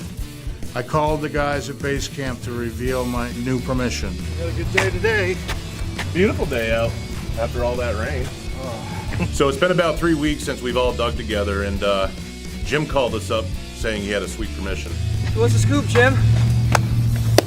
Got a nice permission for us over in Alstead. I'm pretty excited that Jim just called us up and told us about a permission in Alstead, New Hampshire. Oh yeah? And it's a 1840s house. Lots of fields, yards, pastures. So we should be able to come up with some kind of history. So with Jim's permissions, they're hit or miss. I mean, sometimes he gets us on really good land with a lot of history. Other times, not so much. Sounds like there's a lot of promise there, huh? Yeah, and there's somewhere there's a blacksmith shop, so There's a blacksmith shop on the property? between the two properties there's a blacksmith shop. Awesome. I started getting really excited. I mean, old house, some history of a blacksmith, a lot of land, knowing what we could find and the kind of stories we could tie together for them, it got my heart going. It's been a while since we've all dug together. I know, man, I was just thinking that I haven't seen you guys in like, what, 3 weeks, something like that? It's been a while. You've been on vacation having fun. Yep. Oh, Jim, speaking of which, I got a present for you, dude. Present for me? Yeah. Really? I had no idea or inclination what it could be. You gotta close your eyes, I'll give it to you though. No, I'm afraid. I promise it's not a rubber, it's not a rubber snake. Jim does not like snakes. No, don't. All right, here you go. You gonna make him guess what it is first?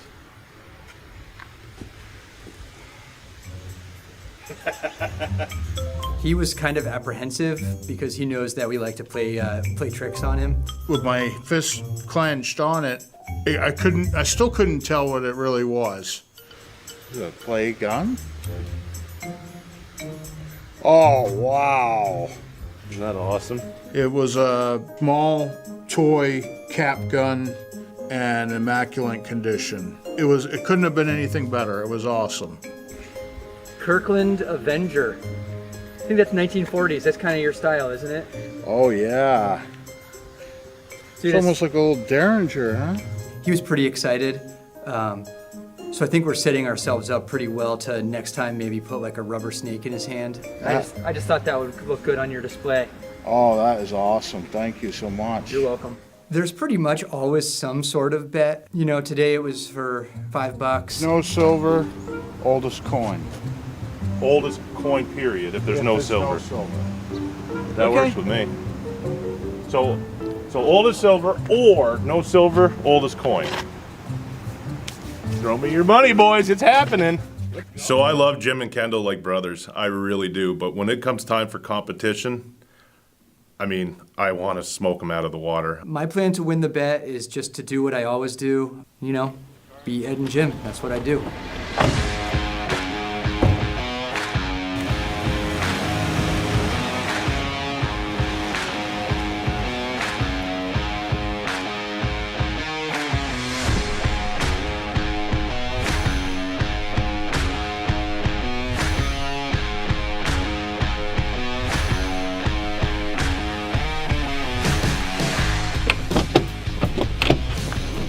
We pull into the house, and it's this old brick house with a big sweeping yard on one side and other yards rolling down through the back. Just looks old. It looks like great digging material. So the only thing that I have issues with when it comes to houses that people are currently living in, a lot of modern trash, and you're really gonna have to work for those deep older targets. But other than that, the rest of the property looked amazing. The guys were excited about those large flat areas around the house. So when we first arrived to a new permission, we like to meet up with the landowners.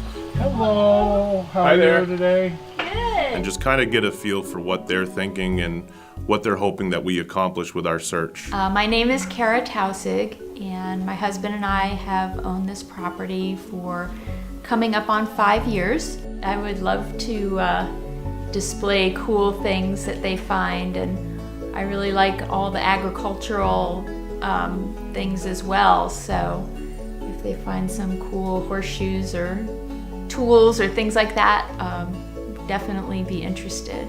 We're excited to see what they find that can add to our knowledge of what happened. The homeowner was gracious to bring us inside. She also invited us to sit down and look at some old pictures of the property. Blacksmith was Calvin Dinsmore. So the Dinsmores were very well known in Alstead, New Hampshire in the 1800s. In 1815 is when Calvin constructed their house and learned the trade of blacksmithing, where he became very well known throughout the community, where they actually called him Uncle Calvin. Apparently he had a son, also a blacksmith, who operated here into the mid-1800s. Wow. The original forge was across the street. Another neat thing about the Dinsmores was that Calvin's son Thomas later became a New Hampshire state senator. You said that you might have pictures or stuff that you'd like to show us? I do have, well, I have a lot of pictures, actually. So while we were sitting there on the couch and Cara was passing us pictures of the property from way back when, you know, it showed that there was probably a lot of potential that could be buried there. This shows the facade of the house with when the road was dirt in front of it. The road used to be further away from the house than it is now. You know, it only needed to be wide enough for a carriage, you know, back in that time. And catching up to present, you know, now we have vehicles on either side of the road, and that road is a lot wider, which takes away a lot of that real estate in the front, and unfortunately probably took away a lot of the history as well. That, you know, obviously is where everybody came in and out. So that's one of the spots that I wanted to hit first. Well, we're definitely interested to see what kind of history we can pull out of the ground today, for sure. I'm really excited to see what you find. Here you go. Thank you very much. Sure. We'll go grab our stuff and we'll get to it.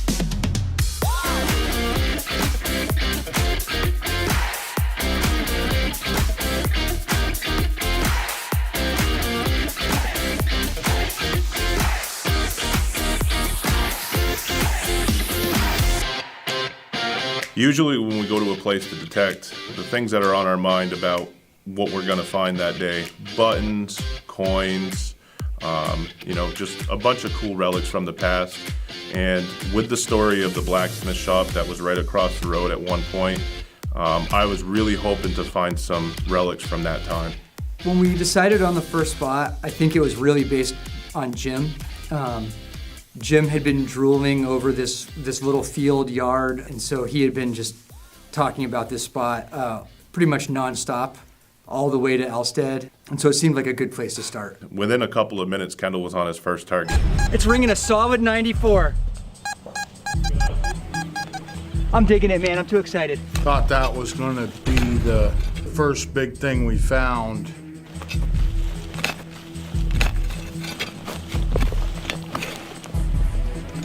Oh, I see silver, Red. So here we were again, and Kendall's hollering out silver. Usually when you find silver, you know it. It's a really distinctive sound, at least on my machine. I just saw silver, buddy. Get out of here. I mean, at a permission like that, you hear silver. I mean, it could date all the way back to the 1700s for all I knew. Oh, it's a Merc. A Merc dime? Mercury dime. Whew. I got my heart racing. So just like that, Kendall's in the lead with a Mercury dime, which I'm not scared. I mean, that's easily beatable. Mercury dimes are the dime prior to the current Roosevelt dime. It's 90% silver dime. It's got this really cool design on it that I love. It made me feel a little anxious to get on something, but at the same time, I have to keep telling myself there's a lot of ground to cover. Don't get yourself worked up over one target. Jim gets excited from time to time, and when he's not the first one finding targets, you can definitely tell it starts to get to him a little bit. He was out there swinging around, and all of a sudden he calls out to us, "Hey, I think I got a good target." Are we betting again? No, well, I'll tell you what, I would bet on Confidence this machine. level dropped on that. As far as IDing targets, I would bet on this machine, no problem. Let me see. Oh, what do you got? Let me hear it. That could be an Indian head. Where? So your machine won't identify it Nope. like this well. Let me see. I guarantee you. This thing I'll identifies. tell you right now, if that's an Indian head penny, I'll buy one of those machines next week. Possibly an Indian head. Let's see it. Do it. No way. Prove us wrong. I hope. I hope it is. If it's an Indian head, I will buy you lunch again, even though you already owe me Indian. If it's an Indian head, I will second that, and I'll buy you a lunch on another day. It's definitely like a low Watch it be a low copper, half brassy real or something. kind of signal. I mean, it could be a square nail, but it's definitely in that range diggable for Indian head.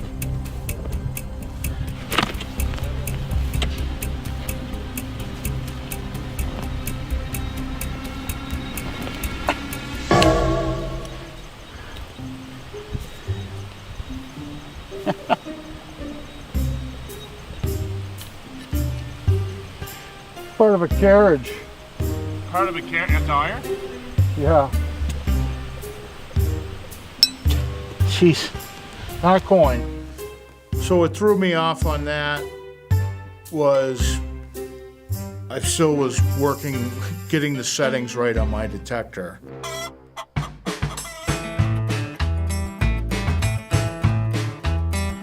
So I was working my way around the barn site. I ended up getting a pretty good tone. Do you guys want to swing this real quick? It's near where you found the silver diamond. It has a high tone to it. Kendall? Jim? Sure.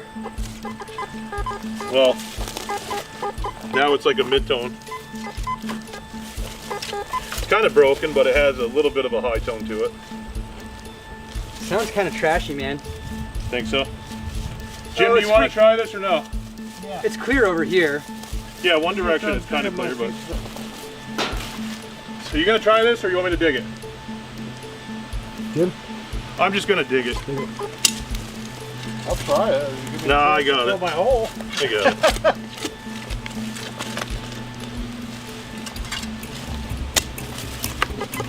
I don't know. Kendall said he was digging a lot of pennies and stuff over here too, so, and the ground's not.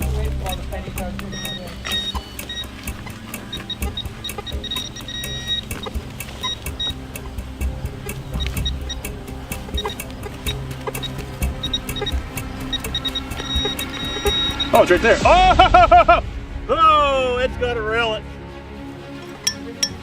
Conestoga bell. Yeah, it still rings. It's got the dinger. Oh, it's broken though. Right then and there, I knew that I had a pretty decent relic to be able to clean up and present to the landowners. Unfortunately, you can see it's broken right here, clearly. But and that happened long ago because I mean that blends with whatever. It would be shiny if it just snapped because of my shovel. But so they put these on wagons, carriages, whatever. You know, before there were horns on vehicles. So, you know, you're taking your wagon to town or whatever, and, you know, you hear that coming around the bend, and it would just warn other carriages coming the other way that, you know, there's something coming down the road. So that's your early form of a car horn right there.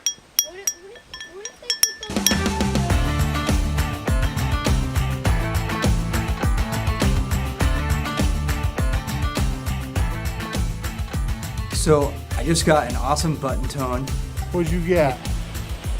It's ringing button tone, I'll tell you that.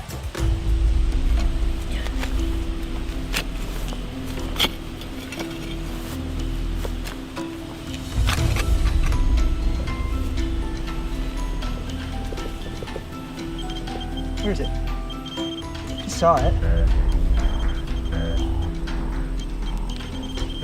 Ooh, Jim, it is a button. Oh, buddy, Jim. What does it say? It's a militia button. Ooh. Ah, Ed! Militia button. I dug a really cool early militia button. Look at that guy. I've dug those before. Man. That's awesome. That's militia. Early 1800s. We're starting to get on it now, dudes. They were sold just by general merchants. This one was made in London. You can see it says best quality London on the back. So we can't really specify a manufacturer, but somebody bought this who was in probably a local militia, and they would put it on their shirt to let people know that they were part of it. I mean, who knows who this button belonged to? It could have been one of the Dinsmores. It could have been a patron who was coming to buy supplies. That shows that there's military ties to this land and oh man, that's a nice house. one. That's a beautiful button.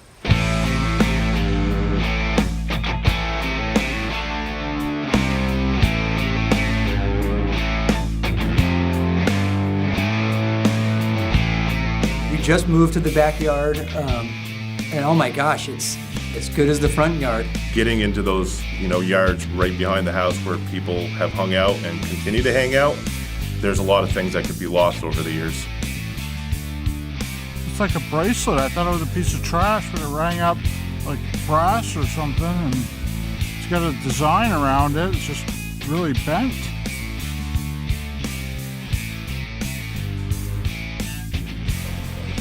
Here we go. This is something probably made from the local blacksmith. Ready?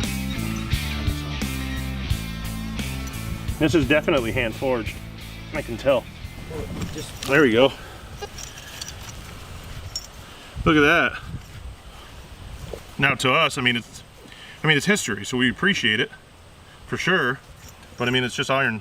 It's just iron. It's like this usually would go into, I don't know, something like that would probably, I could hang that on the wall and clean it. But I mean, if there's a blacksmith shop across the road, there you go. That's probably something that was produced right here on site. 24, 27. Sounds like a penny or a modern dime.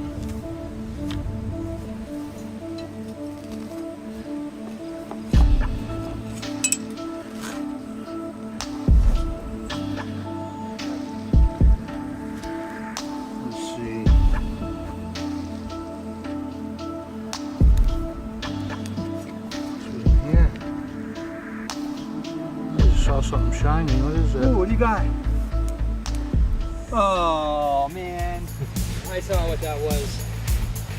Well, I saw that it said 1 dime on the back. Yeah. It's older than the 1 dime I found. Shoot. It's 1907 Barber dime.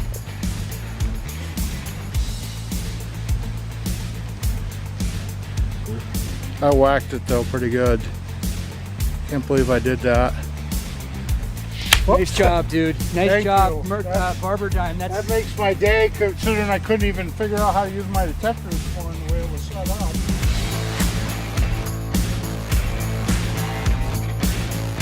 The day's going really great. I mean, we're finding some great relics. We're having a fun time. It was super cool that Marty offered to feed us lunch. It was unexpected that we had this offer of somebody making us some food. For once, it's a good thing that I didn't bring lunch. Couldn't ask for a better spot to eat hot dogs.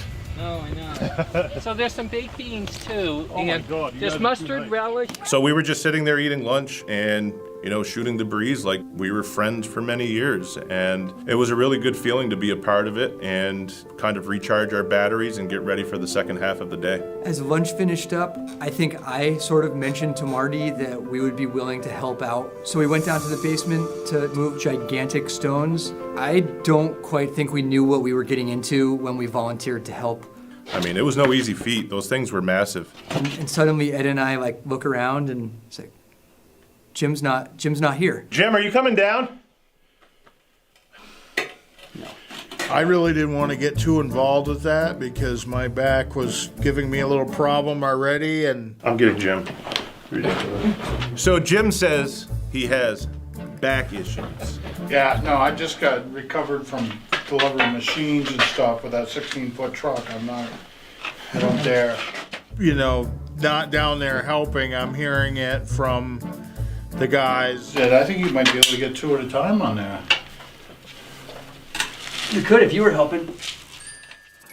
You know, I'd like to get to work the next day, so I kind of didn't get too involved with that because I didn't want to mess up my back. So yeah, Kendall and I are just sweating away. You know, we've been searching all day trying to find some relics, and here we are breaking our backs coming up and down these stairs with a little dolly and, you know, heaving and hoeing. And you get out there and you look over and Jim is just having a good old conversation with Kara, and, you know, it just, I don't know.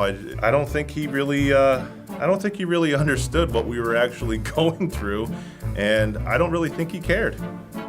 Hey, look at that. Voila. So we got all the stones out of the basement, and Marty let us know that eventually they'd be pouring some concrete down there. So if we ever wanted to detect, now was the time. Kendall and I, you know, we told Jim we were going to be nice and let him go down there and metal detect, but quite frankly, we just didn't have the energy to do it ourselves. But we knew that there was potential of something being down there because those rocks had been covering up that ground for quite some time. You know, I'm not that excited about detecting in basements. It's dark and it's crowded, and oftentimes you can get interference from, you know, the different electrical stuff down there. I've never had any luck finding much in the basement.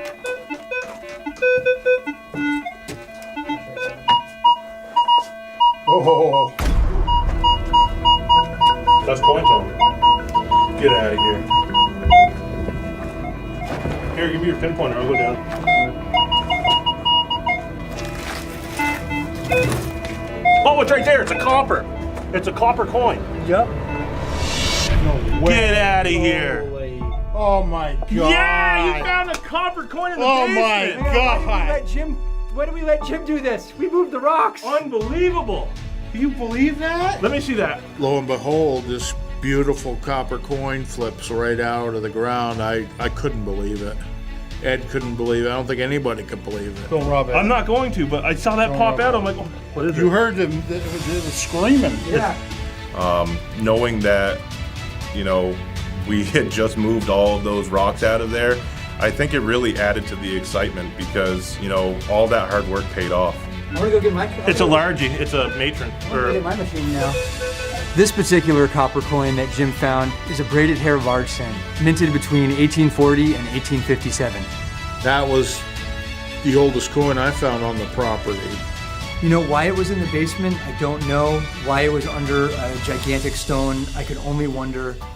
It's not uncommon to hear stories about, you know, superstitious individuals that lived back in the 1800s. So oftentimes they would put coins in the corner of their houses or on the outside, you know, a certain, you know, distance from the house, from the corner, from whatever. Based on where Jim found that coin, I mean, it could have had a significant value to the original homeowner and why it was right where it was.